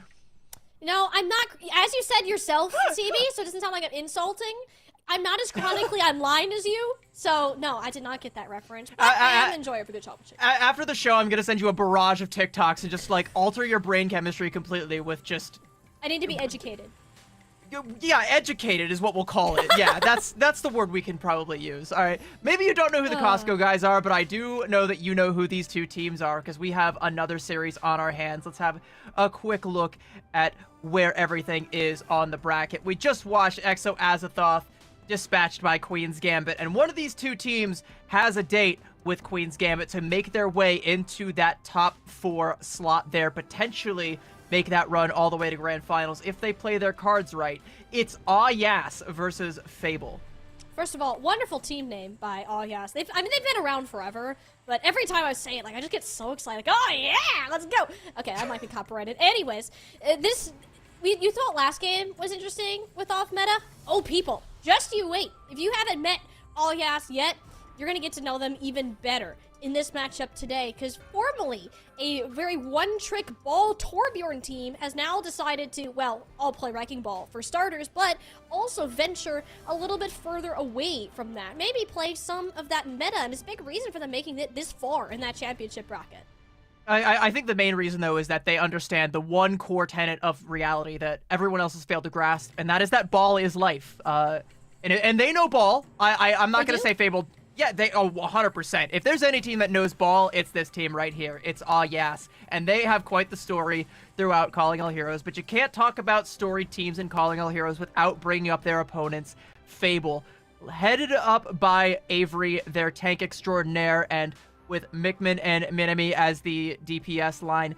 This team has surprised a couple of people. They've fallen a little bit to the lower ends of the bracket throughout some of these tournaments, but have always been a mainstay in these playoff situations, and they've made themselves a pretty respectable lower bracket run thus far. Fable can hit very high highs, and we are well aware of those, hitting some third place finishes, making appearances in those lower finals, but they've also found themselves in a rather consistently middle position so far, finishing between 5th and 6th in every single Calling All Heroes event throughout this past year, except for one. So Fable this is their chance to get over that hoop. Right now, you go out here, you're once again be 5th and 6th. If you can take out Yas, they can beat that narrative that they've set through themselves throughout these last couple months. And both of these teams, by the way, found themselves in the lower bracket courtesy of some of these upper tier teams that we've seen. This team, specifically Fable, was knocked down by EXO Azathoth. Yas was knocked down by Valentine, who are currently waiting in the lower finals for one of these two teams to potentially make their way through Queen's Gambit to play. We're going to kick things off over on Lijiang Tower as I continue to ramble on about these two teams, because Yas, I predicted that they would be really, really good in this meta, and I think they showed that despite, maybe a little bit of ISP-related interference in the Queen's Gambit matchup. Yas were still able to capitalize on that and still make some pretty solid plays. I feel like in this micro-heavy meta, a team that plays a chaotic style with like a Wrecking Ball and like an Ashe and a Tracer, like you can get away with a lot of stuff in this that you just couldn't get away with in the Mauga meta. That said, like how far is that really going to take them? Because the big thing to note about Wrecking Ball comp, CB, is it causes chaos. And a big way to counter that is to not get lost in the sauce. And for teams that have been with each other for a long time, that they know their players in and out, you almost don't have to communicate to some point, because you just trust that they're going to be there. There's very strong things pointing to Fable is one of those teams that, because they've been in Calling All Heroes for so long, with Avery kind of as that anchor player, Phone, Mickman, Yanmi, just going in and out based on who's been needed. Like, this is probably one of the rosters that's seen the least amount of changes as of late. Fable know how to play around each other, and it's never really a secret of what Yas are cooking. It's just a matter of, can you keep your own heads on while you're facing it? Yeah, I mean, when they went up against Valentine, Yas kind of got read like the morning paper. So, if Fable is able to like kind of mirror that success and get the good read on them, then they might very well be up to the task. The thing, though, is that we're kicking things off on Lijiang Tower, and We didn't see Yas play the Wrecking Ball on this map, and I doubt we're going to. I mean, maybe they're still full of surprise. It's Yas. It's, you know, the child team of yeah, potentially one of the most EU teams of all time in terms of how silly they can get. Right now, all business. It's actually no. Avery is not going to stay on that. I don't trust that one bit. Oh, but it would be funny. Okay, that's funnier. That's funnier. Avery should do that. Oh, that's comedy. All right. Avery, have you been taking improv classes? Because that's funny. That's funny. But let's get a little bit more serious about these things. Here, Fable will be swapping off of their strange set of heroes here. Back to that Hazard that we know and love. Fable on the meta, and yes, they're going to meet them right along with it. Yeah, Mickman, though, going to go back over onto that Pharaoh, which we have seen Fable come out with in the past, and I think this might put Yas a little bit, you know, behind the 8 ball. They haven't been the best at dealing with these kind of, like, offbeat compositions. In fact, even in the mirror, they've looked, like, competent, but not, like, you know, oppressive. So I feel like if Mickman gets into a good position nestled behind the point, Yas might struggle with this a fair bit. They have to try and keep control as best they can and not let Mickman do precisely that. Well, Soul just took a dive, and not a fun one by the looks of it. Wonderful flank from the Pharah player of Fable, and I think that right there should be enough to get them the point. Amenity just opted to back off and kind of wait for Macy to regain. That is a great jagged wall, though, that kind of blocks Avery's path to escape, puts them in a bit of danger. You're now down another support, though. Yas should be running for the hills. Yeah, they take down Adrenalinda, and Yas try to commit because they see how low Avery's health bar is, but they just can't ever confirm that kill. And yeah, Yas giving up the point. Now, this is where I feel like they're going to struggle because every single time they come through a choke, they're going to have to look up and try and find where Mickman's playing. Yas making a couple swaps, by the way. Sabotabi swapping over to the Tracer. I like her Tracer a lot more than I like her Genji. Shoal swapping over to the Ashe, I think, is a good pick to try and deal with the enemy Pharah because you don't have to charge up those rail shots, but you still have to get yourself in the angles. Right now, it's a good one, but if Mickman comes closer, it's not going to be. And yeah, without Amity there, like, you can just kind of fly wherever you want. That's kind of the issue. Is Mickman, if you can get up close and personal like this, deny Shoal's sightlines, it's kind of like that situation with the Soldier. You said that the slide is the most important cooldown. Ashe is even more vulnerable to that.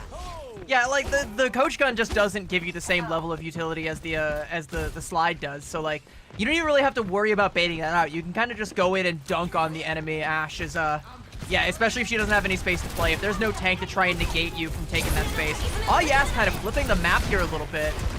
Ooh, I'd say that's the thing. Wait, the recovery from Shoal. Oh, it was too good to be true. Made it back on the ledge, but the enemy made sure that they were sent down under shortly after. Fable, though, they're just finding a way to make this far work out. Mickman is hitting these rockets dead center. Amenity still thinks that it's winnable, and you get a race full of rockets as a response from Mickman. Yeah, Sabotabi lingering a little bit late. Not going to be able to get the flip. There's a little bit too much pressure there. Dies kind of late, and that's your Tracer gone. Adrenalinda has to try and go in for the touch there, but I'm not too sure how easy of a task this is going to be. There's a lot standing in her way currently, not least of which is a downpour, which is going to root her straight to the ground. Amity does get the touch, though. Amity's there, but for how long? Fiery, just popping the beat. A little bit of a victory song here to start us out. Fable, we knew that they'd be pretty strong going into this, especially Mickman, able to pull out this far that all you just haven't seemed to find a solution to. Yeah, I even like when Yas is playing up to their greatest strengths, I still don't know that I give them the advantage on control, especially Lijiang Tower. I think even by their own admission, from what I've heard from Sabotabi, like, this isn't really where they want to be. They just kind of want to get this map done and over with so they can get to where they can really start to play their game and really start to catch Fable off guard. But like, so far, it's actually the Pharah that ends up catching Yas off guard. I like the swap over onto the Ashe, at least in theory, but it still relies on you ever getting a good angle. Like, I know a lot of players will have that kind of like low elo brain where they're like, just go hit scan and you can counter the Pharah. And it's like, okay, sure, but you have to be at a place where you can see the Pharah and shoot the Pharah and confirm the kill or pressure her down, get her out of the way. Mickman gonna go ahead and make that swap again. There's gonna be more open sightlines for Shoal here, but it's also gonna be, you know, just as difficult on Night Market to try and deal with this flyer. Yeah. Like, this is arguably the best Pharah point in the entire game. If you think about it, you can just kind of hover around this little point, whether you're inside of it or on the outside. It's more so on Sabotabi to kind of harass these backliners and set up damage for Amenity, just like we saw there. Minami is completely gone, and that just left some synergy of this tank and the Tracer. Angles like that need to be set, and hope that you can dodge the rockets on the way out. Not like that. I mean, but that's still kind of an okay trade, and yes, like they're gonna, still get a bit of a positional advantage there. Avery's gonna jump right back in. Amity can go in and try and mirror that. As long as Mickman's like nestled inside this point here, though, it's gonna be so hard for Yas to get a shot on. Yeah, you can't really go anywhere with the Pharah just on the point. The best you can do is kind of contest it, but not up close and personal like that. And Adrenalinda wanted to try her hand at it, got a little bit done, and at least Yas are back into the point. Yas just kind of ignored what the Pharah was doing altogether and took the fight to the remainder of Fable, and that's going to seem to be the best way for them to help stabilize. The fact that no one has capped this point and we're already seeing ultimates on the board is kind of crazy, but also relatively normal considering this objective. Yeah, but like, if you're Fable, now you have to get this cap here. There's the downpour coming in. It's actually going to root down one, but I mean, Yas can't confirm the kill. I mean, like, both teams investing and no one's capped the point yet. I mean, here comes the bob from Shoal. Adrenalinda falls, though. This is looking like it's Fable's favor. Okay, the beat should do it, surely. They actually get the eliminations. There we go. Couple in from Avery, but I'm not going to say anything until this point's fully capped, because there's also Shoal's Bob just vibing on the objective. CB, we've seen a total of, 8 ults so far, and the point is just now being capped. Yeah, that was the first fight. So we're geared up for another one. We have a lot coming online for Fable, though. Like, they're going to have a Barrage, potentially an OC, and a Downpour coming up here soon. Versus Yas, who are only going to have both support ults. I think you maybe favor Yas if they can get in a good position to pop this Kitsune rush, but look at how much work Panther has done. Like, Z-Panther's already 65% to another Kitsune, so if you don't win with this one, you're cooked for the next fight, too. The jagged wall, that completely negates the Kitsune rush. It doesn't go anywhere past that bridge, thanks to Avery's split-second reaction time. Yas, well, they're going to have to rely on that sound barrier more now, but Adrenalinda, no! You don't use the ult while you're in a barrage of rockets. Yes, the support ultimates, they are long gone, and so's Immunity along with it.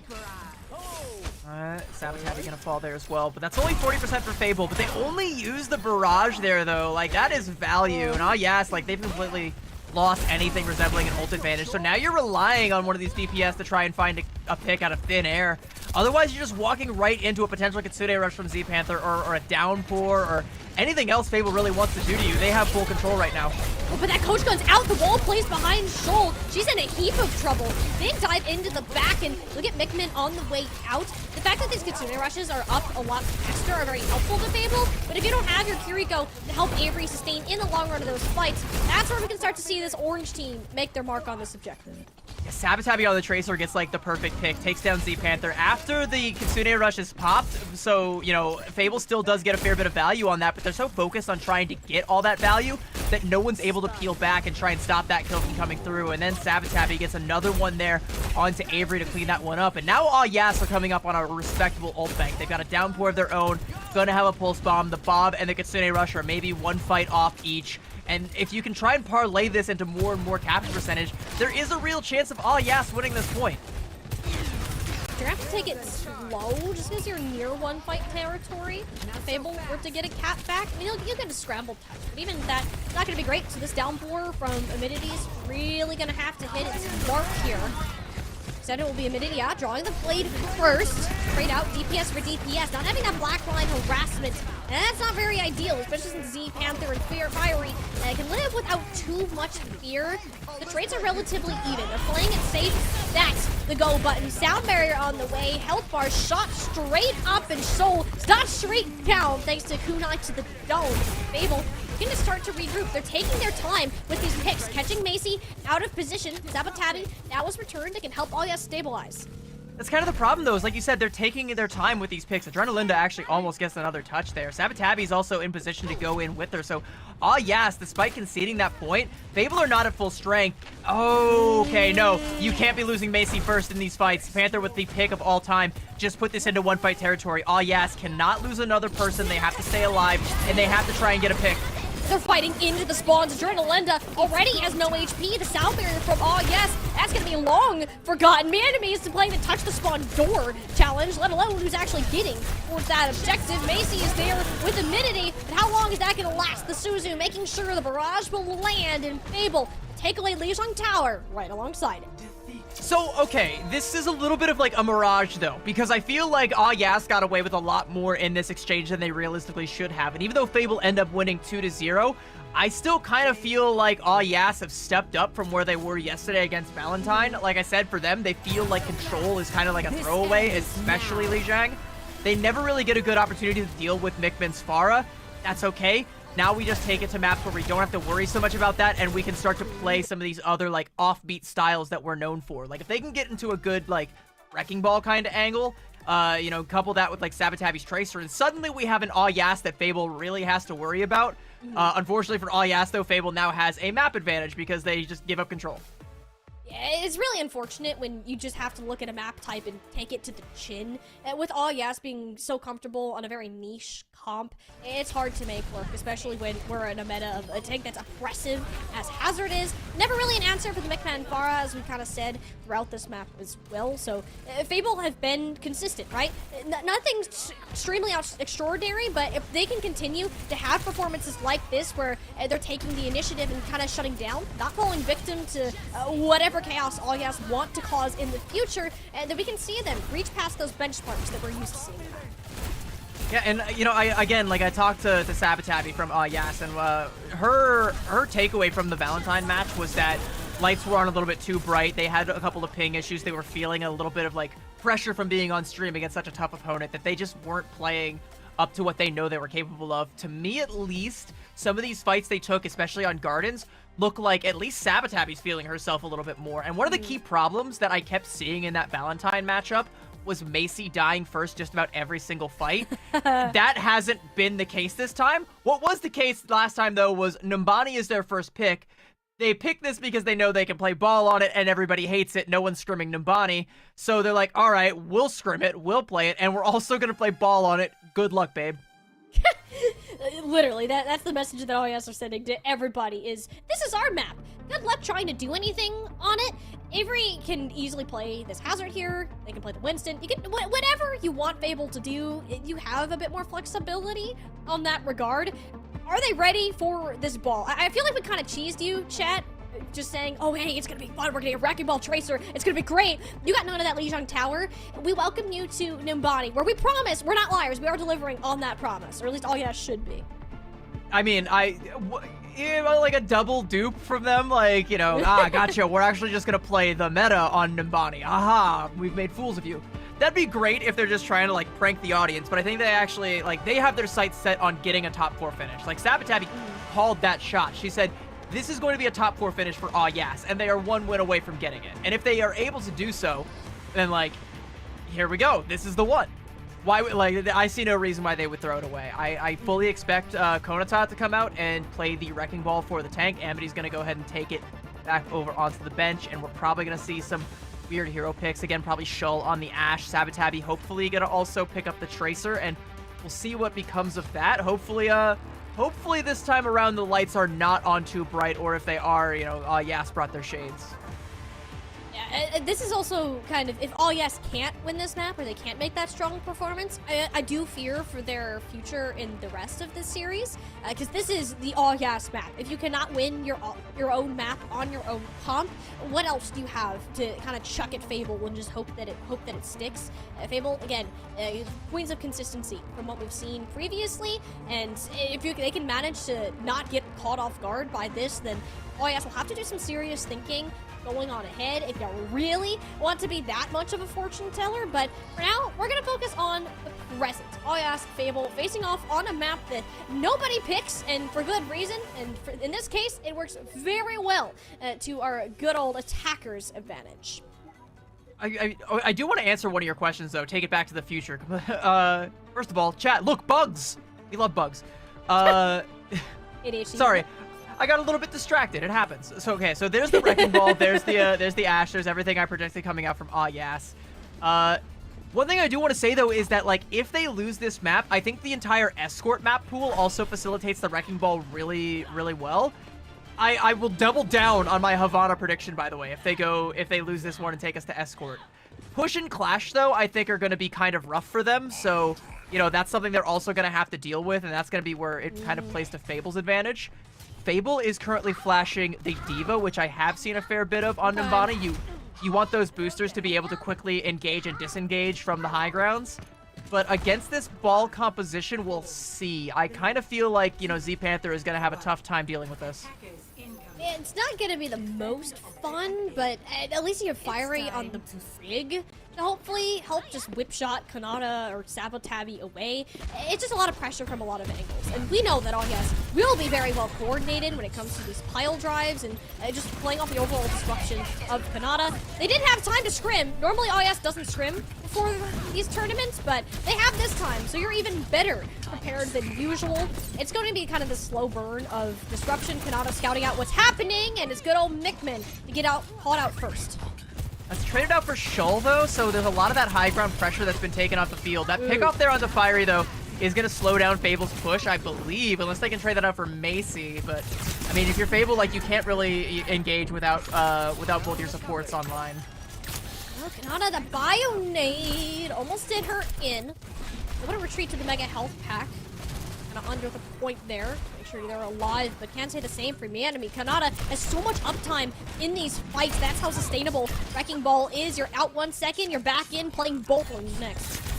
Yeah, and like they get all of these picks that gives Shull enough time to get back up, and yeah, Konata just going in, just bullying these backliners, and it really doesn't matter like if she confirms the kill or not, right? Like it's literally just be annoying, buy time, and like frustrate the enemy team. And if you can keep like putting Fiery to the point where it's like, okay, I really need to be like glued at the hip to my Ana to try and keep Z Panther alive, like suddenly Fable is playing in this kind of like really scared way where they're just waiting for the next shell to drop. Or in this case, they're waiting for the nano boost out of Z Panther. They did just build up and just full sending it onto the back line. The nade partnered up with this, and this will be a win fight off of Z Panther and the tank. Not sure about that Kitsune rush either. Avery cleaning house right now. Fable knew that they had to buy their time, even if they were frustrated doing it. They're playing their win conditions well. Yeah, but like that Kitsune rush and the damage that comes out from Konata, like you've got the minefield. You can actually go back in here for another contest. Like you give up 2 ticks, you can actually see her coming in from behind. She's gonna drop in from the high ground. Oh, okay, hits the wall and gets whip shot there. Wall diff. Yeah, so sometimes you just gotta watch out for the walls. Okay, so you're gonna get the Mega, and you're still kind of lodged deep in behind Fable, but never really got the chance to pop those mines. That will still be a problem going forward, though. Like, you might have to invest, like, the self-destruct, or, you know, use the Bionade early just to try and clear some of those mines, and that creates an opportunity for, like, Sabotabi to go in. Well, a smaller window. Adrenalinda. The nano of her own here. That's not minefield we were talking about. Really just splits Avery off, which they have no problem flying over all of the little mines laid out underneath them. The bigger thing is the Tracer duel that we're watching happen. It now has the overhealth of Fiery's rally that's popped in a small room. Nana doing her darndest to help disrupt. They get stuck with a pulse bomb. And can take that like a champ, but can you actually finish off this Tracer? It's now your turn to start to run away. We're watching Bob fight a losing battle on the point. This is why we love Wrecking Ball comps. There's just so much chaos. It's so difficult to follow what is happening. Shout out to our Zerbers, honestly. Yeah, well, there's a nano on Konata. The sleep dart does come through, but that angry hamster's gonna wake right back up. Adrenalinda somehow gets a melee kill onto Minami. Avery trades that one out. Okay, sure, why not? Avery's actually taking down the entire backline of Yas, so Fable should get a little bit more forward momentum going here. I doubt Yas are going to completely disengage, but they are going to play at least a little bit more scared. They're going to swap to Zen Brig. Interesting. Okay, you're banking on the Discord for damage and praying Macy can stay alive long enough under the pressure of Mickman and Avery. I can see the vision, but it's gonna be difficult to work with. At least for Fable, that payload wasn't moving this whole time until right now. Yeah, and they only got 2 bodies on it right now, so it's not moving even at full speed. And there we go, Konata's gonna come through and finds the kill onto Minami. We're not watching Overwatch. We're just watching bowling, but the ball fights back. So yeah, Yas. They're finding their way around this composition. The Zenyatta is working out for now. They have plenty of plays to contest this payload, and this second point is going to be very difficult for Fable to crack, just because the amount of space they have to clear before moving up. Yeah, and this is where it's going to get really scary, right? Because like all of this high ground, all the space that you said they have to clear, every time they try to set foot in any of that space, there's like 50 different angles that a strike can come from. It's either like a 5 orb from Macy they gotta worry about, another slam from Konata. Sabatabi's got the pulse bomb. Even if Fable get their feet on the cart and get a good contest going, Shoal's gonna be coming up close to a Bob here really quickly, and that's gonna take some time to dispatch. More time for Konata to set up for another big slam. More time for, you know, Adrenalinza to try and make up some of that rally charge and really just grind things to a screeching halt. Oh! Or you could just chop a couple shots at Macy. But if there's one thing IS's comp is good at, it's sustain and forcing Fable to play slower. They have so much uptime. The players returning very quickly. Pulse bomb. It was a little bit wide there to Sabatabi, but is that Bob that you were talking about? Infinite stall for Alyas. Avery needs to turn their sights elsewhere and disregard the objective entirely. Does so with Miyanomi. Takes care of the players on the high ground who've been pesky so far. Now that the minefield is clear, you can start to push up and take more of that space away from the remainder of the supports. And the problem is they're just, your rest of your team's taking a beating. You can, that's the thing with D.Va. You have to gripe with taking the forward trade and trading out your backline or trying to keep your supports alive. And for now, Avery has been stuck with that dilemma too long and Miyanomi is down. Oh, we're self-destructing here. I think Avery... What, Kanata? Oh, Avery gets the remake kill. And Nick gets the 2K pulse. Oh, no! and the Transcendence Macy! gets the whip shot. Oh, no. That could have gone so poorly for Fable, but it's actually Yas that ended up falling. And we're even going to get some stagger kills here. Fiery takes down Shoal, and Macy's going to be next up on the chopping block. Thanks for coming. Fable going to get some progress here. The pasta's all over the floor. The Transcendence to touch, Kanata dying to the pulse or the self-destruct. Oh my goodness. What a series of unfortunate events. That was unlucky. Really Yas just went through the shredder.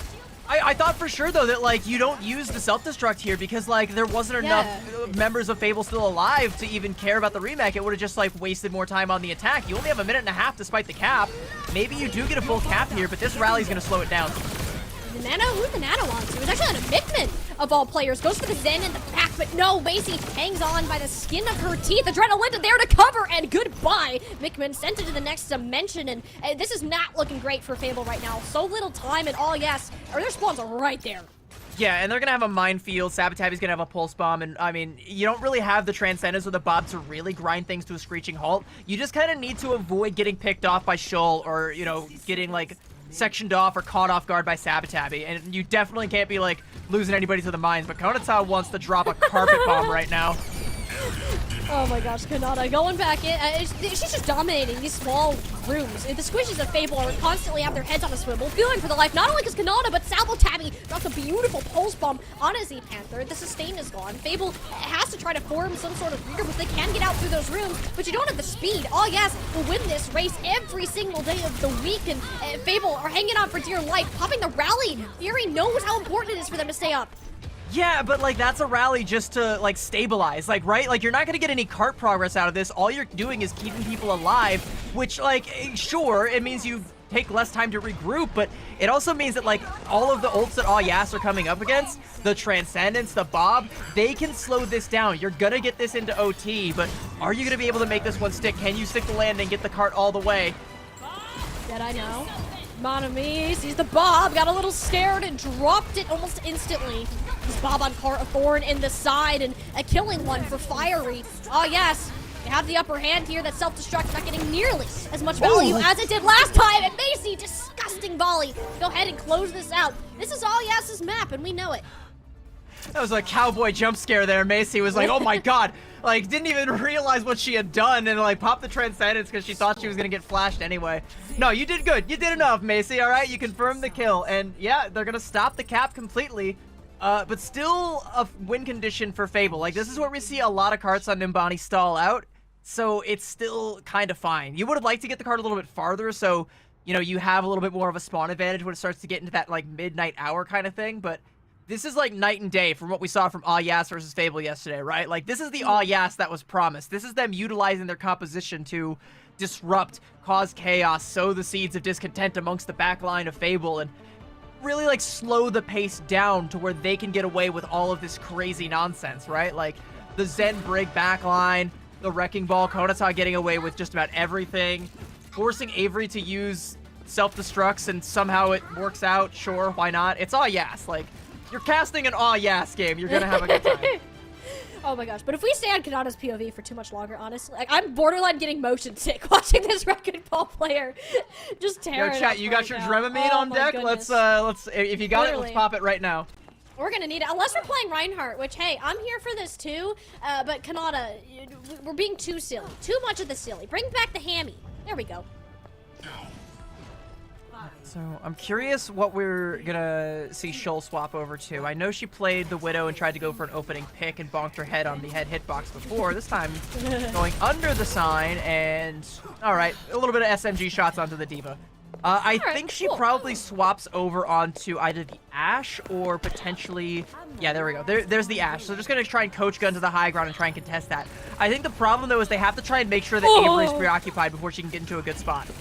Fiery's in trouble. I mean, Avery's certainly preoccupied trying to keep the Brig alive for sure. Oh my goodness, the recall. Big Man, 6 cents. And just called to pull the trigger at that time, but Minami straight shot on a Sabotabby. Less of a fear for the Tracer player who no longer has their get out of jail free card. Oh yes.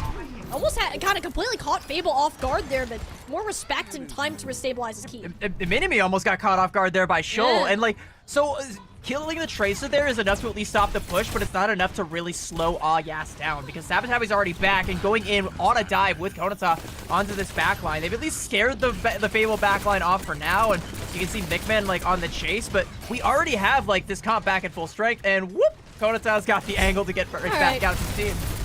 Oh, but you lose Minami like that. Not a great thing for Fable, who would ideally want to try to regroup for a further connection. If Avery can stay in mech, I'd say there's a chance, even without the support. Yeah, no supports though. Okay, this is looking like Yas should just get this point here and now. Yeah, and like with Konata so deep, okay, it looks like she's gonna come back and like help with the cap, but like she honestly could have stayed deep and tried to find like more stagger picks or try and force the members of Fable back even further. So Fable do have an opportunity to come up and play at this corner and try and shut this down. The problem though is like Yas don't really care about corners all that much because they can just whiz right past them, as you see in real time. Dude, Mickman is having the fight of their life right now. They're just like, let me live. This is the first point spawns. Oh my gosh. Yeah, we're fighting in the attacker spawn, and Konata is going to get that kill. Fortunately, because that was the old attacker spawn, that actually pushes Mickman back up. But what do you know? Like, Konata is right there. Fable are very discombobulated right now. The Nano to Avery was an attempt to just ward off some of this rolling in, but at some point you just gotta sacrifice your backline to the wolves and try to trade it out. Surely, problem is you don't have your Tracer. Avery doesn't have that damage follow-up, and the staggers are only gonna continue to pour in as one crack in the armor, and suddenly everything is getting flooded away from Fable. Yeah, and there was also a nano boost invested by Z Panther, whose life is currently in an iron lung right now. Okay, that kill's not going to come through. Oh, yes, thankfully for Fable, don't confirm that one, but that's a nano boost used in a lost fight. Mickman's pulse bomb doesn't really find much of anything. Like, Fable don't even have their feet beneath them to be able to stop this cart, much less make use of their ult economy. No, like, what can you really find a way out of it? Winning the Tracer 1v1 certainly helps. Nickman and Avery have to be on the same page about getting this left backline and hoping Fiery and Z Panther can live long enough to see the day that they do so successfully. Fights like this are one of the few ways that Fable can manage to outsmart Yas. Yeah, and like, okay, now that they've managed to like stop the push, they just need to try and play this high ground and not allow any members of Yas to dislodge them from there and constantly put out pressure to where Macy and Adrenalinda can't play far enough up to really support the deep dives that Konata and Sabotabby want to be going for. Because that Harmony Orb is going to keep falling off of them if they go too deep, so like that Zen will have diminishing returns if you can't play aggressively. People are just bunkered down into the small room like, Konata, stay away, get out, no rodents allowed. Uh-oh, dangerous situation for Minami though. Pulls out this Deadeye, but yeah, he just fit the trade for the bomb. Not the end of the world, considering that ultimate is certainly subpar. I'm more scared for Z-Panther, and this tech that Kanata is pulling off gets back to the safety of Fiery just in time, but the Nano Boost, it's onto the Cassidy, not the D.Va, forces the Transcendence out, which ends up saving Macy, sure, but she almost did that just for flash. Yas are putting a lot of their, if not every single ultimate, into this fight, but they don't have a way in. They're kind of resetting and waiting for health to come back. I mean, I like that moment where it's like Z Panther versus Konata, and Z Panther just looks like mildly perturbed that Konata stole the Mega. It's like, hey, I was gonna eat that. Like, you just stole my lunch from right out in front of me. Fable still have a good position here. Mickman, though, playing on the cart, lurking to try and find a good pulse bomb. But oh, the Konata nade! Oh, hey, that was a big nade, but it doesn't amount to anything. There's no one who can actually capitalize on it. Mikman ended up holding onto the pulse bomb there, which is quite surprising, seeing that opportunity, and you just kind of lose Avery. Fable sat around for too long and let All Yas get into the positions, the setup they wanted, and you're facing the music because of it. All Yas moving all the way through the second point. Minami likely swapping off after that last bit of ultimate. You got 3 minutes to defend the third point. And Avery's gonna make the swap over onto the Hazard, which, okay, that stagger on the Z Panther might mean that Hazard swap doesn't really make anything. Look where the box of victory is, by the way. Not even fully around the corner, right? So Fable's spawn advantage, it's still there, but it's not nearly as overwhelming as you want it to be, especially when you have 2 minutes and 50 seconds for All Yas to even get like one pick that can crack this defense wide open. No, Kanata bursts out her spot early. We'll have a minefield online. She's kind of scouting around just to see where everyone's positioned. And guys have all the information that they need to push on up and kind of burn down Avery. Avery can kind of exist on the payload, which is why they swapped over to this Hazard, and it also prevents Adrenalinda and Macy pushing up and getting the sightlines onto these dive heroes. Minefield, though, more of a problem. Don't exactly want to touch that. Rally from Fiery using the extra shield health to break through and guarantee a touch still happens, and getting out of the way just before Kanata's second roll through. I mean, so I do kind of like the idea of this composition, though, right now. Bob's going to come out, though. The fight is not over. Konata's still going in for the slam. Nano goes out onto Minimi. We got another Electric Cowboy. It's going to find Sabotabi. And you needed these shots to land, but that's the only one that has hit so far. Fable looking worse for wear right now. No tank to really help stall this payload out. It's more so on Mikman to get there, but if Macy keeps slinging these orbs like she is, this is looking like All Yes are very much in this series, CB. So, like I was trying to say is, like, I kind of like the idea of Fable's composition because you can just kind of put the Nano onto the Hazard and catch the backline out, because that is, like, one of the best Nano targets in the game right now. You just don't play the Ana because she is so diveable, and we see that in real time because, like, Konata and Sabotabi just keep going after Z Panther over and over again, and it's so hard to ever keep that Ana alive, but, like, she's one of the only flex supports that has the CC to be able to deal. You know, you have the Sleep Dart, but the problem is, you only got one of them, and there's always two people who are trying to kill you. They want you dead, and there's nothing you can do about it when that cooldown is off, especially, you know, if you also use the Bionade, which we saw some big Bionades that came out from Z Panther, but no one's ever in position to capitalize on them because no one's really in any position. No one knows where anyone's playing because Ah Yas are playing their composition, they're sowing chaos, and that's what they want. Yeah, no, this was the chaos that Ayas wanted to cause, and my goodness, did they do it well? This comp is almost like a mental assault to a point, just because you're just pulling at every strand of sanity your opponent has with wave after wave of attack where they can't confirm any eliminations, and eventually they're out of resources, they can't get all of their cooldowns back up, and you run right through them. So even if it's a slow burn sort of process, it's one that threatens Fable's mentality and their ability to stay coordinated, which is where we kind of saw them collapse under these last couple of points. Yeah, like it's all over the place. Like even that Deadeye that came out from Minami, like that was just desperation. Like what were you even going for there? Like you're being harassed by a Tracer and a Wrecking Ball. Like maybe you get the shot off onto the Tracer and try and alleviate some of the pressure there, but you ain't getting out of that alive, homie. Like you're done. Like you're so cooked at that point in time, and it's so rough. I mean, it's going to be Fable's map pick, so they can at least kind of dictate the pace and maybe take us back to a place where they can play the Hazard Mirror. But the problem with that is, like, you know, it needs to be like Clash or Push. You can't take us to Escort here. Because, again, all of the Escort maps facilitate a really strong Wrecking Ball play that I don't know that Fable are really well equipped to deal with. Although I will say, Havana is a good Sigma map still, and Avery still does have a strong Sigma in their pocket, but I don't know if you really want to play like Sigma double sniper against something like this. Like that kind of feels like bad juju all around. Yeah, you gotta find a way to force this Hazard Mirror. I don't think trying to match the dive or play on a composition that you haven't necessarily practiced is going to be the answer for Fable. So a push, maybe even a Flashpoint or Clash are likely the direction we're going to see them going. By the way, I do actually have it on good authority that like if it is push and if it's Esperanza specifically, Ayas will still play the Wrecking Ball there. Like so the real only options for Fable that they can completely avoid that altogether are either Coliseo or Hanaoka. Oh and no! They picked the ball map. Well, you we got baited! Our producer baited us. I don't know if this is much better. That's worse! That's worse! Wait! We got baited. We got Esperanza up. Our producer said, sorry, I baited you. And then put up an even worse map to have to play against a Wrecking Ball. What is happening? Yeah, that's, okay. So the Wrecking Ball is still very much so going to come out on this one. If you're Fable and you've picked this, either you lack the critical information, which it's yes, all right? They don't do subtlety very well, so you should know what's coming. Or you feel confident enough in your dive play to be able to counter dive with either the Hazard or maybe you bring Avery out on a Winston. But like, I don't know. I don't actually know what they're cooking here. Only time will tell. If we're looking back at last map, like, it almost seemed, again, Avery had that dilemma of whether, am I gonna play to keep our backline alive and let everyone else on August set up? Or am I gonna try to counter dive and pray that my support line can stay up, right? There was too much of that indecisiveness that I think set Fable back pretty far.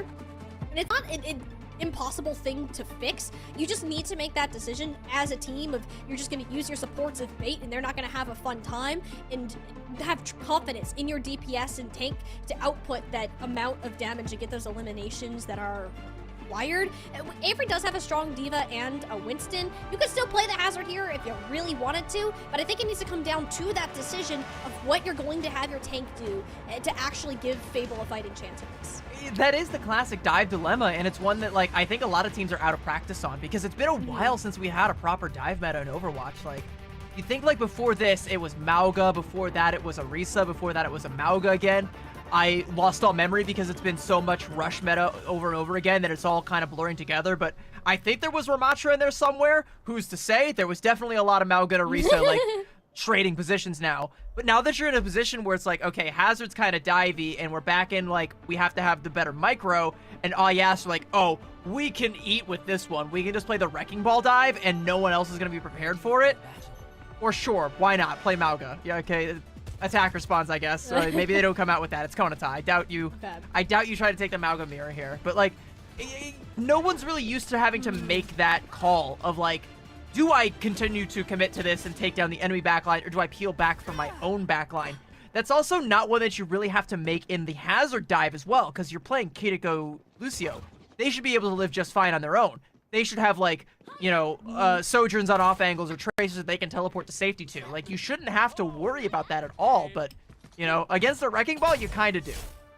Yeah, and that's why you're playing the on a break backline, is you need to hold space, and you gotta make sure that they can keep each other alive. Like, Avery realistically should not be able to peel this much for them. It's gonna be a little bit harder for yes to get the start. Like, Shoal's just not allowed. Keep touching the cactus for some reason. You're not supposed to do that, but eventually we'll get out to take those couple of shots, and now that they know what Fable is cooking, yes can figure out how they can get on this backline. Yeah, so the question is, like, where is Z Panther? And that is what yes are currently asking themselves. I think Konata might have that intel. It's gonna be kind of hard for her to access, though, because Fiery on that Brig is gonna be, you know, hopefully Gianni on the spot with those whip shots to try and keep Konata out. The question, though, is when will Sabotabi be there to try and set up that pincer attack? And will Shoal click ahead? Nope, gets a shield, but close enough. It would have hit the head if the shield wasn't there, so yeah, you got it partially, but that's a head on the other hand. Goodbye, Minami. Shoal looking for another, can't be peeking those. You've paid for it with the Bionade into the backline, which Macy and Adrenalinda, they're so mobile. Even if Avery wanted to dive, if they were still alive, who are you jumping on? Yeah, okay. Maybe you do need to jump on Shoal. Oh, wow, the French hit scan extraordinaire for this team. Monchari, you are crushing it right now on the Widow. Nearly has the sights online, and this is another reason why Yas's backline have to play scared. Like, they're gonna peel back just to try and stay alive from the barrage of Konata, but that gives Shoal the space to hit those big shots. Ooh, you don't have a race either. Mickman went in just a little bit too soon, and Avery doesn't see any other option. They just gotta send it onto this choke, help the rest of the team get sight lines onto them, but Shoal's just uncontested on this high ground. You lose Mickman that early, and the rest of the point sure to follow. 5 minutes for yes going forward, CB. Yeah, and, like, you get that parting shot onto Adrenalinda, but yes don't even care. Like, that's a Lucio. Like, that's not, like, a non-factor in this composition. We'll carry on. We'll remember you as you were. We're just gonna go ahead and take the high ground here. Konata's still threatening to drop a minefield somewhere, just waiting for Fable to get set up, but also not letting them get set up anywhere, and Sabotage just kills Fiery. Fable haven't been able to take a full regroup at all so far. And this is a problem. At some point, you just need to decide, are we just going to sit and spawn and wait for everyone to get back? That may need to be the decision, but for now, Z Panther sees invest into Avery, this Nano, after the backline has already been torn to bits by Sabotage. That is oh no, that's Avery going in with a Nano, can't even kill a Widowmaker and pays for it with their life. This is all falling apart for Fable. Like, 4 minutes for all Yas, and they're already halfway through Streets phase. I expect this is going to be a full cap. Like, Fable's backline's making some swaps. They're swapping over to the Kiriko Lucio, and I think you really need to have that backline that has that level of survivability. But, like, even still, you have to worry about Shoal having these angles because she is hitting right now, and even a Nano Hazard couldn't dislodge her. Minimi, though, up to the task. Yeah, you needed to have something to stop the hit scan, which Shoal may swap over to the Ashe and be a little bit more survivable, but for now, Fable made the swaps they need to. We still can't keep the Tracers alive, though, which is kind of an existing problem. Fable are now fighting with one fight left to give on this objective. Losing out on the support is enough for IS to take a softer reset, while Kanata just harasses. And one thing I do kind of want to highlight right there is we saw Macy, translocate out back to safety. Again, one of the biggest things that I saw that was going wrong for all Yas against Valentine was that Macy was dead first every fight, and it's so hard to sustain these pushes without a Kiriko. Macy is doing a phenomenal job of staying alive and also being a threat. Like, Nickman can't ever feel safe just diving her for free anymore. No, and here's the thing, CB. All that we're seeing, besides that pulse bomb, is Fable are surviving. They're not taking the fights, they're just fighting to stay alive right now. It's only at this point where Minami swaps over to the Genji, there's more dive presence to go with this Hazard, a hero that we've seen being very impactful throughout the days today, and all Yas are struggling to figure out how to keep their supports up because of it. Yeah, it's a little rough when you have to worry about 2 flankers and a Hazard. Like, that's a lot of damage coming out all at once. Konata, though, still has the minefield. Can maybe try and drop this on the back line. See if maybe you can take down Fiery. Hey, Shoal, how you doing? There's another cactus for your troubles. No sight lines for you. Gonna go ahead and SMG that one down. Ooh, Fiery's dead. That's the beat down. It's you go in now. Yeah, I mean, Adrenaline could use this for free, if she even wants to, but Kanata's gonna start us off slow with the minefield. There's the sound barrier. Surely you try to be more aggressive now and get something done, but the downpour goes wide. If Fable, things are going wrong, and it's only about to get worse. Fiery's beat is back, sure. You can get Sabotabby. Maybe there's something to still scrounge up after this point and this dust settles. All Yas have been struggling to move ahead. The stability of this Hazard on the payload has been working out for now. Yeah, and I think maybe it might be time for Shoal to swap off of the Widowmaker, because where the cart is where the fights are going to be happening, and you're never going to get a really good sight line on the objective. And I think, yeah, she realizes that, going to go back, and this is probably going to be the Ashe swap. So she can actually play a little bit more aggressive now with the use of the coach gun, maybe even take a high ground position on top of the saloon if Konata can clear it for her. And there we go. Let me get rid of these Fox girls up here. All clear. You're good. All clear. Time to enter. Sabotabby, they didn't clear fully. Z Panther has returned because the Fox girl can't climb. All Yas are once again down another player. They're kind of in this situation where they're just trying to get a full set of 5 players in, but Fable have been setting up well enough where that hasn't been the case. The nature of all Yas's comp, though, is that all of their players are expendable, but there's only so many expendable losses you can take. Avery's gonna fall. Blade's gonna take down Shoal, though.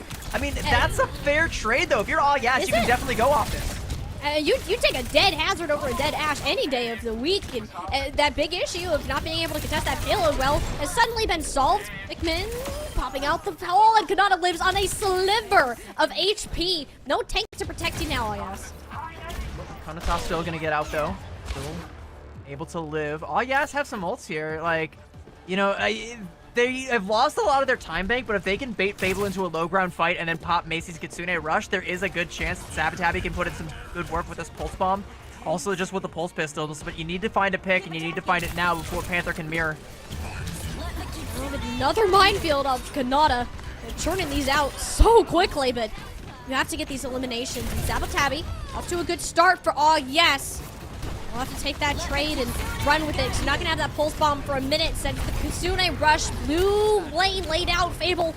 If all the cooldowns, sustainability that's needed, and all Yes, they don't have the damage. It has to be some big burst. And so far, Nace's kunai to the dome of Mickman is a great way to work through that. The sound barrier, mistimed, Fiery, at little to no value other than an approach onto Shoal. Fable getting closer to this downpour. If that gets up, all Yes are looking rough. I don't know if we can call that a full C9, CB, but it's looking pretty close to being one.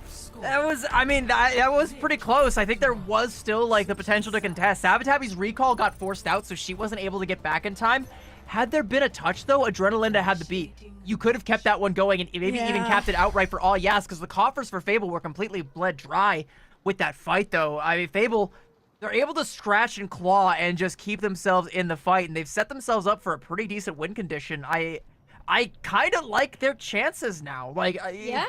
If unless they get full held, like, I kind of expect that this might be Fable actually taking the advantage in the series.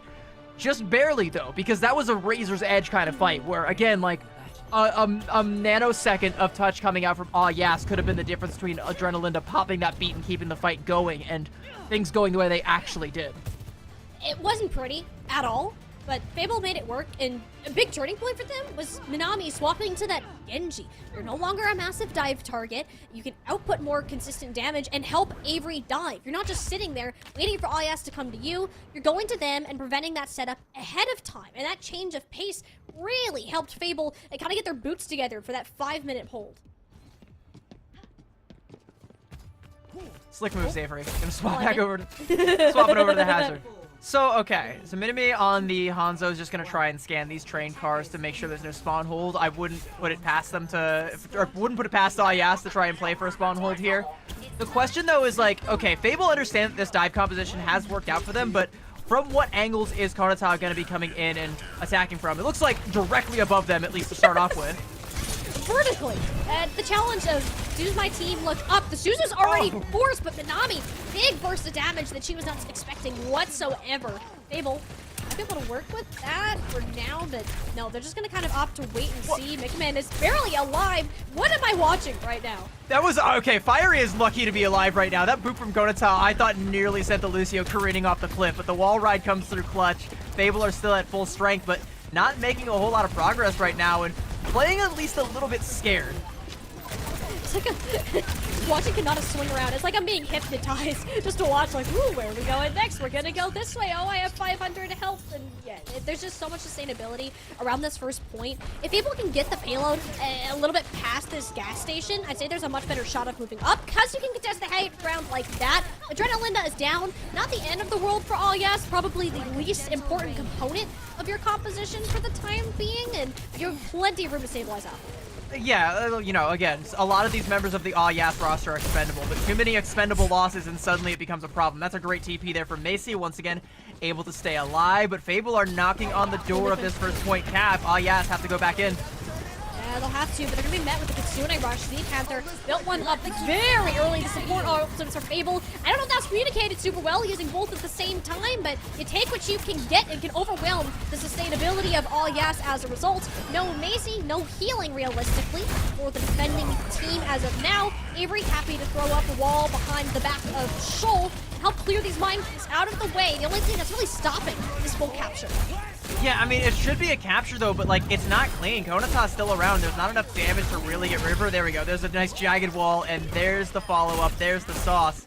Sabatabi coming in for a late touch there, but you stacked both support ultimates from the side of Fable, and then, you know, you still lose Minami halfway through that fight, and it takes you so long without that extra damage to clean up the other attackers. Oh, Shoal! Oh, Shoal! Welcome to Hazard meta. I see, that's what we're saying. You use your slide to get into the fight. You are a free pick for Avery. Has got his next meal right there. I mean, Fable, they're so set up with this positioning. Look at that.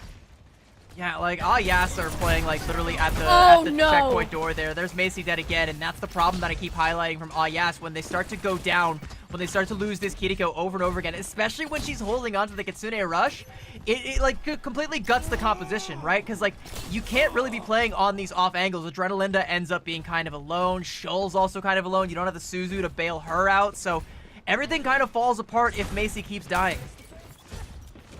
Macy, up and healthy now. 4 ultimates on the board. This should not be the end of the map unless something were to go extremely wrong. Shoal flanking around to the back line. Not going to shoot the deflecting Genji, which we do appreciate, but it was even further back. Avery is done with this Sojourn, but Minami even plops the Blade, yet somehow Shoal is still alive, mostly thanks to Adrenalinda popping that Dragon Blade, and they spent so much on just trying to get the one Sojourn who escaped their grasp and is now taking them out from behind. It was also a Suzu that came up from Macy to stop the downforce from actually rooting Shull. But as that's all been happening, Avery's been pushing the cart, and I mean, the cart is right there at the golden box. All Yas are getting the better of this fight, sure, but they got a couple more that they got to prep for. Ooh, yeah, this is gonna be a rough hold if all Yas are gonna move all the way through. Like, that was literally 5 ults that they just had to pull. Yeah, and they have none for this next fight. There's only a sound barrier on the other side, so if they can force a suboptimal sound barrier from Fiery, or find a kill onto that Lucio to stop the ult from coming out altogether.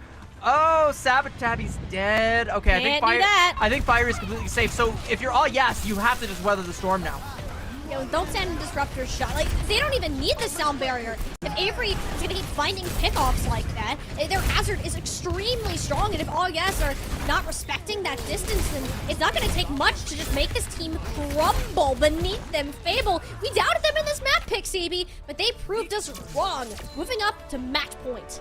And I think it's a gambit that actually pays off twofold because they're so confident in being able to beat this team with the hazard composition, and they've also taken Escort off of the potential map picks for all Yas. So, I mean, if you're all Yas, their next map pick is almost definitely going to be Esperanza. I don't see a world where they try and take it to Caliseo or Hanaoka, but like, you've now run out of options where there's like any good maps where you can play the ball composition because you can't pick your you know, Blizzard World anymore. That's another one they like to play it on. You can't pick any of the hybrid maps. You can't pick, you know, Havana. Like, you can't try and play any of these, like, weird off-brand strategies. So, like, great play from Fable to just completely shut that one down. And that's what you're going to need to continue to do, right? Another big revelation, Hazard can now play into this Wrecking Ball.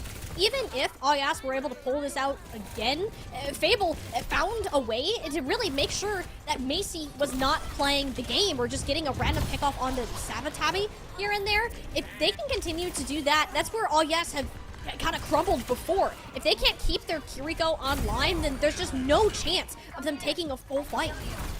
Like, Macy is doing a better job of surviving than she was against Valentine, but like, that is still kind of like an Achilles heel of this comp and always will be. And again, like, you know, you use the Suzu. If that's used for any reason, that is Avery just being like, I got you, all right? I know exactly where you are. I know exactly where you want to play, and I know exactly what I'm going to do about it. And again, with the rest of the escort table just like completely knocked off the table now, Fable have like full control. Even though it's Yas's map pick, like, there's only one real option for them that like is even a little bit good. And even still, I'm not sure that it's like the best option. Esperanza, like, it's doable, right? But to what degree? If you can't keep your team alive, and if Avery continues to play the hazard as well as they have so far, I don't feel safe if I'm Yes heading into that map. Chat. Yeah, we're gonna have to try and find a map pick, because Echo is like begging me to like open the door for her. Yeah, you can see the cat here. She's been like all over my I've got the door closed, and she's like, please let me out. All right, but like, I think we know the decision that Ayas is going to be making in terms of their map pick. There's only one really good option unless they hit us with a curveball, but we'll give them an opportunity to come up with that. We're gonna throw to a quick break. Don't go anywhere, chat. We've got map 4 of this series coming at you on the other side.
Welcome back, chat. I've now let the cat out, and it's just me in here, alongside Tiny Shiny. Of course, we are back with two teams who both have their sights set on at least a top 4 finish, and one of them will get it. Unfortunately, the other will be sent off to the abyss. Yas called their shot and said that they were going to get it.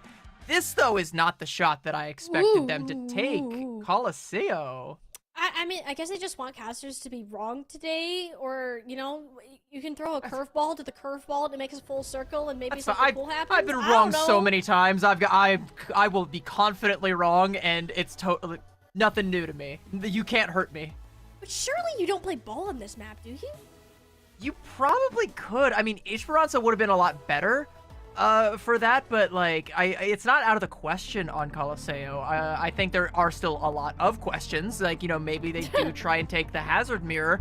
They shouldn't have to worry about like the Pharah in the Hazard Mirror here if they want to go that route. But I don't expect that. Like, I don't know if I really fully expect the ball here. No, it's been done, but it's not clean. Like, you're purposely making your own lives harder on this map. We'll get a clear sign of that, of whether Kanata is subbed out for a mini or not in just a moment, but this is great for Fable, honestly. They can keep playing that Hazard composition. They can sub out whether they're putting Minami on that Sojourn or Genji, depending on what Alyas have been doing, and it's a lot easier to get to this backline on this particular map as well. So I think this is a good spot for Fable to be in. I'm just really trying to put myself in the shoes of Alyas. Like, where's the plan? What are you trying to cook on this map? Because I don't see the vision yet. Well, only they really know what the vision is. I don't see it either. I think like any tank that like Avery is known for being comfortable on, you're totally fine playing that on Colosseo, right? Like, again, like if the other team, like if Alyas come out with a ball, I don't think you go for a Sigma, but like Sigma historically has been pretty good on Colosseo. That's something that I know Avery still could reach for at any given moment. Probably won't, but we have seen teams play the Sigma here on Colosseo in this very tournament. Hasn't gone well, but we've seen it. You know, Fable could just continue on with the Hazard Mirror, where they feel like they probably do have the upper hand. Let's see as we jump into the map. Konata is still in.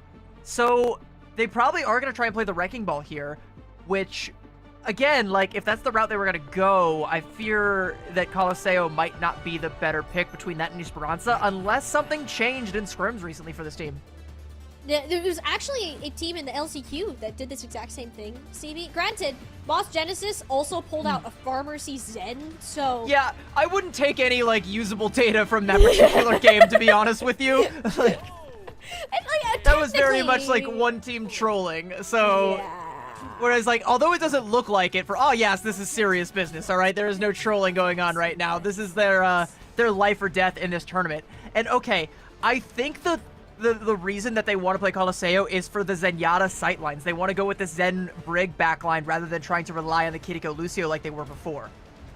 This makes a lot more sense. I think that having that Kiriko out just was more of a tipping point with the cooldowns. If Macy can just play good positioning and close to Adrenalinda, there's a chance. But Brig also can kind of get ground stopped by Hazard if you're out too far or use your bash/whip shot too soon.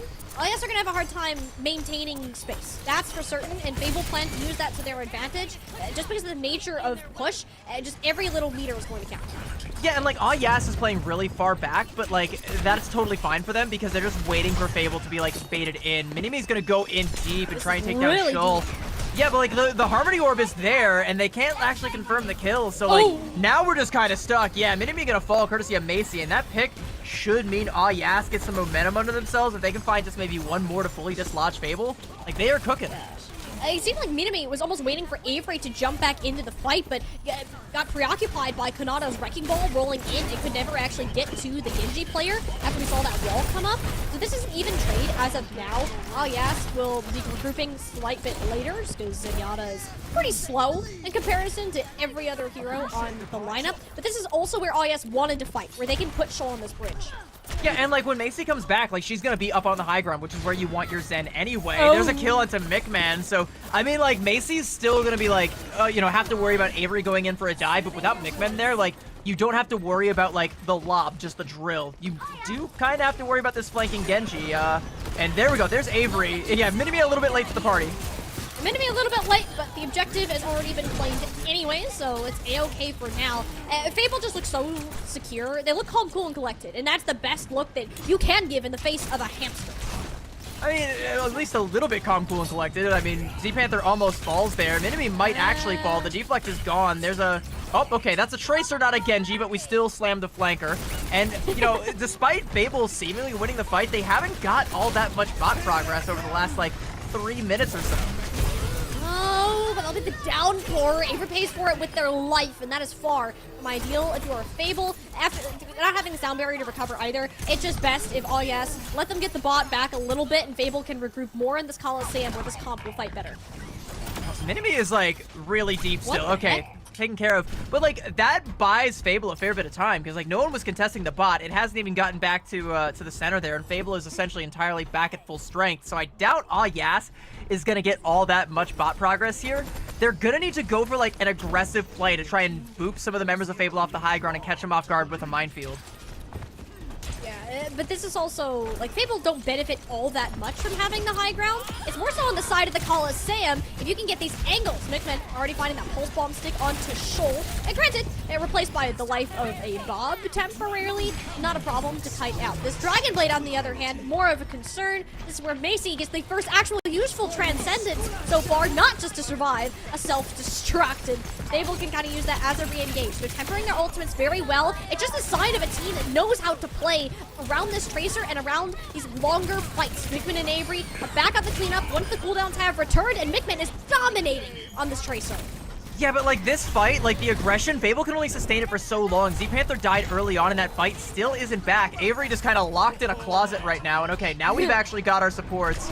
We got Fiery back and trying to heal up this Hazard very slowly, but you can't maintain any sort of forward presence here, and even once you do, Yas is once again set up on this high ground, and this is where they want to be. This is where the Discord orbs and all the orbs of destruction from Macy are going to find pay dirt. Shull has a firing range, and you're just waiting for Fable to make a good dive, Whoa. but Avery falls trying to make it happen.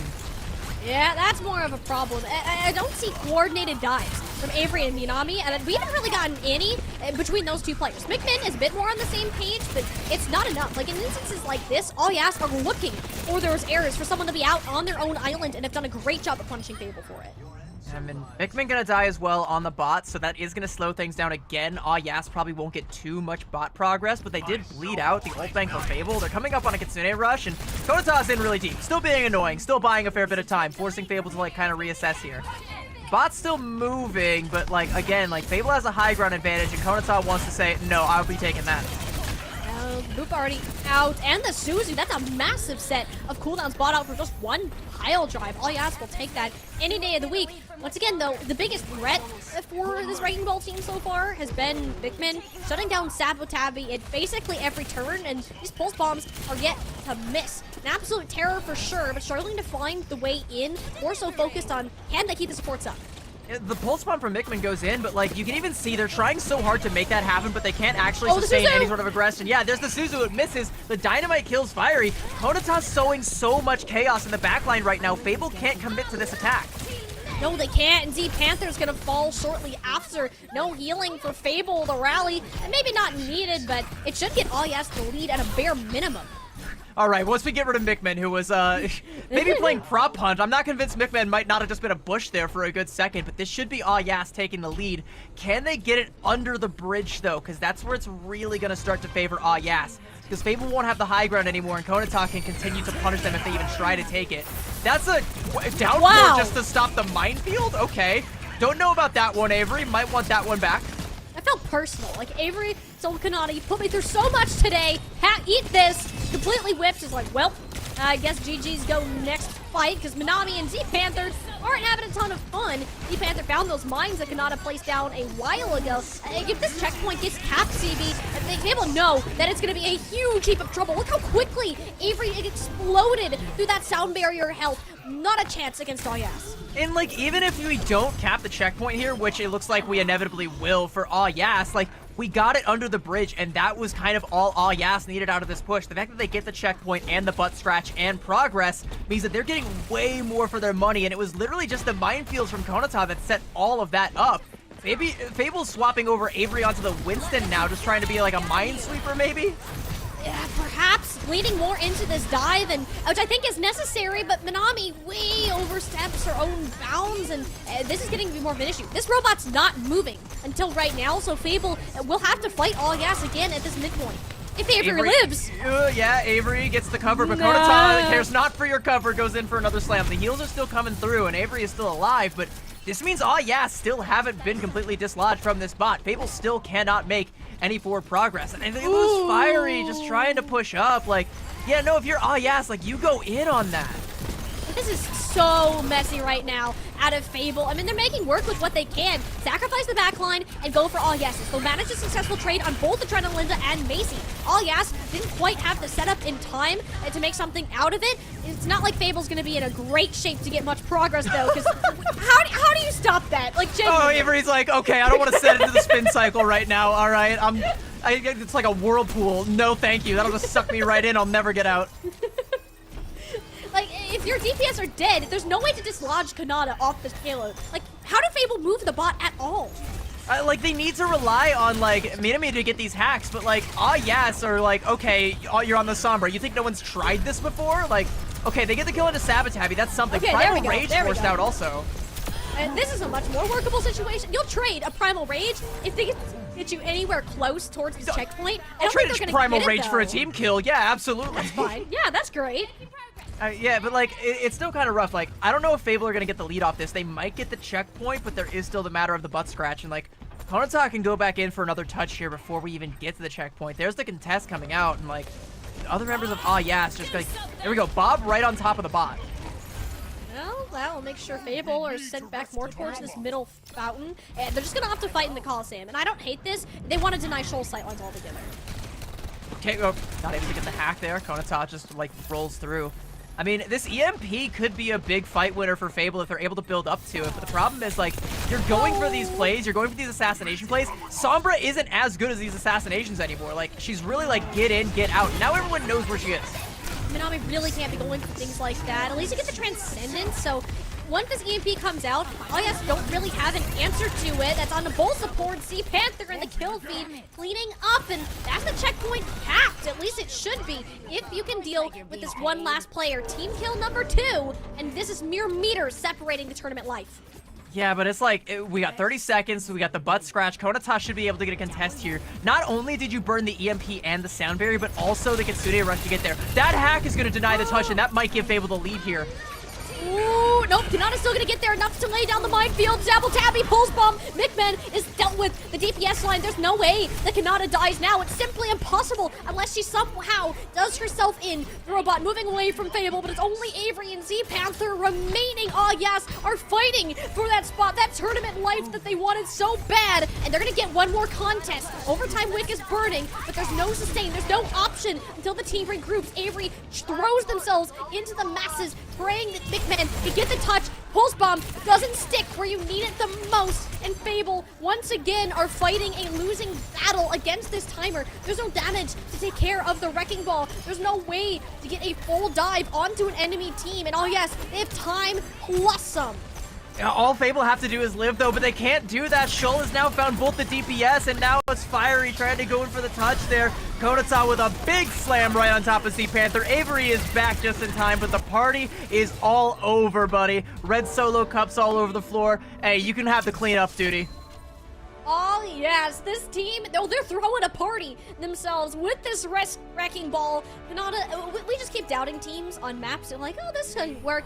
It did. It very well did. Oh yes, they wanted to get that top 4 finish, and just like that, it's only one map between these two teams.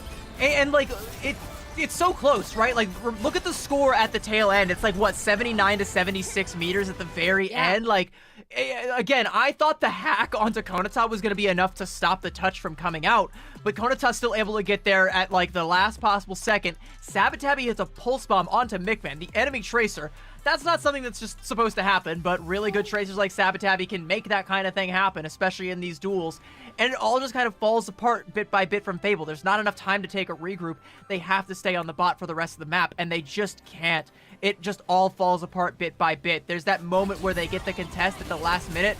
all they have to do is try and stay alive and keep the contest going, but every time they go back in, like, they're paying a little bit of a tax. They're taking a little bit more damage, and it's just waiting for Avery to come back. Maybe they build up that Primal Rage, but it just never happens. Shoal finds Minimi, finds Mickman, and there's never that opportunity to really make that happen, to really get that Primal out. Dig your heels in and contest the bot truly once more. I don't think that this road is necessarily over, though, for Yes. Like, they barely were able to squeak this one out, and it's honestly because Fable made these swaps relatively late. They didn't really have an answer for these ultimates, not expecting Kanata to get that final touch. And we look ahead, CB, it will be a Fable map, right? And now the map pool is completely reset, if I'm not mistaken. Other than the maps we've already played, anything is up for grabs, and it leaves Fable with their most important decision of the entire tournament. Yeah, it's anyone's guess what it could actually be. I kind of feel like maybe you just, like, I want to say you take it back to control, because, like, it feels like that's where you have the most leverage. But even still, like, with Lijiang now off the table, like, do you really feel like you have the better on, like, Samoa or Nepal? Nepal, probably not. Like, I feel like Nepal might be a trap. Like, I don't think you go for that. Maybe you go for Samoa, and yeah, it's kind of a rough decision. Like, you know that, like, any push map at this point, because again, Esperanza, that's a ball map. Hanaoka, maybe, if you could pick Clash, if you're willing to die on that sword, but I don't know. Like, this is kind of rough. Yeah, I'm not gonna be shocked if Fable sit on this one for a while either. Like, this is kind of their entire tournament series, and this team has struggled to make it past this 5th, 6th place finishes for the vast majority of our major and minor events in 2024 and 2025, and where you have a team like Yes, which really is a true Cinderella story if you think about it. Like, they didn't even qualify for the playoffs in Major 3, CB. Like, this is a complete turnaround of a team who has inconsistently made it to top 8 and then usually goes out in 7th and 8th place to now have a shot at top 4 and leave your opponent really sweating that out is ridiculous considering where they started. And it's the meta, right? Like, it is not just them, like, leveling their game up, which they absolutely have, but it's also the meta. The fact that they can get away with this kind of wacky composition that no one else in the field is bringing to the table, and it works because we're no longer in, like, Mauga hell like we were, like, a tournament ago. It feels like years, like, that we've had, oh, wow. It feels like it's been so long. It's actually going to be Suravasa, Flashpoint. This one's a head scratcher. Because this could either be really good or really bad, and I honestly don't know which what it's gonna be. Like, this is, ooh. I don't even feel like we could say anything because we were wrong about Route 66 being bad for Fable. We were wrong about Colosseo being bad for Yes. Like, who's to say what's to happen on Suravasa? There's not a lot of high ground to play from like there was on Colosseo or Route 66, so you're kind of not as worried about the Wrecking Ball, but there's still a lot of different flank angles that a Wrecking Ball can attack from, a lot of different angles that a Tracer can attack from. But what we've seen on this map for the most part has been the hazard mirror, and I think that, like, it might favor Fable just a little bit more. I'm still not fully convinced. Like, there's still a couple of sub points too, like Palace, where maybe the Wrecking Ball actually does kind of favor a little bit more because you do have, like, those little bits of high ground. It's gonna be tough. I legitimately do not know what is going to happen on this map. All my analysis in the world, all my years of being entrenched in this game cannot prepare me for this particular moment. That's the best kind of Overwatch, though. It might be a little bit terrifying for us as casters, but at the same time, it's so intriguing to not know what is going to happen next. We'll have a bit of idea just because of the subs, if that will happen.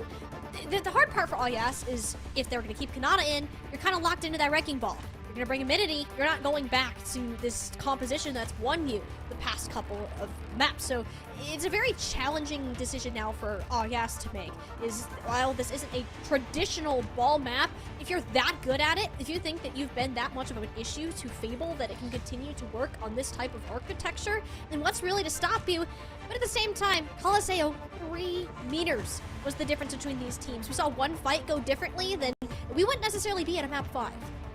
You also do have the sticky matter of momentum on the side of Yes. It's like one of Newton's laws or something. Like, once a ball keeps rolling, it rolls on forever or something. I don't remember. I didn't pay attention to physics class, but it feels like this ball composition for Yes, like, They just won Colosseo by the skin of their teeth. If you're Fable, like, are you rattled by that at all? And if you're Yas, are you feeling yourself? Like, are you like, we got this in the bag.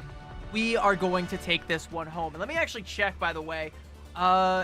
Ooh, okay. So, Suravasa was not signaled to me, by the way, from Sabatabi as one of the maps that they like to play the Wrecking Ball on, but we're keeping Konata in, so they will be playing the Wrecking Ball for the side of Yas. And if you're Fable, like, I don't want to ask the stupidest question in the world, do you think Yas are going to come out on the Wrecking Ball? But, like, are they predicting this? Because it feels like they shouldn't be able to get away with it. Yeah, I think with Kanata still being in, you have to think that, and also Minami rolling out on the Genji instead of that Sojourn that we've been seeing more from her lately. It kind of signals that this is what you're expecting Yas to do. Playing the Zen big, though, on this map, you have to play so far back and hope that Kanata and Shoal and Sabatabi can more live by themselves, because the support's just bait at this point. Yeah, and you can see, like, Macy and Adrenalinda playing at the hip alongside Shoal. Where is Avery? Where are they jumping in from? Ooh, looked like either a coach gun or a whip shot. Avery wasn't actually able to get a good jump there. I didn't even get a move from Konata. Honestly, there's so much CC on the side of Yas. Could have been anything. Could have been a breeze.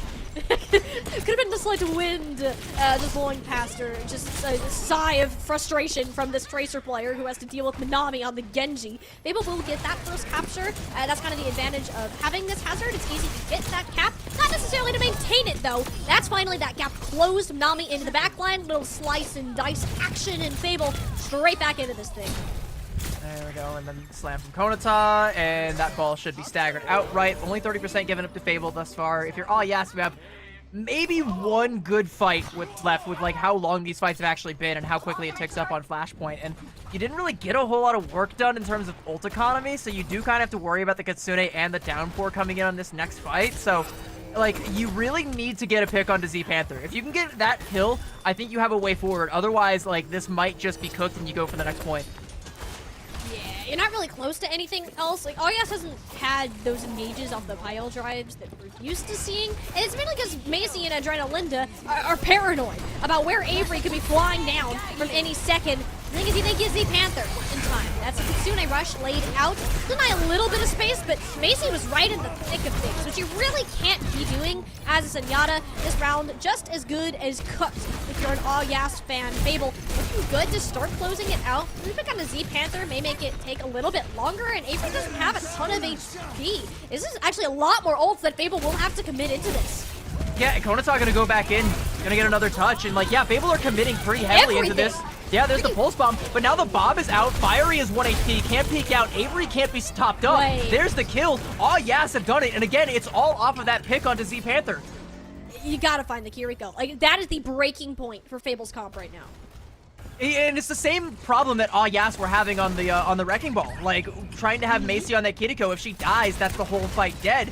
They understand that now. They just have to try and find Z Panther wherever that Kiriko might be lurking. And if they can get that kill, suddenly the fight, even when it doesn't feel like it should be cracked wide open, is. And Yas are going to have a Transcendence now to count out Minami's Blade. I mean, like, if you're Fable, you have to build up to a real ult bank here or force the trans out, and that's exactly what happens. Yeah, it'll be slippery territory there.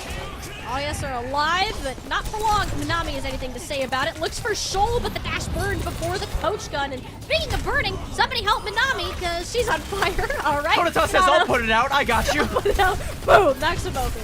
All right, yeah, Fable don't have necessarily the damage output to deal with Hamster. That's kind of the same issue we've been seeing. You gotta just ignore Kanata to the best of your ability, which is really hard with the amount of presence that she has. Forces the Swift Step out of Z Panther, doesn't quite have the same coverage. No healing. Adrenalinda is down, making Macy a lot more vulnerable through this. This final fight territory, though, so Z Panther lays out the second Kitsune rush of the round, but your bodyguard has gone, and so has another Kanata, putting in overtime. Oh no, this, like, if you're Fable, this feels so bad because this should not have gone Yas's way. There's so many points in time where this could have been flipped back over to Fable. Like, you force the Transcendence out of Macy and you pop the Dragon Blade. There's this moment of panic from Yas where they're like, we have to find a kill before that blade comes out. Then they just kind of kite because they knew they couldn't do it. But then Minami goes for Shoal instead of trying to commit on top of the supports. Gets hit with a coach gun, the dynamite, gets knocked over by Konata. And, like, Fable, even though they invest the Kitsune rush, there's no one really left to make good use of it, so it's all for naught.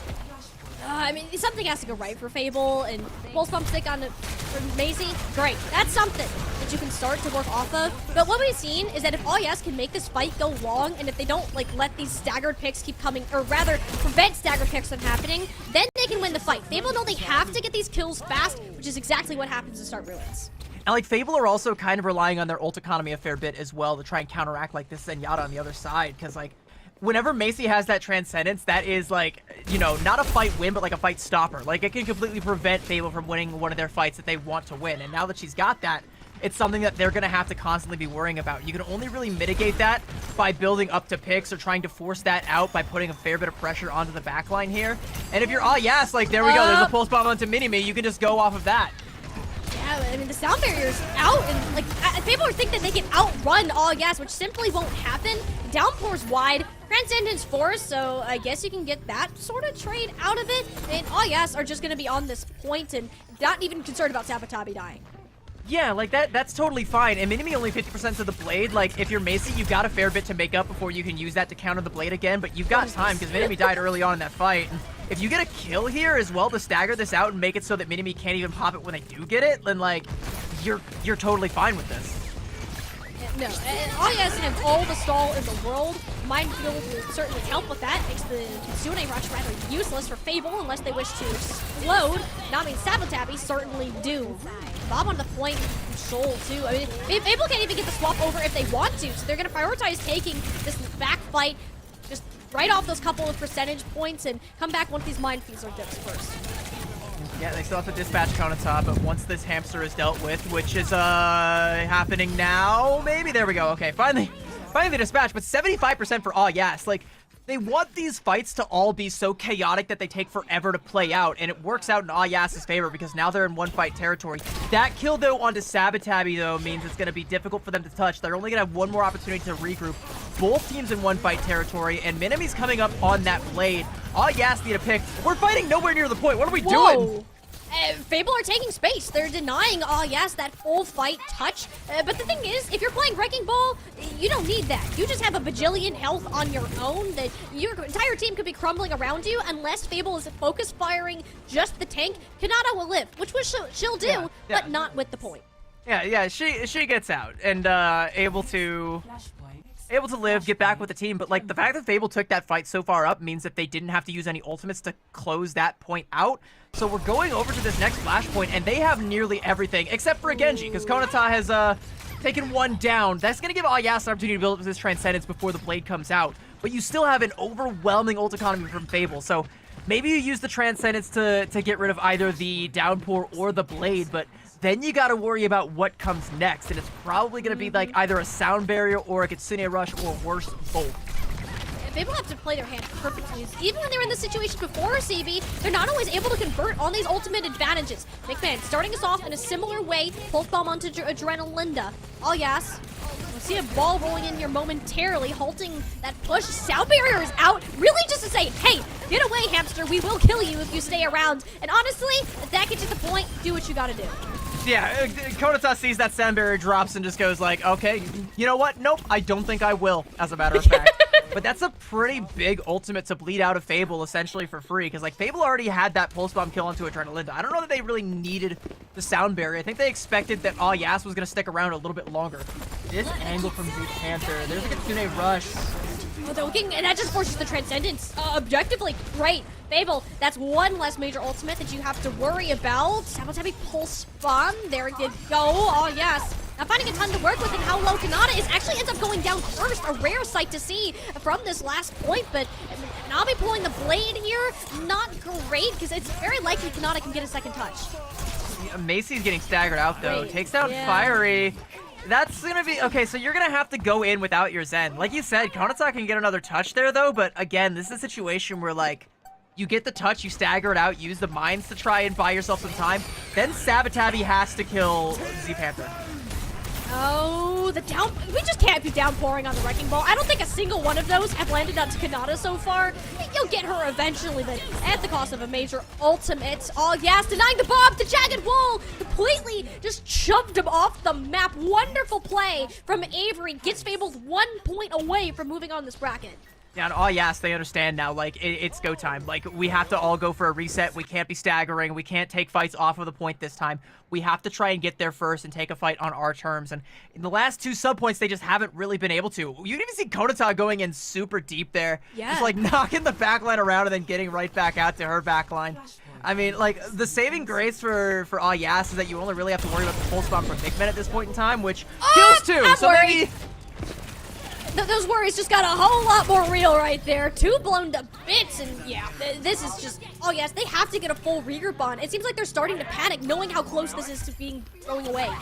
Well, so now you can pop the rally from Adrenalinda and you don't have to worry about, you know, it getting hit with the pulse bomb, but you're going against 2 support ults on the side of Fable, and that's a lot to overcome, and it's going to put a lot of pressure onto Sabotabi to try and match that, you know? Like, she has to try and bait out a Suzu or, you know, wait for Konata to do that and then stick Z-Panther with a pulse bomb. I don't think you get that chance. Avery's already in the back line. Kitsune Rush and Sound Barrier at their back. That take isn't dying anytime soon, but can't say the same for your support. Adrenalinda, the rally has gotten nowhere at all. They will need one more fight to come away with this. Yeah, but Avery falls, and Konata's Wrecking Ball, so of course you're going to get your tank back in the fight a lot quicker. That kill onto Sabotabi is big, and the stagger onto Shoal. All right, so like, Ah Yas can still get themselves out of the spawn. Fable can't overstay their welcome here, but the fight that's going to happen on the point isn't going to be on Fable's terms either, so this really, really stings for Ah Yas. They're making backline swaps, but look at that ult charge from Macy and Adrenalinda. Because they make those swaps, they have nothing. It's just going to be Konata's minefield that's going to have to take Ah Yas the rest of the way. And Fable are so close to their damage and tank ults. If this fight goes long, it's not looking pretty for Ah Yas in the long run. Minefield put Avery in the timeout corner. Thankfully, can just bolt up to another ledge, so they'll be fine. And they buy space. Maybe Ah Yas can get the flip, and they do. That's a lot of peace of mind for now, but how peaceful is it really? Shoal dealt with immediately after. Bigman, another pulse bomb, has not missed on any of these so far in Surabasa, and you know that they're hunting for their next target. There was also a moment where Z-Panther nearly dies, but get the swift step out, so you still have your Kiriko alive. You've lost Minimi, and this is going to be another one of these really long, drawn-out, chaotic fights. There we go. Z-Panther is dead. If you're Avery, you need to get out. You can't give up too much more percentage to Ah Yas. This isn't worth it. We're going to use the downpour. I mean, they get Macy and Adrenalinda. I can see the point of wanting to do it, but I mean, Shoal has a bomb that she's not even going to need. Yeah, and like Sabotabi can just get passively healed with the you know, the universal healing passive. So now you've got both DPS ults on either side, both support ults coming up for Fable. Avery gonna swap over onto the Diva. I think you kind of need to have Z-Panther beat Macy to the punch with this Kitsune Rush, and Shoal needs to die. But Konata lurking up here on the rooftops, getting all the intel, gonna slam down here. Oh, Macy! Oh, Macy! Macy will live. TP out. Sabotabi though, single HP. The Bob actually covers for retreat. It's that blade. Haven't had success on it so far, but it's Minami finding her way into the backline. Slices one in half, and Macy is dead. The Achilles heel of Ah Yas has been struck yet again, and Fable have all of the tools in the world to be able to pull from. It's Kanata fighting a one rodent battle on this objective. There's 4 players all looking at her. She just needs to stall long enough for someone on Ah Yas to make a return and tag her out of the stall. For now, it's Macy. TP's in, pulse bombs out. Minami deals with her swiftly as she appeared. Kanata still has some health, but with that going down, the stall potential of Ah Yas drastically diminishes. Shoal, Sabotabi keeping this fight alive. Z-Panther is down. Fable, they don't have the healing either. It's an absolute dogfight for this final point, but it's one that Fable will come out on win. Their story is not over yet. Oh, and it just comes down to Avery getting back there on the Diva. Sure, Fable didn't have the healing, but they did have the health bars to be able to withstand all of the stagger kills. Props to Sabotabi and Shoal for finding those picks in the midnight hour when they had no business, but it just wasn't enough. You know, Konata stalls for so long. Macy tries so hard to heal her back up. I mean, Ah Yas called their shot. They thought they were going to be able to make it to the top 4, and there were a couple of moments in time in this series where that was a very real possibility, but it is unfortunately not the reality that we live in. We live in one where Fable has etched another chapter in their story, and they steal that top 4 finish away from Ah Yas, and they will continue on in this lower bracket. They live to see another day in this tournament, and what a series to end it on. If you're Ah Yas, I know you're going to be disappointed not making top 4, but I mean, you really played your heart out here. I don't know that you can really be too disappointed with a performance like this. No, especially against a team such as Fable, who's been so consistent when it's come to these hazard type of compositions and really giving them a run for their money. This last fight, an absolute dogfight, as I said, and there was just close. Map after map, Ayas found a way. Even after basically throwing away the very first map of Control, like, think if we didn't have to play Control at all, CB, what result would we have gotten today? And like, unironically too, like, I still don't know if this map pick actually favored Fable at the end of the day, because like, yeah, still were able to get their way back into it. And it's the same as like that Route 66 pick that we saw earlier, where it's like, I don't know if that really favored them, but they were still able to win it out regardless. Like, Fable are the perennial underdogs of Calling All Heroes. They have always been like the ones playing behind the 8-ball and always trying to, you know, overcome the adversity, and on this day they actually do. And that going up against the Cinderella story of yes, it's like we have two underdogs going head-to-head, but only one of them can stay alive in this tournament. It always hurts to say goodbye, and unfortunately, yes are the ones that we will be saying goodbye to today. It was a fun story to follow while it lasted, and I'm very glad that Ayas did get to make that appearance after some inconsistencies during our regular season of events. But for Fable, it's just another mark on the record, another match for the day. They've broken that 5th, 6th place finish curse, and now can move on even further. Now, ZB, it's coming up for one of our favorite times, is when we actually get to hear from the players themselves. I hear we got an interview on the way. Yeah, we're gonna head on over to the other side of this break, and we will have an interview with one of the players from Fable. We'll see how many booms they give that series, and yeah, don't go anywhere. We will be right back.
Welcome back, everybody. The story of Fable, fortunately for them, still does have a few more chapters yet to write, as they got out of a pretty rough one just a little bit ago against Yas, a very game Yas, an Yas that was playing into a meta that very heavily favored them, but it was Fable that ended up winning out the day and living to see another one.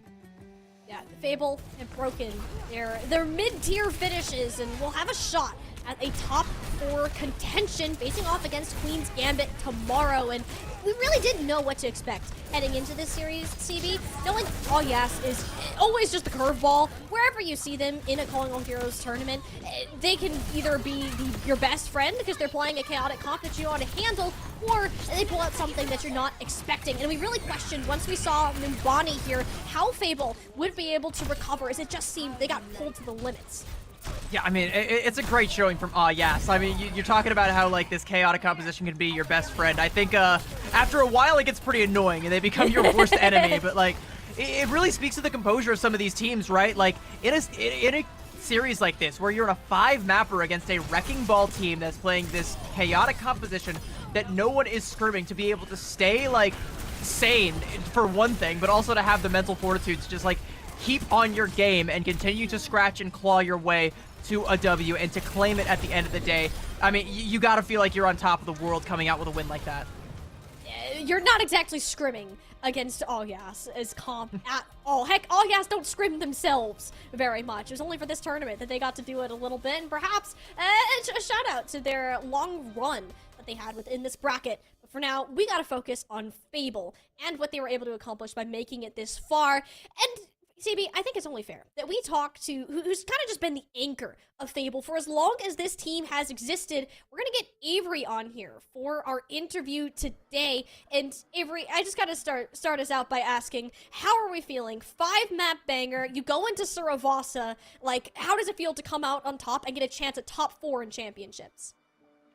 Yeah, I mean, I feel ecstatic, and it's just like every range of emotion I feel like I'm going through right now. There's nothing better than winning in map 5, and the way we won, it just feels super. It just feels amazing. So it's got to feel like you just, like, escaped a war zone, right? Like like a map 5 against a Wrecking Ball team that, like, Yas, like, come on. Oh yeah, I mean, I wish you guys could have heard my comms when we won that. It was pretty explosive. Explosive or explicit? Like, maybe a little bit of both.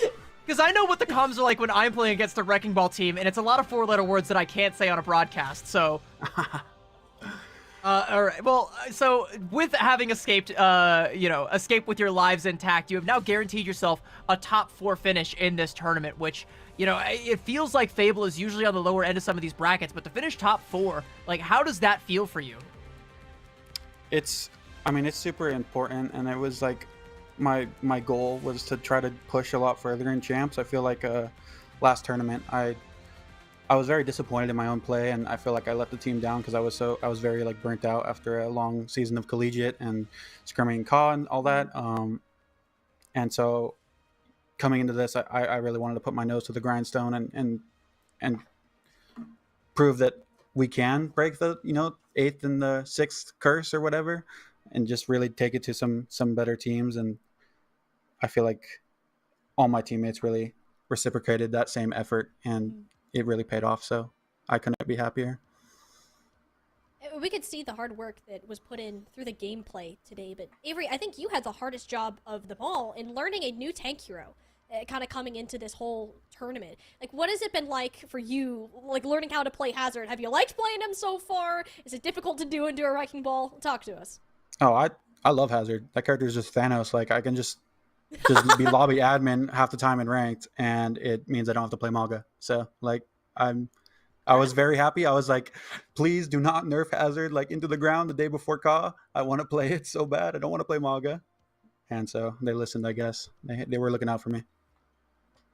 I've been on the same wavelength, by the way. Like, everyone on Twitter is always just like, Hazard's so oppressive. I'm like, yeah, but shut up, because I don't want to go back to Mauga either. Like, Yeah, exactly. You're exactly. right, but can you be quieter, please, so the devs don't like nerf this potentially very fun meta? Speaking of, potentially very fun metas, I can imagine that's probably what you're going to be stuck playing for the rest of the tournament, because it ain't getting any easier from here on out. You are in the top 4. You're in the big league. So what exactly is your game plan going forward into some of these teams that you said you're in your own words, some of these better teams? Yeah, I mean, we played. I believe we play Queen's Gambit next, and we've played them earlier in the bracket, and played them decently close. I think we took a map, and I think we definitely could have won Lijiang, and that series goes map 5. I don't know. It might end up a different way. So I'm definitely confident. They play a little bit different of a style than we were used to scrimming. So it's going to take the adaptation that I know my team is capable of, just adapting our play style and trying our best, having some fun. It's the last tournament of the year, so we just want to come in and just have a good time for the most part. I gotta ask this just because I'm curious. Did you have a good time playing against a Wrecking Ball comp all day? Did you kind of want to go back to the Hazard mirrors that you're going to be having the rest of the weekend? Was this kind of a breath of fresh air? I mean, I like the Hazard mirror. The Wrecking Ball is definitely it's a curveball, and that's, I think, what Alyas kind of banks on. They bank on you not knowing how to play against it, and I think at first we had theory crafted ways to beat it, like with the Diva comp, and it ended up just feeling like we just need to take the tempo back and we need to play our game. So we kind of went back to the Hazard with the Lucio, and Persona just pulls out a Genji because for some reason she's just the goat at Genji, just for no reason. And so it was definitely a satisfying win to try to kind of work through the issues that comp was giving us in real time. And we even, after both of our map losses, I demanded that everyone join my stream, and we did breathing exercises, and we just calmed down a little bit. And I said, you're going to focus on your own role and your own job, and we're going to win. And so what were the breathing exercises like? Like, what were those like? I just pulled up a YouTube video, just or... the 4 seconds in, 8 seconds out thing. Like that, I do it on my own between almost every map. And so I'm like, if I feel the nerves are getting a little bit nervy, I think that's a great thing to bring it down. And I think it honestly allowed us to win the game. Like, we didn't overheat because of that. I can imagine. Yeah, I can imagine, because again, I know what it's like playing against a Wrecking Ball. As a flex support player, I know what it's like playing against a Wrecking Ball. All right, it sucks. And that's the most delicate way that I could put it. But I can imagine that things are only going to get more stressful and more difficult with some of these other teams. So maybe keep those box breathing videos on deck for the rest of the series. Another question though, how do you rate your Hazard play up against the rest of the field that remains, against Santana, Hitori, and against Mari? I mean, I think the Hazard versus Hazard matchup, it's kind of hard to tell who's better, or it's at least when I'm playing, I don't feel like, wow, their Hazard is just so much better than me, because I'm focusing on doing my own thing. But I think I'm one of the better Hazards for sure, and I know Molly is definitely very good at it, and we've scrimmed them before. But I'm not gonna say, I am definitively the best Hazard, but I'm more than confident on it. I think you can definitively say that you are at least the 4th best. I think that's fair. Oh, the Hazard of Ka. Okay, I'm one of the Hazards of all time. That's okay. Also true. You got me there. That's fair. That's fair. Oh my goodness. Well, Avery, I'm sure that you have a lot of box breathing to do just to come down from the high that was that 5-map match and kind of take a breather with the rest of the team. But before we send you out here from this interview, do you have any final thoughts, any shout outs you'd like to make here while you're on the interview? Yeah, I mean, Fable started with me. The only other person that's been there the whole time is Panther, but we've gone through so many iterations, and I just believe that this roster we ended up with for this tournament is the most passionate. They put their trust into me, and I put my trust into them, and it's just I feel so supported by them, and everyone wants to win so badly. So I just every individual person, like Ray, Panther, everyone else that has played with Fable throughout the year, I can't thank them enough, and we wouldn't be here without everyone putting their blood, sweat, and tears into this game. So That is awesome to hear. It's like, it does sound like you guys really do want it, and that trust and how badly you want it, I suspect, will take you very far. It's already taken you this far, and I think, like Molly said, you can kind of have a little bit of that box breathing, bring yourself back down, and just enjoy this moment, because it's only going to get more stressful tomorrow. Thank you so much for joining us, Avery. We're going to go ahead and send you on your way. We got a show to wrap up here. Thank you once again, and I forgot to ask Avery how many booms they gave that series. That's on me. My bad. CB, you failed the people. Sorry, I forgot my core tenets as a hard-hitting journalism that, like, I need to get to the heart of what people want to know. How many, chat, tell me how many, in the chat, tell me how many booms you would give that series. It was a 5-mapper. I think that's a 5-boom series, right? That's like, one for each map, easily. Do that. Yeah. Yeah, Suravasa was definitely a boom. I'd probably also give one to Coliseo as well. Coliseo gets like 3, actually, because push is great. Okay, so we're at 8 booms out of 5 now. We've broken the scale. We've completely broken the boom scale with this one. I mean, and the action's only going to ramp up from here. Let's have a quick little bracket overview to see where we have landed after the chaos that unfolded today. We kicked off the day with some upper bracket action. Nightmare Eclipse and Valentine. Nightmare Eclipse kind of just pounding Valentine, sending them straight down into the lower bracket. And then from there, we also saw some elimination matches that went quite the distance. Yeah, from getting that utter beatdown that we saw earlier today, it kind of been in the back of every team's mind. How far above is Nightmare Eclipse from their last? And when we look at our lower bracket here, there's a lot of contenders. We have our 4 teams that currently remain down on this end of things, and it will be Queen's Gambit and Fables to start off our day tomorrow after they took out their respective things. But if one of these teams are to make it all the way to grand finals, like they have the confidence to do so, CB, they still have Valentine standing in the path. Yeah, and Valentine is quite the formidable foe, and unfortunately, like, you know, Queen's Gambit, I think, might very well be up to the task. Fable as well, if they continue to play the way they played today against Yas, and if they are able to get their deep box breathing and keep their heads on straight, they might also have a chance.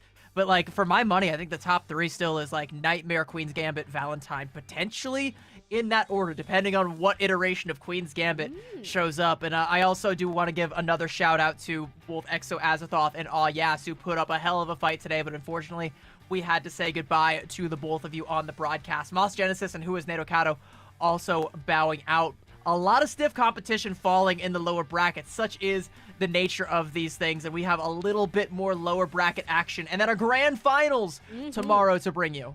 You know what's even more exciting about tomorrow is it's not just one best of 7 CB, it's 2. Our lower and grand finals are going to be both best of 7 series. So it's going to be a long, exciting day of Overwatch. Like, everyone, bring your booms, get ready for a show, because you are going to need them. You're gonna need all of those booms that you possibly can. Those also, by the way, if you type boom in the chat or meow in the chat, your drop meter will actually increase by 10%, so you can get those drops a little bit quicker. Not that you'd want to, because obviously you want to be here to catch all of the action, right? And we can't proceed with all of this action without thanking our sponsors, Blacklight, really quick. Thank you once again for sponsoring this event. Also, shout out the giveaway that they're doing. You know, they're giving away 5 really sick gaming chairs to members of the community, both on Twitter and in the Calling All Heroes Discord. Make sure you try and get your hands on one of those. And you know, if you lose the giveaway, maybe just go buy one anyway, because chairs are cool. Everyone needs to sit down.